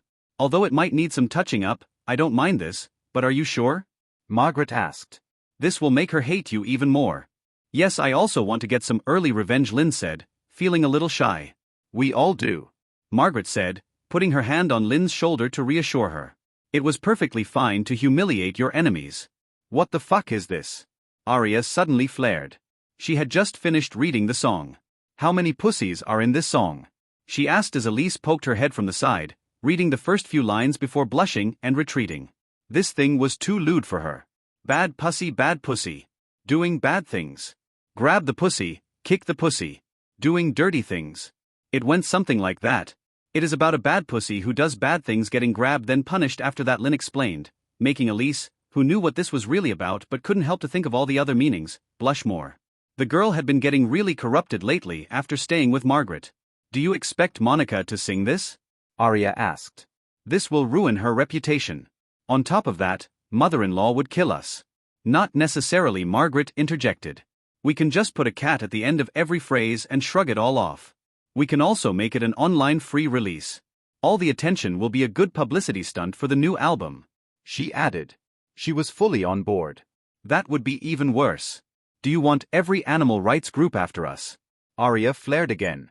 Those girls were beyond help. No one is that stupid. Margaret dismissed her. Look, even our Elise got it correctly. The blushing Elise looked away in shame. I want to find a very catchy melody for it so everyone in the world will make it their ringtone. Lynn continued to explain, biting her lip. I want that bitch to hear it whenever she goes. Oh, don't worry, I think I do have a good tune for this, Margaret said with a wicked smile. I might as well make Abe take all the credit for it to enhance his credibility. Are we really going on with this? Arya asked with a frown. Da. That's what Victor would have done. Margaret explained, making both Elise and Lynn nod. Absolutely right. Inside the maze-like tunnels inside the volcanic island, Theodore, and in the entire Von Weiss family's main team were heading toward the boss room at a hastened pace, slaying all kinds of bizarre monsters in the process. The deeper they got, the more strange and bizarre the monsters became. It was as if they were becoming more and more corroded, like something that had long been decayed and then reconstructed, losing a few parts in the process. They also quickly find out why Zed looked like a slime. Apparently, in his escape earlier, he had to crawl through no less than 10 swamp-like pits that interrupted the tunnels every half a mile or so. Those holes were filled by a strange green slimy liquid that splashed everywhere. What is this matter? Mike asked. It doesn't seem to be poisonous, but we better avoid it, Theodore said as they walked around the pits one by one. Are you sure Zola and the others were with you? Octavia asked Zed as they walked. They have already been walking for 4 hours, but they found nothing. They were here, Zed said. This place is like a maze, we can't just walk aimlessly, Primus commented. Then let's just follow these pits, they seem to follow a certain path, and said. And whose news, we might find something interesting. It didn't take Rita a long time to finally reach the main island. She used her superhuman strength to paddle there, so it was super fast. Once she reached the familiar docks, she left the boat to one of the servants there, by throwing the boat's rope at him. Then, acting arrogant and snobbish as one of the heirs should, she slipped past the patrolling guards without letting them inspect her. Thankfully, with all the monsters around, they had no time to check every individual thoroughly. She just had to flash her elite token and then ignore them. Now that they were inside the dungeon, technology didn't work, so the token recording function would not log her being there. And no sane guard would dare question an elite heir. Making sure she found an abandoned corner, Rita quickly changed her clothes into a sneaking outfit and then activated a hiding talisman before going out again. She headed to the main ancestral temple in the middle of the island. According to the message Victor left her with Liam, that place had a secret passage toward the center of the island. To tell the truth, sneaking around like this made her a little nervous. The last time in the Von Zwei base, she had Victor guiding and reassuring her at every step, but here, she had to do it all by herself. She also missed that shadow-shifting ability Victor granted her. It was super convenient. Now she had to wander alone. Reaching the familiar ancestral temple, she quickly went past a lonely guard and sneaked inside. Thankfully, due to all the trouble on the island earlier, no one was taking care of this place either. And the guard they left here was kinda an idiot, he was just standing there picking his nose while looking at the gray sky. Was he in love or something? He was totally bewitched. Rita paused. She turned back and headed toward the stupid guard. Inspecting him for 5 minutes, she frowned. He seemed totally clueless. Was he really a guard? Hey, she poked at him after removing her disguise. She was ready to strike him unconscious if he troubled her. He didn't even reply. It was as if he was in a trance. Hey! She shouted this time as she grabbed him and forced him to face her. Still, the guard only laughed like a village idiot. Rita slapped his face. Why did you kill him? The policewoman hit the stainless steel table angrily. Confess. I invoke the fifth. Axel spat. He already called Olaf and the latter told him to remain silent and await a family decision. The situation had become too public to keep under rags. Like that will ever help you, she spat. He is his ex-lover, ha? I bet you two had a fight. I know nothing about that. I am innocent, Axel said, sighing. When he saw it was a policewoman who came to enstorage him, he was pretty amused. That was until this annoying bitch started to throw around baseless accusations and conspiracy theories. How the hell did she live this long with that screwed mind of hers? Stop lying. We got it all in film. Even your all-powerful family will not be able to help you with all the public outrage, she spat. She clearly had a problem with powerful families. I am not counting on them, I am counting on the truth, he lied. Can I ask you something though? Why do I feel like you hold some grudge against me? Axel asked. She squinted at him. Now you act like you don't remember, huh? Don't worry, I will make sure you will pay for what you did, both to him and me. What do you mean? What did I do to you? Axel frowned. The way this crazy chick was acting was as if she had a crush on him before then he went and cheated on her. Could that be what happened? I confess, the last time you were here, I was fooled too by you and your cousin's acts, but my intuition that you are a crooked scum was not wrong after all. An apple doesn't fall far from the tree, she said with determination. Let me. Bam. The door of the interrogation room opened. It was the police chief. Leah, didn't I forbid you from coming here? He spat directly.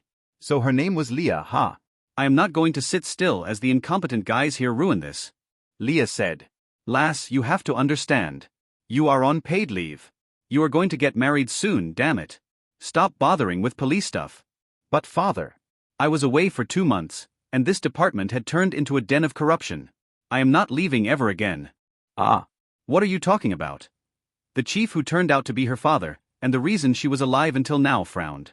Is there a problem between you and Archie? He asked. He wants to create a fucking harem, she spat, looking hatefully at Axel as if he was the reason why all young noblemen in this country went harem crazy lately. No, not just the noblemen, many normal young men started to have such delusions. And? It is legal. He is a noble, her father replied as he shook his head. After what you did to him, it was very generous of the royal family to not only forgive you but accept you as a full-fledged wife, he added in a seemingly glad voice. He clearly wanted this marriage to happen. Like hell, I want that. Leah spat in a troubled voice. Well, it is too late now. You have to pay for what you did, the chief spat. Clearly dissatisfied with his daughter's mentality. You were the one who forced Archie into bed in the first place after all. I didn't do it on my own accord. I was drugged by some scumbag. Leah yelled as she glared hatefully at Alex who was watching the drama. What did he do now? Ah. It must be that imposter. Then you should have clarified things back then instead of arresting Prince Archie and making a public scene. I had no idea he was drugged too, she pouted. Regardless. The deed is already done. There is no going back now, the chief sighed. At least think about the royal baby you are carrying, he said, making Alex look at Lee's stomach. Was she pregnant? Did that have anything to do with her nasty temper? Dad. I don't want it, she spat angrily. It will ruin my career. Is being a police officer that important? The chief flared. That baby is of noble royal blood.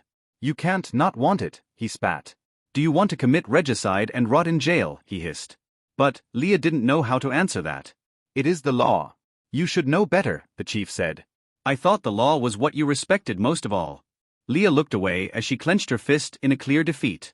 Axel, who got the gist of their heated conversation, signed. Wait, why were they discussing this here? Weren't such things very private? Young Master Victor, the police chief, finally noticing he was there, said. I am sorry about bothering you with our family matters. It is fine, Axel said dismissively. Did the family respond? He asked. Olaf had already told him that his family should be able to easily fix everything. Yes, we just got news from your esteemed family and talked to the lawyers they hired. Unfortunately, due to the public pressure and all those annoying journalists camping outside, the chief slowed down and gave his daughter a glare before continuing, because of all of this mess. You will have to stay with us for a day or two. Ah. Okay. I don't mind. Just hope that you give me a clean cell, Axel said. As someone who spent his life sleeping in a sect dormitory with 7 other filthy guys, he didn't mind sleeping in a cell, as long as it was clean and tidy, that is. Don't worry, we already prepared the best one, we even found some cellmates whom you might enjoy, the chief winked as he said in a low voice. Ah. What? Axel didn't get that right. This way, young Master Victor, the chief winked as he opened the door. It had been 3 hours as Victor slowly made his way through the dim underground tunnels. He could tell that this place was built long ago. The stone walls here were way older than any of the structures above. If he were to compare it to something, it would be the way structures were usually built in dungeons. This place might have been a dungeon itself at one point in time. The more Victor walked, the more he came to this conclusion. Those similar passages that he passed again and again were built purposely to disorient whoever was crossing them. It was like a maze. A defensive maze maybe that was meant to keep intruders out. Quite the opposite from the structures above were made to keep prisoners in. With both of those, this place could be described in 2 words. Death trap. Well, it would not be his death. He expected it to really be full of dangers and such, but other than a few lousy traps that he could easily spot with his appraisal skill, there were no unexpected things. No wait. Considering that none of the nobles could use their skills after touching that pillar, this place might be a little tricky for them. Also, this world seemed to not have many dungeons, so most of the guys didn't really have any experience with such places. Soon, Victor reached an intersection, the 20th since he entered. He frowned as he began looking around. Victor could see that there were 3 passageways in front of him. 2 were normal, while the other was hidden and disguised as a plain wall. If it were not for his skills, he would have completely missed it. It was the effect of a strange array that had been changing things around him for a while now. Interesting. This was not a contest, but a rigged execution ground. Whoever was in the control room was purposely guiding the participants. He sighed. "What path do you think we should go through?" he asked the little girl who held his hand as she curiously looked around. She was Amira, who refused to stay in the cauldron with Meryl and Massel and insisted on following him around. He had no choice but to let her do as she pleased on the condition of her staying beside him, where he could easily disguise her presence. This girl was getting more and more mysterious, and he had long decided to dig the truth about her. One of the things he was now intrigued about was how his Fate Weaver skill seemed to be completely oblivious to her. It was as if she didn't have a destiny at all. That was except for one thread that connected her to him, a thread of dependence and trust. "There," she said, pointing to one of the 2 open passageways. "It smells interesting," she said. "Death?" Victor asked. The girl seemed to be very sensitive toward that. It was as if she had the power to absorb this death energy for some reason. But it was not clear to him yet whether this was good or bad for her. She didn't really display any anomalies when he killed a few demons in front of her. She just took a few breaths and said that she felt refreshed. A lot," she nodded. Victor frowned, looking at the ominous passageway going down. "Yeah." It smelt of death and decay. Still, he could feel that demonic bloodline he felt from before was in its direction, so he quickly headed toward it, making creaking sounds all along using his armor. One might think he was using this to ward away the demons who were supposedly here, but the truth was it was meant to lure in other participants. Getting them to attack him and then kicking their asses was the best way to collect those flags. Since the morning, he had been attacked by some idiots 5 times, forcing him to use the family sword art to repel them. He couldn't use his skills after all, as he should be cursed, and couldn't really use his powers for the next 2 weeks after all. Thankfully, the same was true for his attackers. Those idiots stupidly attacked all the walls around Victor instead of swinging their swords at him, allowing him to swiftly decapitate them and take all the flags they gathered. After removing their masks, he discovered 4 of them were nobles and the other, who was the third to attack him, was a commoner and for some strange reason was not cursed like the rest.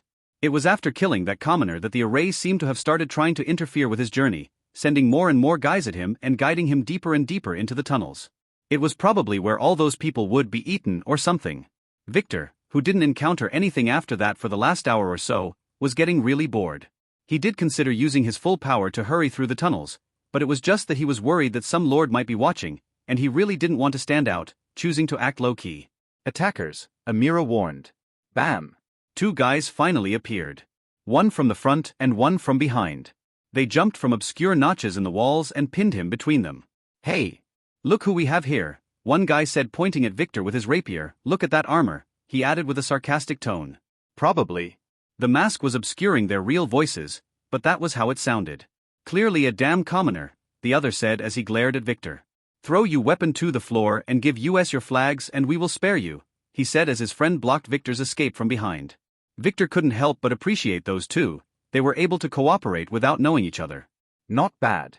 They were clearly either nobles or some professionally trained commoners. He quickly appraised them. They were both commoners. Victor could tell from their surnames, which lacked the de la prefix all nobles seem to have. He could also tell that the second one, who was behind him, was a female, and she was possessed by a demon. By using his demonic bloodline on his eyes, he could see the shadow hovering behind her. Wait, weren't the students tested by that demon-busting pillar? Now he was sure of it. They didn't have that curse, so probably not. They wanted them with their entire skill sets to survive this place. They would probably test them in secret after the competition. "Hey, did you hear us?" the one who was behind Victor demanded. They were clearly waiting for his response to decide if he was a noble or a fellow commoner. "You want my flags?" he asked with a sigh. "Yeah," the one in front responded. Jake said. "What do you think?" he asked Amira, whom the attackers didn't see. "That one is smelly." She glared at the demon-possessed one at the back. "This has no smell at all," she said, pointing to the one at the front. "Oh. Do you mean that he did not kill anyone before? Victor asked, raising one eyebrow. Amira frowned and shrugged. She had no idea. Victor sighed.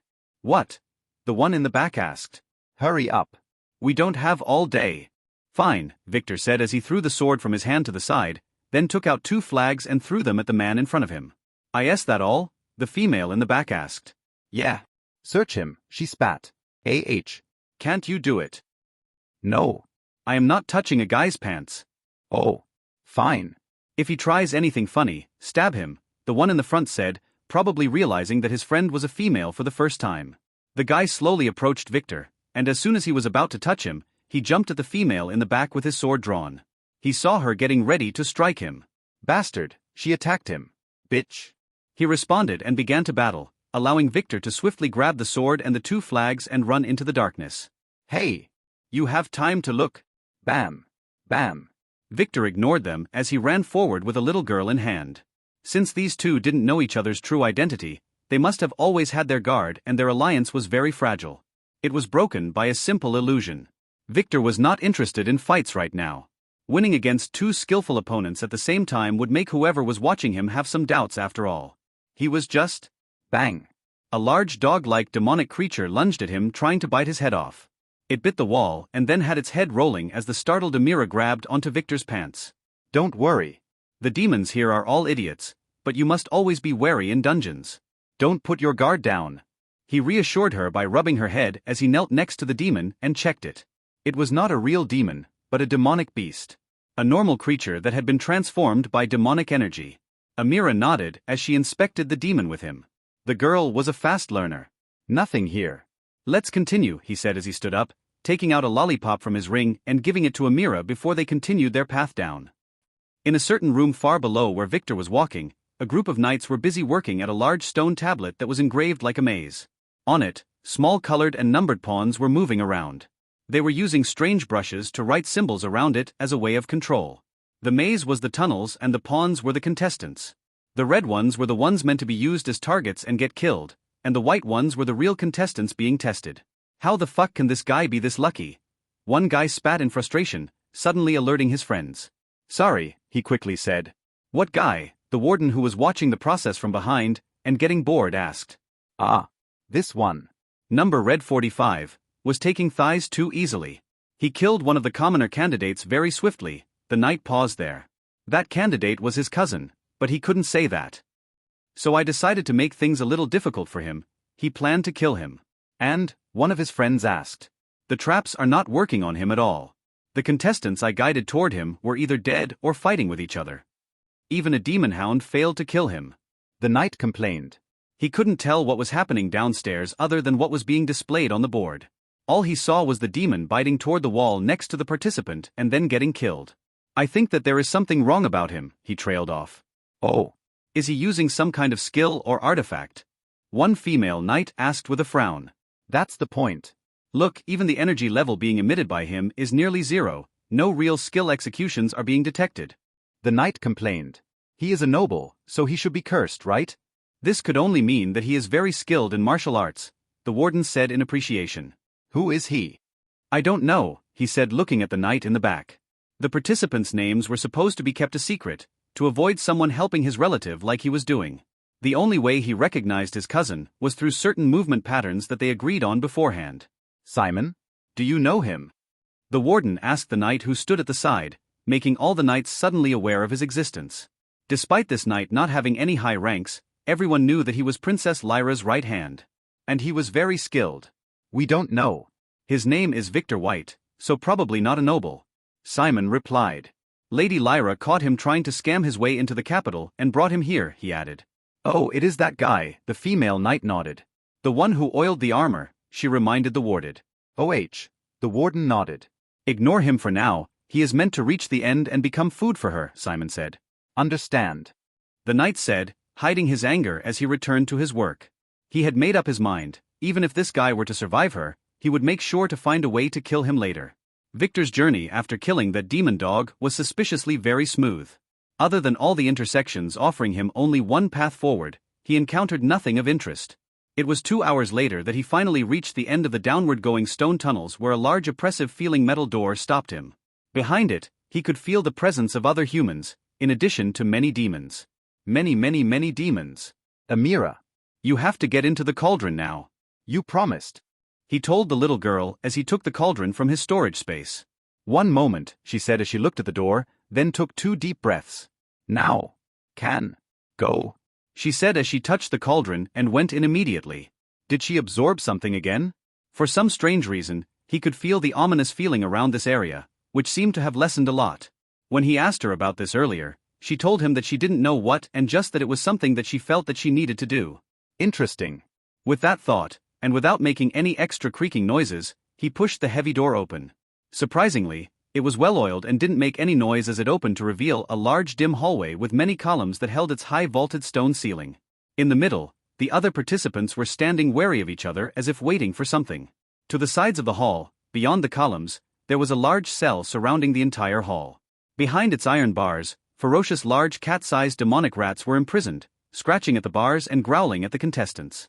No, wait. The demonic rats were not the ones in the cage, the participants were. Victor could tell that as he noticed how big the place was. This hall was like a safe zone inside of a giant rat cage. Although the demonic rats were only at level 5 at most and a trained knight was sure to be able to kill those easily, they made Victor very nervous. There were too many of them. If those guys were to swarm someone, he was a definite goner. Another one, a woman in a knight's suit of armor exclaimed as soon as Victor entered. You should be the last one, she said. She was clearly the one officially in charge here. Welcome to the demonic test chamber, here is your final. She paused as she watched Victor turn back and open the door wanting to leave. Where are you going? She asked. I am not intruding on something here, right? He asked nervously as he turned to look at her as any guy would do when he walked in on a couple making out. Intruding? She didn't get it. I don't know what you mean, but if you leave, you will be disqualified, she directly said. Ah, Victor said with a frown as he turned around and carefully began to look around at the participants who were looking back at him from behind their masks. They were all nobles to be eaten. That was except for one. Lyra was smirking in the back as she stood next to a large column and observed everyone. Do I really have to participate? He asked in a worried tone as he gave the participants and then the demonic rats a look. Are they in too? He asked worriedly. In what? The knight asked. Isn't this an orgy? Victor asked. He really needed to act like a pervert. He had a reputation to keep after all. And his actions here would definitely reach his family members. The knight finally got it as one of the very perverted contestants to her side exploded laughing. Pathetic. You can joke all you want, but let me remind you of something. This place is a life or death challenge. And your life is in my hands, she spat hatefully as she pointed to herself. A handjob too? Victor asked, making all the participants, including those who didn't want to laugh, explode. The female knight almost exploded as she secretly looked at Lyra, who signaled her to calm down. Then made a knife signal with her hand. The female knight smirked as she looked back at Victor as if he was already just dead meat. Since everyone is here, I can start the explanation, she said, clearing her throat. This is one of the contest's ending chambers. It contains a final test with a chance to achieve enough flags to finish the contest. You will, she began to explain. Like I asked before, does it involve those demons in cages? Victor interrupted.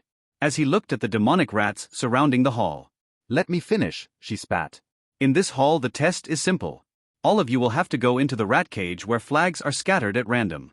You will only be able to leave after your total number of flags reaches 30, she said, making each of the contestants look at the flags that they had to stick to their belts according to the rules. Most had 10, and none had more than 20. Those who walk out will be considered to have won the contest, she said. If you manage to stay there for 30 minutes you will be rescued, and although you would be considered to have failed, you would keep your sorry life, she added ominously.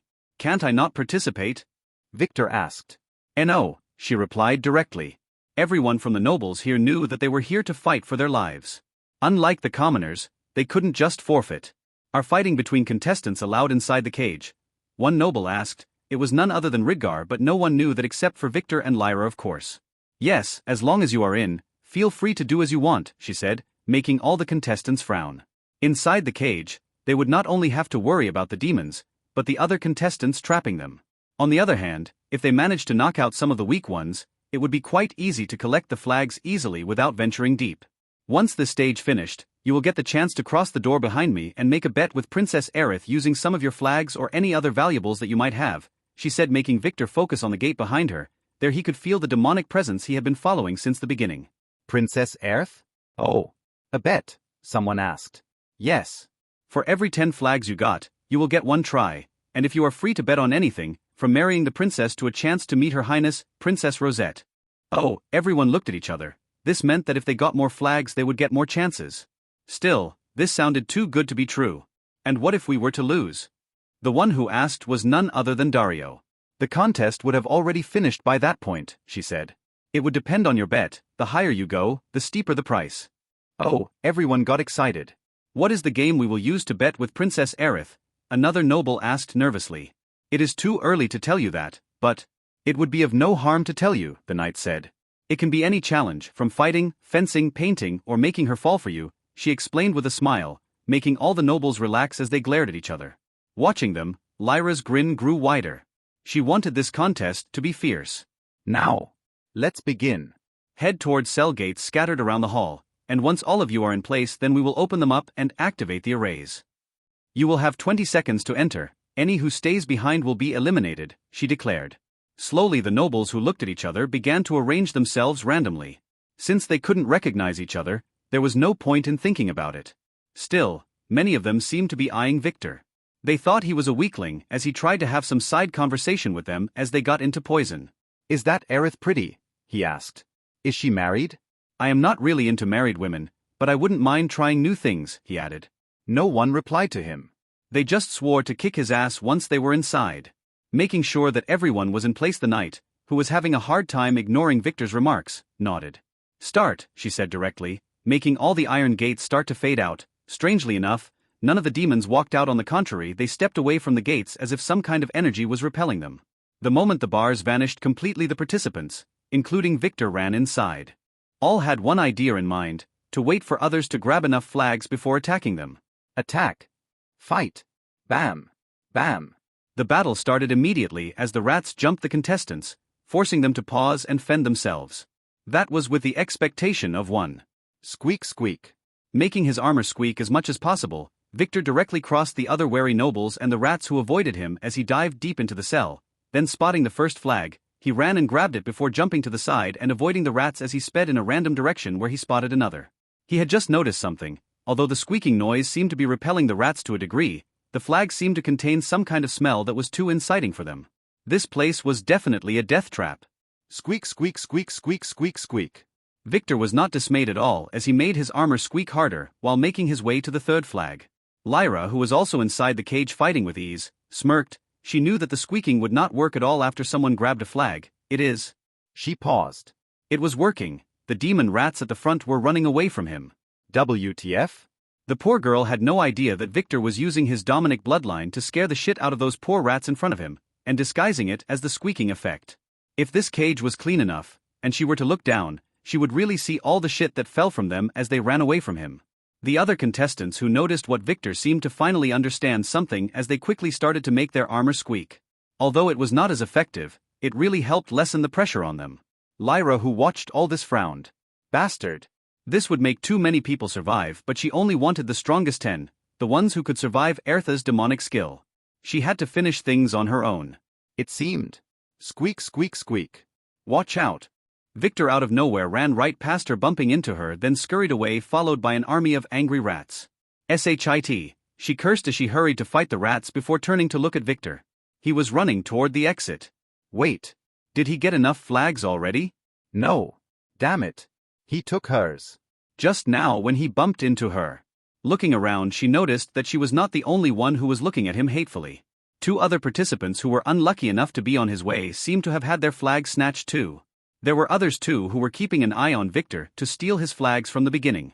Too bad none of them had the gall to go and try and attack him with an entire tsunami of crazy rats behind him, running after him as if he was the one who raped their mother and killed their father, yet in front of him, none could be found. How could this be? Squeak squeak. Squeak. Everyone could only watch as he reached the gate and jumped out. The array shimmered, clouding his flags before letting him pass. First, he shouted as his feet touched the ground outside. What? Already? Damn it. Many participants who only noticed now turned to look at him. This included Rigger, who yelled in anger. Victor ignored them as he ran toward the female knight and presented her with the flags. I got them. Can I go and fuck? Meet Princess Aerith now. he asked in a loud voice. Wah. The fuck? H. One of them was so distracted hearing him that he let his guard down and was shredded into pieces by the demonic rats. Fight. Victor ignored them as he looked at the female knight with anticipating eyes. Well done. Please wait until the others finish. You will go in according to your numbers, she said hatefully. You will be going in last, she added with disgust. Good point, he said with a knowing nod. Once she got a taste of this, she would never care about anything else, he said with a perverted smile, making not only the female knight but also Lyra, who heard him, almost explode with anger. Too bad she was now without flags, and would need to fish for some before she could go out and kick his ass. All kneel for the Fate Lord, the Chamberlain, a tall white-haired old man, announced, making all the neatly dressed men and women in the courtroom kneel down as a completely naked young man with long flowing blonde hair reaching his butt, entered with a long golden lance in his hand. He slowly made his way on the crimson carpet, then climbed 2 steps, reaching the golden throne in the center of the room, and sat on it, crossing his legs.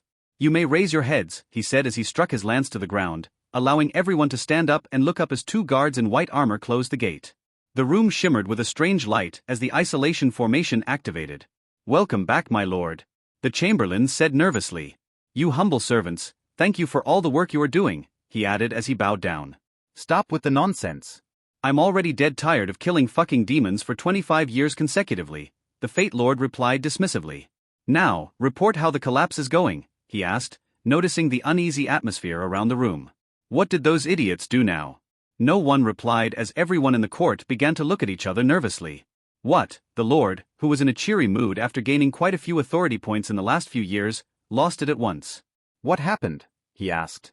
Phantom, the Chamberlain called loudly, making a tall skinny court lady shoot him a glare of hate, then step forward and bow. He was clearly making her the scapegoat, but she didn't dare complain in front of the Lord. My lord, Phantom said after standing back up. She paused. We had an incident. An incident? He asked. Ah. She hesitated. Yes? What is it? Speak, my lord. We ask for your forgiveness, she said as she fell to her knees. All in the hall did, making the Lord grow a little fearful. Don't make me repeat my words, he asked coldly. What happened? The fate thread in the temple, she paused. They were burnt. What? He asked in an unbelieving tone. What did you fucking say? He asked again as he sprung to his feet and he opened his eyes wide. Everyone looked away. 7 months ago, the fate threads. The ones in the temple. They were all burnt, she repeated nervously. I fucking heard you the first time, he flared in shock. What did you mean burnt? He still couldn't believe what he heard. Ah. Burnt as if completely turned into charcoal, Phantom said nervously. After we noticed the smoke, we hurried to open the vault, but due to all of the protection around it, we could only do that after an entire hour. By that time, the fire that started from one of the talismans tied around a thread belonging to one of them had already spread everywhere and destroyed everything. Ah? Shit. Fuck. Damn it. Do you know how much I had to pay in order to materialize these fate threads? Damn it. How are we going to contain those fated emperors now? He yelled. Damn it. Now we will have to really fight for the damn imperial legacy. No one dared to answer that. They had no idea. Oops. This may be bigger than they anticipated. Fuck. A bunch of useless germs. Is this what I get for entrusting you with one simple task? Everyone was pondering that they should have called in sick today. Damn you. Damn your entire offspring, a bunch of shit-eating vermin. Do you want all my work for the last 500 years to go to waste? Why the hell am I keeping you here? He slowly lifted his lance. You all Germans. He spat as a white flame appeared atop the lance's blade. Shit. Everyone didn't know what to do.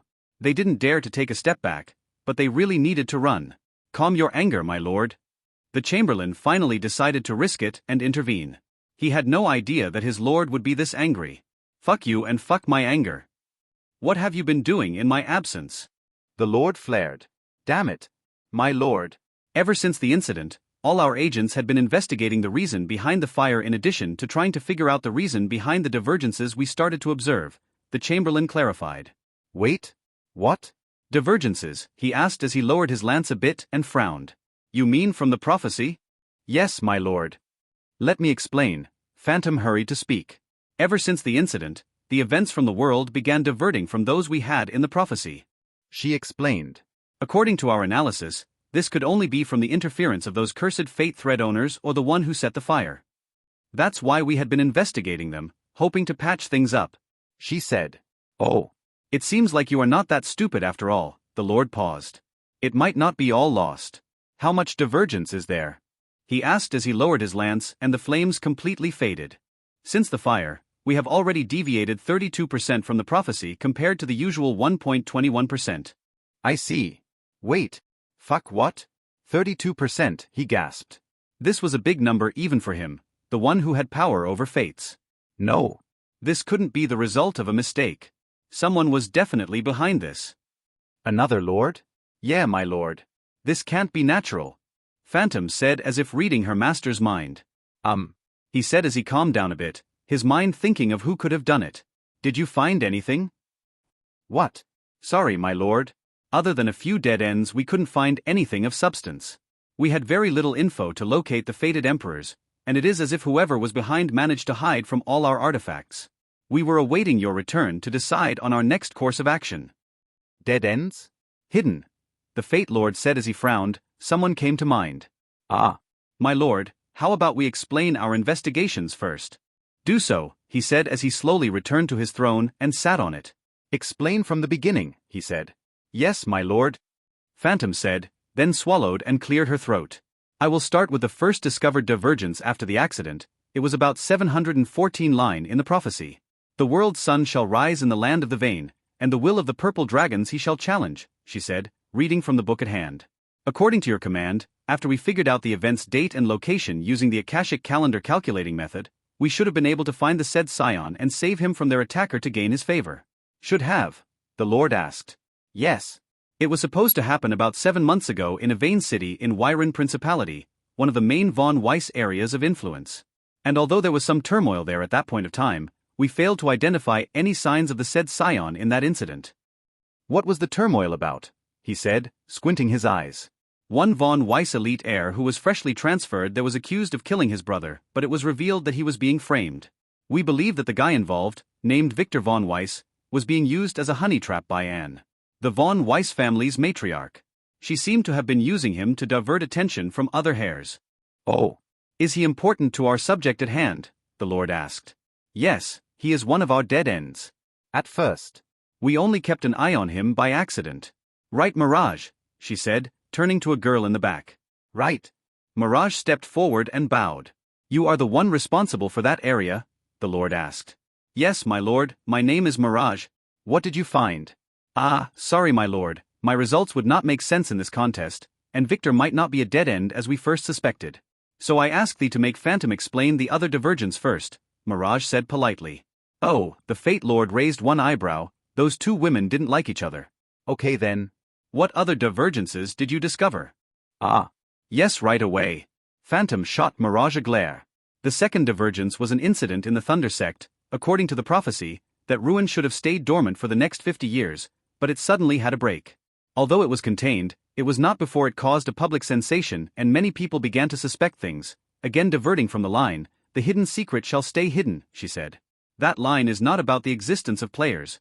The Lord corrected her. What else? It is about the families. The line. The golden Cyclops shall perish and his tribe will scatter. We believed that it was concerning the death of the von Geldstadt family's patriarch, as there were some reports of him being severely poisoned, but he is still alive. In fact, he just finished a restructuring process in the family, getting rid of many spies, and they are better than ever. Oh. Then what about von Weiss on the next line? Their prophecy was only 50% correct. The purple dragons shall fight each other in the dark, and poisonous one shall sit on the throne, she explained. The fight did happen, but it was not hidden, but a big mess. And the matriarch, and who seemed to have also been cured, managed to not only kill the traitors, but she is now in the process of consolidating power in the family, she said. Oh. Did they survive that? Did that poisonous bastard make an appearance? He frowned. Sorry, my lord, we don't have the info. Phantom replied. He was the one who told them to stay away from that shit. Whatever. What about the other families? He frowned. Ah. Right, the line. The summoners shall summon the ancient horror from the abyss and their end shall be grim, seemed to have happened a month ago, way ahead of time calculated for it. Phantom said. A speed up of events, the Lord frowned. Yes, since the method of their demise had not changed, We believe that this event was not a direct effect, but a mere reflection of some other unnoticed interference. Since we don't know the cause of the original incident, we can't tell how it happened faster. True. Did they encounter anything out of the ordinary lately? Not as far as we know of, she replied, shaking her head. What else then? Some minor families had some trouble, but since the prophecy does not directly mention any by name, we can't tell if it was a part of the original intended destiny. Though there was a divergence that connected to many of them. What? The line about the red moon. Once the secret of the moon was revealed, the sheep will go in and the wolves would go out, she said. As your Lord told us before, this line is about the demons using that dungeon as a trap to haunt players. Yes, what happened? Didn't we have plans to locate and monitor all who returned? He asked. This was important for his grand plan to make use of demons. Most of the players returned without turning to demons. A player inside who calls himself the Emperor managed to defeat the demons and free everyone. We don't know the details though. What? The Emperor. The Lord stood up again, making everyone look away. Any info about him? He asked directly. That world was a taboo for him. Sorry my lord, no. He hid his identity perfectly, making everyone sign a contract to not say a thing. Keep investigating. And find me one of those contractors. Yes my lord. And the sects? Anything wrong about them? He asked. The line blood shall be shed in the sword sect event didn't happen. Their young master, who was probably the cause, seemed to have managed to finally level up, but we don't know the details why, Phantom said. The frozen sect head seemed to have opened its door for disciples ahead of time, also after getting a new very gifted personal disciple. The heavenly sect saw no change. Prince Caspian there had an incident, but other than that. Caspian had an incident. The Lord raised one eyebrow as he interrupted. Nothing should happen to that stupid demon until his role was done. Yes, a minor one. Don't worry my lord, he is fine. Mirage was the one who intervened. One of the 4 demonesses in the prophecy, whom we believe was Nova von Astrum, was about to be wed to a von Weiss.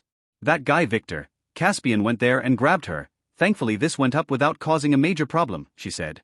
It is just that he was cursed afterward, but the sect master easily dispelled it for him. It was probably the von Weiss taking revenge for the mess he caused, but there was no proof. Oh. That guy Victor again. The Lord sighed. Yes, my lord, Mirage said. The first time I investigated him, I found him very fishy. The von Weiss family was clearly using this guy as bait to get the other families to attack him, so the trouble next to him was to be expected. Back then he was going to hold a grand wedding to marry a girl from each of the families. Oh. Harem weddings are the best. They still do those? The Lord asked. Not really. I was a sensation. That's why I thought that this was the best chance for trouble, so I cast a misfortune curse and waited to scan every suspicious or weird-acting person I could locate, she said. You guys must have ruined a lot of people's future to use that old thing. He smirked. Whoever makes a curse always has to pay an appropriate price, and this misfortune curse was no exception. To activate it over a city, 1 million people had to willingly sacrifice their luck for the next 10 years. People are willing to sell a lot of things that they don't realize are important, my lord. Mirage said. True, hopefully it didn't go all to waste, he said. Making a lot of people unlucky at once muddied the destiny of the world, but after the incident, this was a necessity.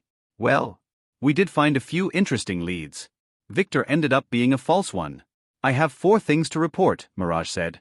Enough with the suspense. Speak damn it, the Lord said. He hated cliffhangers. Maybe this was the effect of him being an all-knowing fate lord or something. Yes, my lord. The first thing is that due to us using the misfortune curse, a demon might have managed to escape a dungeon. Since he was calling himself the Nutcracker, we think he is a high-ranking one, she explained. Low-ranking demons rarely had names. We know he was traveling west a few months ago, but we lost contact with him ever since. Oh. The world didn't destroy him. The Lord frowned. No. We believe he has some kind of X-ranked hiding artifact, as we are not the only one trying to locate him to no avail.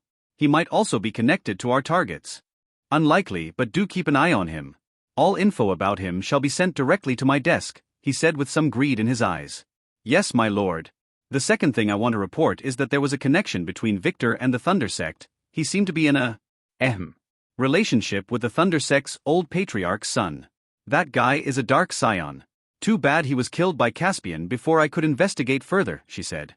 Killed by Caspian? Why? The Lord frowned. He was impersonating Nova, who ran away from the wedding. He found out when the real thing appeared to stop the farce. Oh. Typical dark scion drama, the Lord sighed. Although killing those guys was hard, It was doable if it was done by a full-fledged scion who could negate the other protective fate power. Wait. Is that Victor guy gay or straight? This guy was having a harem wedding, but he had to add a guy?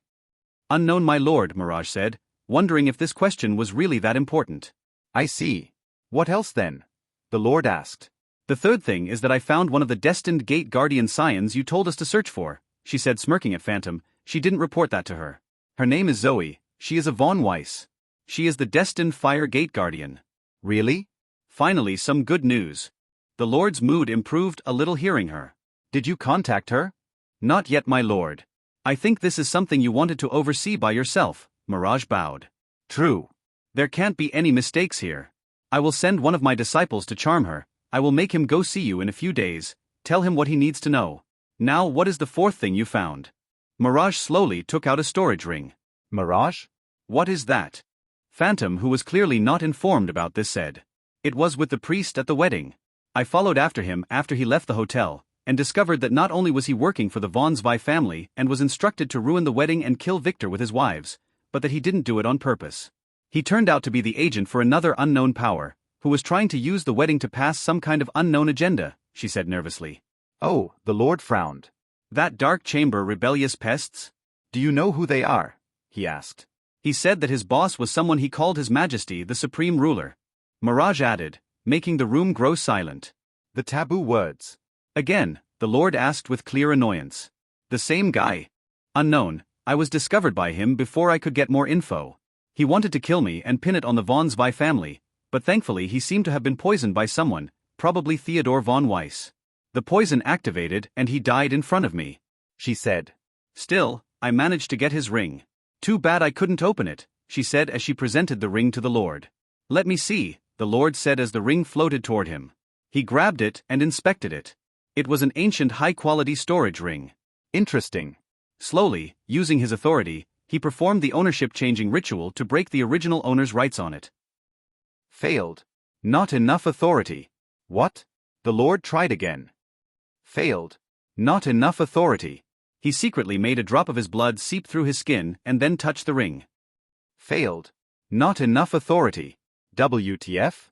Are you sure this ring belonged to the priest? He asked nervously.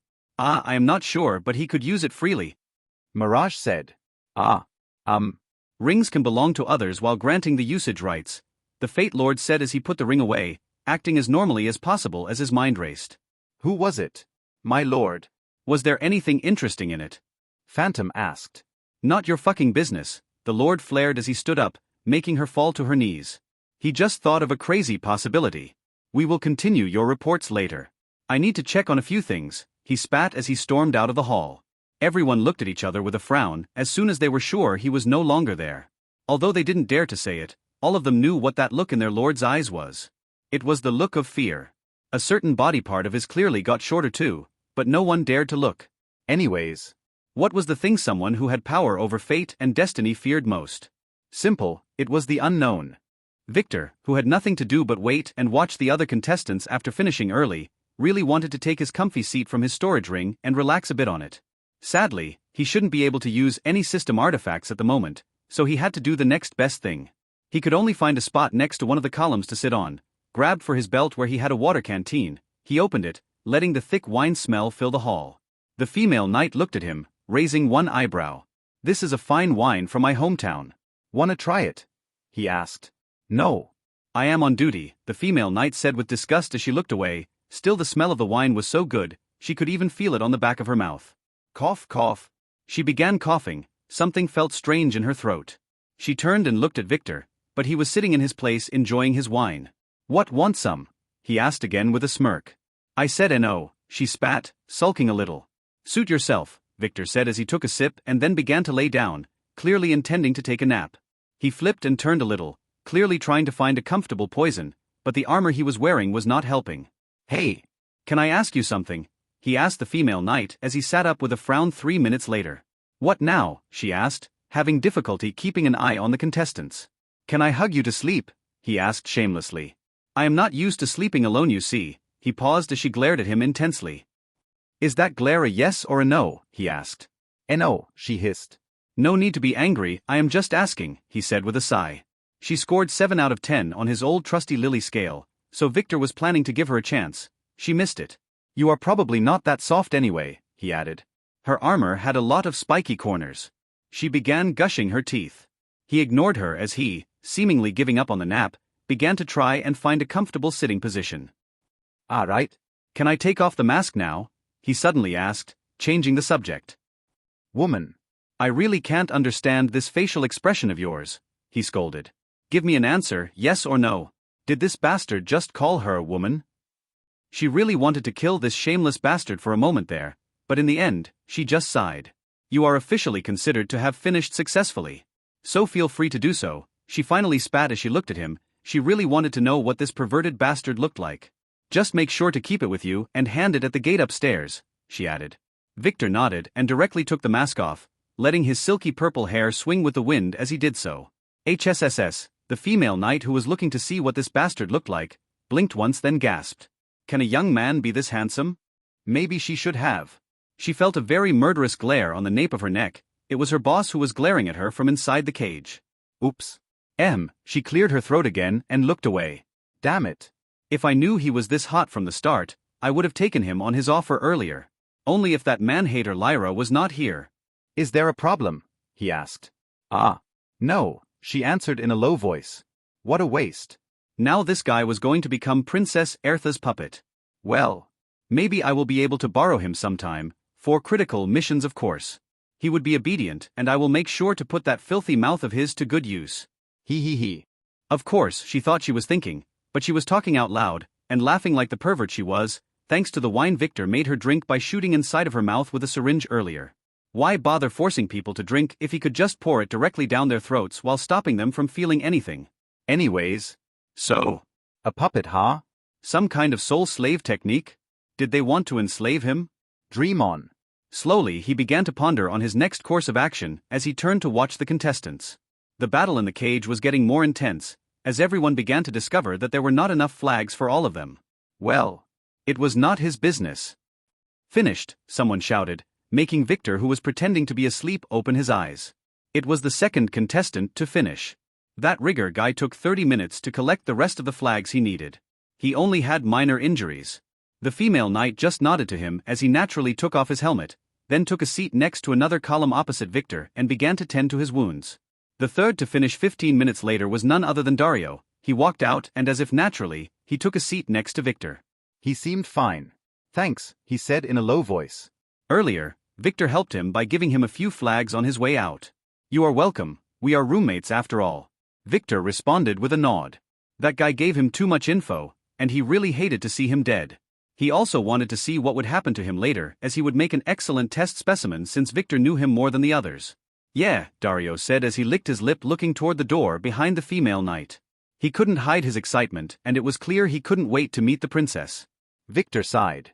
They didn't have to wait for long as the fight within the cage came to a finish as 8 other participants finished one after another.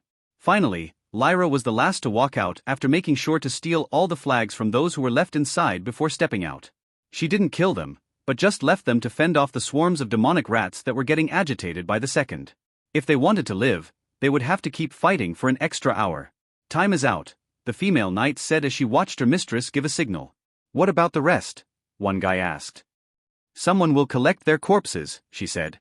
Follow me, she added, giving the participants an examining look, especially Victor, before turning and heading to the gate behind her.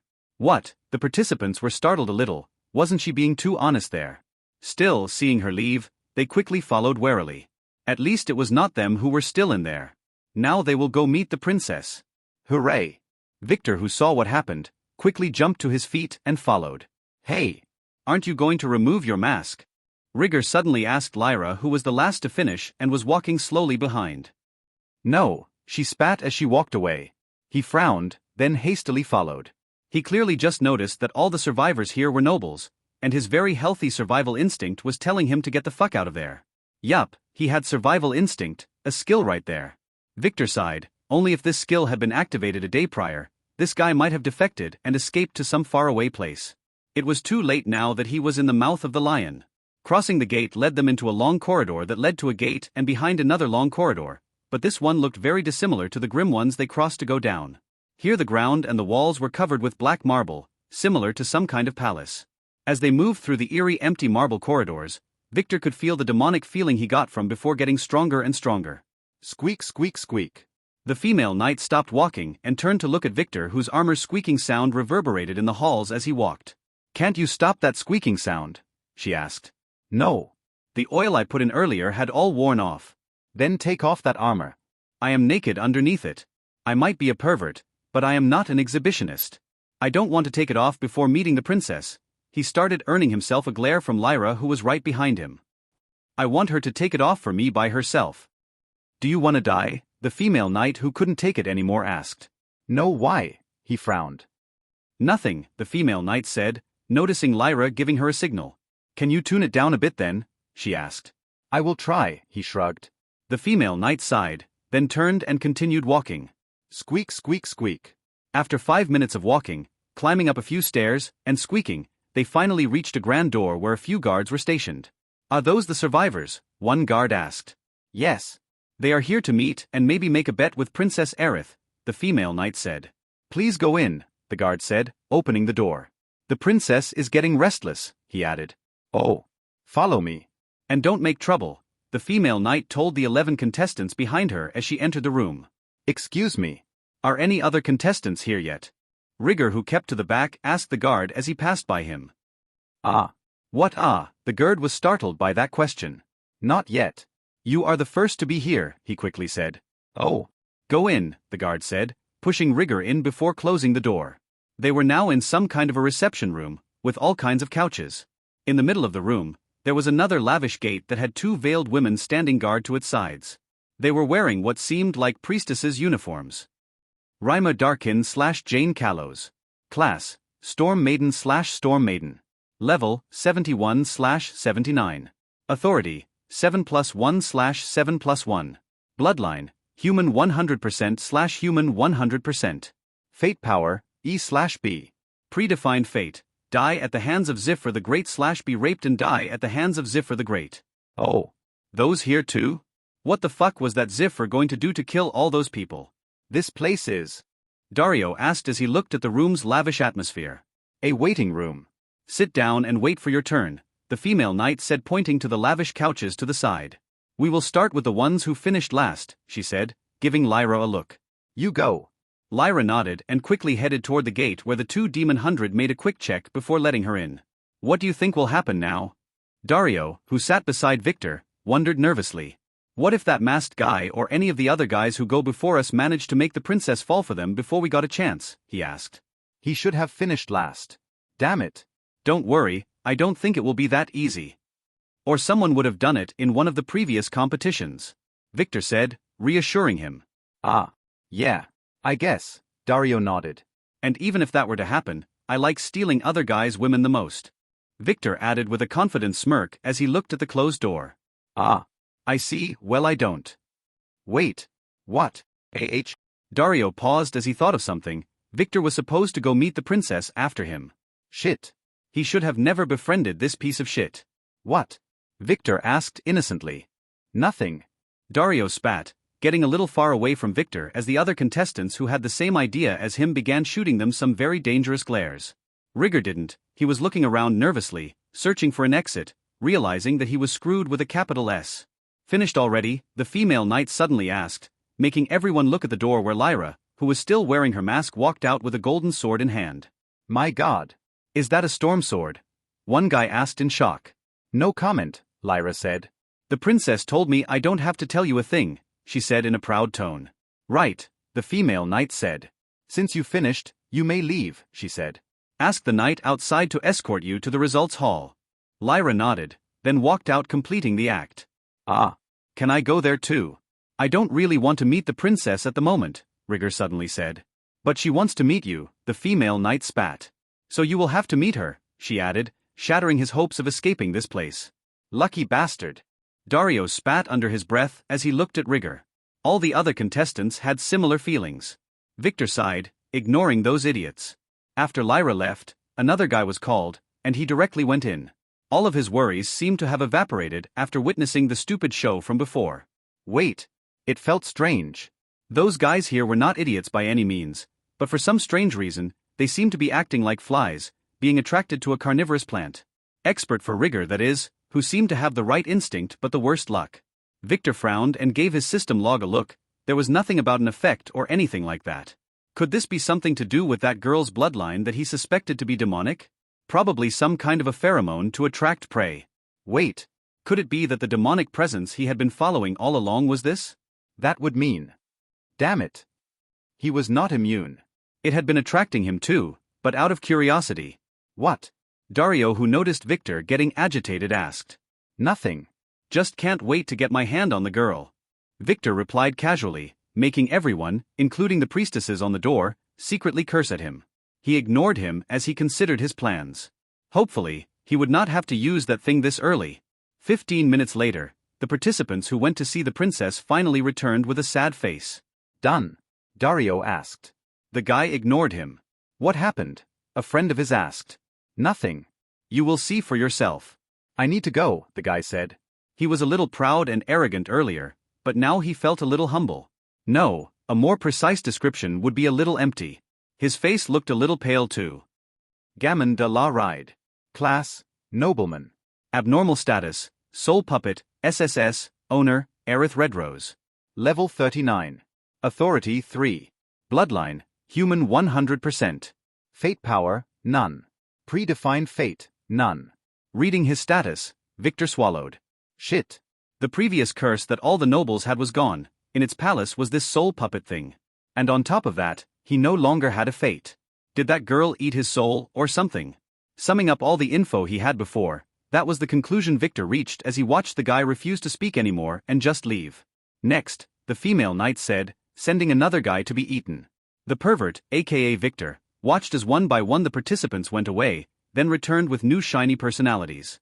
It was as if they had all lost all their will to live for themselves and gain a higher purpose in life. Dario's turn finally came after more than 3 hours. That guy, who stopped talking to Victor after the latter's last very inappropriate remark, went away with determination, then returned only 10 minutes later. Like the rest, other than the pale face and firm determinate look in his eyes, he had that soul slave status. How was the princess? Victor asked him as soon as he stepped into the waiting room. Like the sun in a sea of darkness. Like an oasis in the middle of the desert. I will serve her with all my power, he said with a feverish tone. Did you manage to make her fall for you? Victor asked again as Dario headed straight to the door.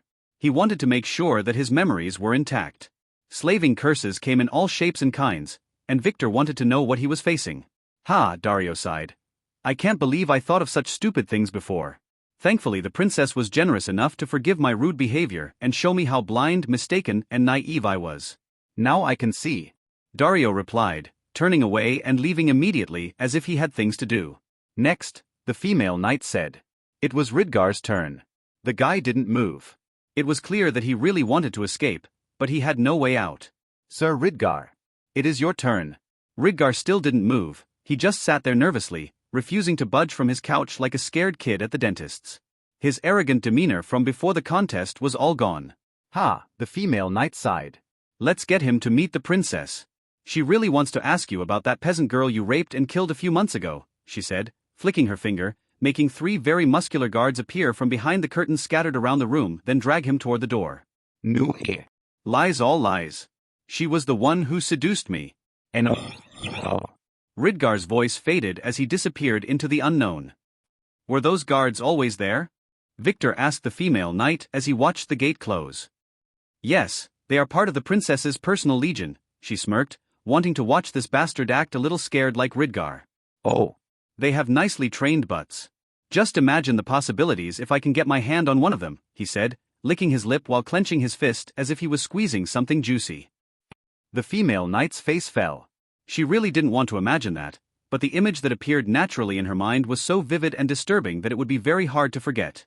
One of the curtains moved a little. A guard with some wild imagination behind it imagined some similar scenes and intended to go kill Victor directly, but a friend in the adjacent curtain stopped him in time. Yup, there were other guards still around, 7 still to be exact, and their levels were all in the 50s. Victor nodded. If he were to throw some soul wine here and make those guards hallucinate a little. Imagine the possibilities. After that 20 minutes passed quickly. Ridgar didn't return. It is your turn at last. the female knight told Victor after going away for a moment. What about that guy who went in earlier? Victor asked with a frown. He angered the princess, she just said that. Oh, Victor frowned. What did he do? Tried to cheat, she said coldly. Cheat on the princess? Victor gasped. How dare he? Were they dating or something? He whispered in shock.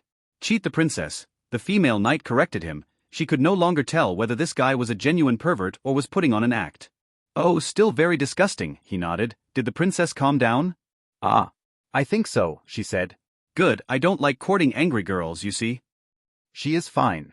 In fact, she can't wait to meet you. Let's go, follow me, she said, deciding to take him to see the princess by herself. Oh, cool. Victor stood up and quickly followed. She must have heard about how cool I am from the other guys. Squeak, squeak, squeak, squeak. After getting inspected for hidden weapons by the storm priestesses at the door, Victor was quickly guided into a short corridor that led to another room. No, not exactly a room. Victor was not sure if this place could be called a room anymore. It was a huge, very huge. If he couldn't see the high vaulted ceiling, Victor would have thought they were outside due to how this place was lit and arranged like some kind of a serene garden. It didn't only have a small river passing through, but also a pond and strange purple and green plants growing all around. Those were dungeon plants. They would become very popular as indoor decorations after the reckoning in his world too, but this was the first time Victor saw a full indoor garden like this. As soon as he entered, his eyes automatically followed the stone-lined path, moving toward the exquisite whitewood gazebo in the middle of the garden.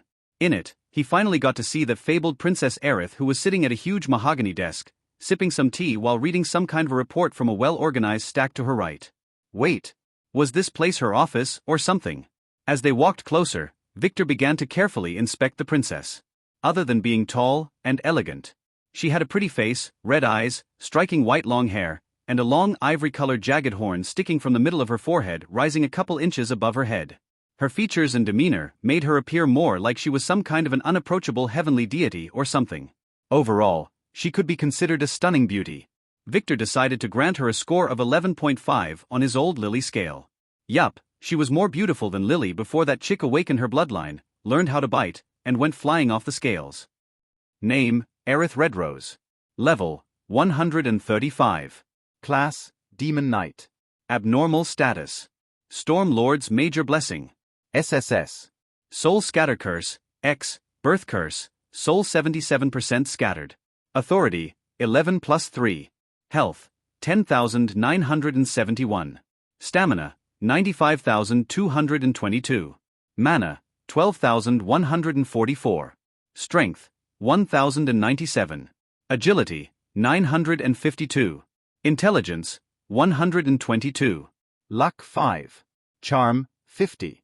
Order, 1,244. Skills. Demonic Energy Resistance, SSS. Demonification, SSS. Regeneration, SS. Fist Arts, SS. Music Arts, S. Sword Arts, S. Halberd Arts, S. Whip Arts, S. Pain Tolerance, S. Water Ball, S. Charm, S. Mind Control, S. Cold Resistance, S. Stun Resistance, S. Poison Resistance, S. Demonic Arts, S. Archery, A. Hide Presence, A. Dancing, A. Knitting, A. Poetry, A. Singing, A. Painting, A. Cooking, A. Fishing, A. Pole Arts, A. Zither, A. Flute, A. Mathematical Reasoning, A. Martial Arts, A. Magic Resistance, B. Healing, C. Pain Tolerance, C. Speed Casting, D. Shield Arts, D. Disguise, E. Survival, F. Fireball, F. Bloodline. Demon Kin, Human, Water Spirit, percent $, hashtag. Fate. Fate's Power, C. Define Fate, Death by Soul Decay. Destiny list less than 10 order points to unveil. A demon kin? Like the ones he saw with that Sun Lord. And what with this birth curse? Did she have anything to do with the Von Richter family, or something? Looking at her bloodline, it is probably not. Anyways, he could now tell for sure that his girl was the result of the breeding his family members had to go through before escaping from the Sun Elf City. And he could also tell that she was the source of the attraction he was feeling earlier. And from her bloodline and last name, she was defiantly Rosette's daughter. His cheap father was cuckolded by a demon, it seemed. Well, it was not a big deal, it was not the first time this happened. The only thing he was now curious about was all those A-ranked useless skills. Was this girl a straight A student or something? And where was the soul-eating skill he was expecting? The girl didn't have any skills like that. She didn't have slaving skills either. Strange. Your Highness, this is the guy Lady Lyra told you about, the female knight reported as soon as they reached the gazebo. He will be the last one for today. The princess said, not even caring to look up as she wrote some comments on the document she was reviewing. I understand, you may leave. The female knight hesitated, wanting to ask to stay and watch, but she didn't dare to. Yes, my lady, she finally said as she stepped back, leaving Victor with the princess after shooting him a glare. Hearing the door close behind him, Victor began to look around, but other than 8 low-level maids who stood a little far away from the gazebo, there were no men here at all. There seemed to be an old maid too. She was busy with a shovel burying something a little further away to the left, but he couldn't tell what. Poor Ridgar probably. Come closer. Aerith, who made him wait a few minutes, finally commanded coldly as she put away the paper she was reviewing atop a small stack to her left. It was like she was some kind of a military officer. Victor stepped forward immediately, entering the gazebo. Hi. I am Victor. I know your name. I heard that you met my sister and, she interrupted him, looking up then trailing off as she finally got a closer look at his face. He could see her blushing a bit there, as her heart raced, but it was all gone in a split second as she got control of herself. Well, she was the one who met me would be a better way to say it. Victor quickly began to speak as he reached her desk, then grabbed a chair from the front and brought it behind, setting it right next to her. Oh. Does it matter? She didn't seem to mind his actions. On the contrary, he could see some amusement in her eyes. The kind of amusement a lion would have if his prey were to walk straight into its gaping mouth. Of course it does.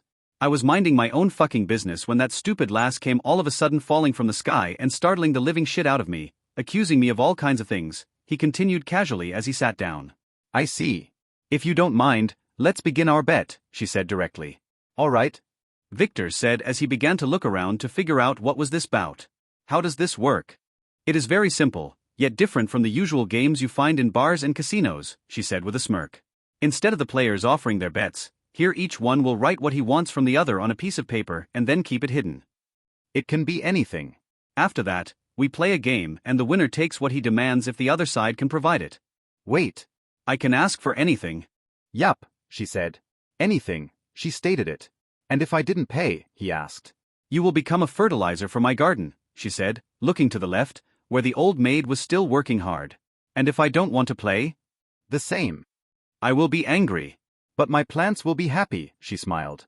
It was not really a smile. Oh, he frowned, this chick had just threatened to kill him. She needed to be spanked. His hand was getting itchy. Wait, hand. Just wait a bit. It will be your turn soon. Come on now. I am not unreasonable. You can suggest the game you want, she said, totally unaware that her poor but had just joined the spanking list with her sisters. Anything is possible, he finally asked, waiting for her to activate some gambling skill, but there was none. I have to agree on it, she said. Victor glared at her.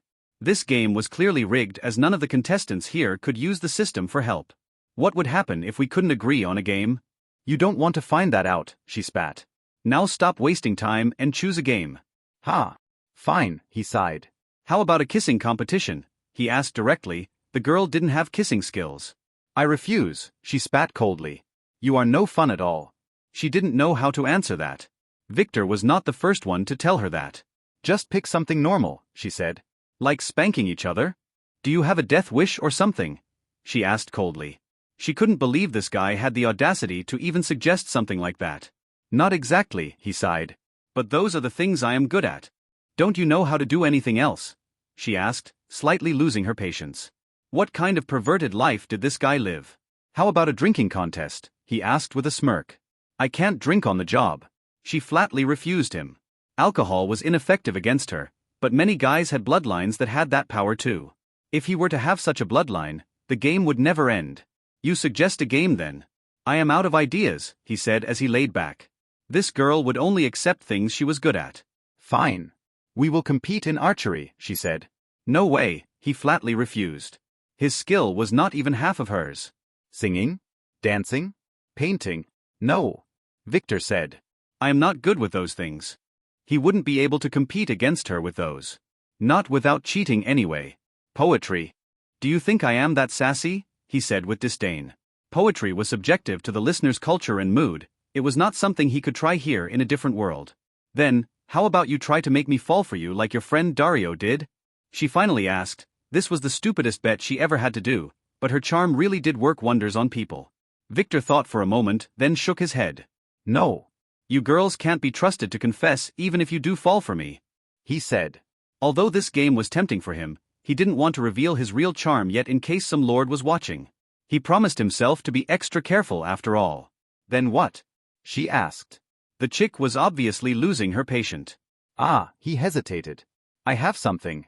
How about we make a bet that I can dispel a curse for you? He asked with a smirk. Dispel a curse? She was taken aback, that came out of nowhere. Yes. Just bring someone with a curse, and we will see whether I can dispel it or not, he said. I have an amazing master, you see, and he taught me many things. She frowned. Could it be that he knew about her curse? Impossible, he wouldn't offer to dispel it if he did. What? If you could dispel curses, you would have dispelled the one you got earlier to lock your skills, she said, stating the obvious. Wait. That was a curse. He asked in shock as if he didn't know. Yes? That's even better, he said. I just need to try and dispel my own curse. What do you think? She glared at him. Is this guy stupid or something, or was he playing at something? I will get a different curse for you to try your skill at. She finally said. Whatever, this might become the easiest bet she had to go through as he would definitely fail. Okay. How much time do you need? 30 minutes. No, let's make it an hour, she said with a smirk. Okay. I wouldn't need all that time though, he sighed. Then, the official game would be Victor is to dispel a curse specified by Aerith within 60 minutes. Would that be all right? That would work, he said after some thinking. He found no loopholes in that phrasing. Yes or no? She asked impatiently. Yes, I guess. You guess. She yelled impatiently. I need an affirmative answer. Okay. Yes. He finally said. Then he saw it, a fate thread left his body and climbed up, toward the roof of the gazebo. Activating his disguise skill so no one would see him move, he looked up and there it was, a small red cube, placed there between light orbs, disguised as a part of the gazebo's decorations. The Blind Devil's Arbiter, X. Owner, Nimera Allstorm. Granted use, Allstorm blessed. Can oversee bets and enforce them. Available uses, 1/10, 365 days until available again. History, last 5 games. First underscore side. Secret Wish. Second underscore side. Secret Wish. Game. Ridgar. Aerith help Redgar escape to the south safely. Aerith. Ridgar's soul. A fist fight without system skills or artifacts. Dario. Aerith becomes Dario's wife. Aerith. Dario's soul. Let Aerith fall in love with a song. Zumo. Lyra becomes Zumo's wife. Aerith. Zumo's soul. Sword fight. Ryman. Aerith becomes Ryman's wife. Aerith. Ryman's soul. Painting contest. Jackie. Aeritha's underwear. Aerith. Jackie's soul. Cooking contest. Pay 100 order points to reveal the next. Now, I want you to write what you want from me on this paper here and keep it hidden. It will be revealed after you win, she said as she pushed an empty piece of paper, an ink bottle, and a feather toward him. Remember, it can be anything. I want you to be my wife. He said directly as he began writing with some difficulty. He was not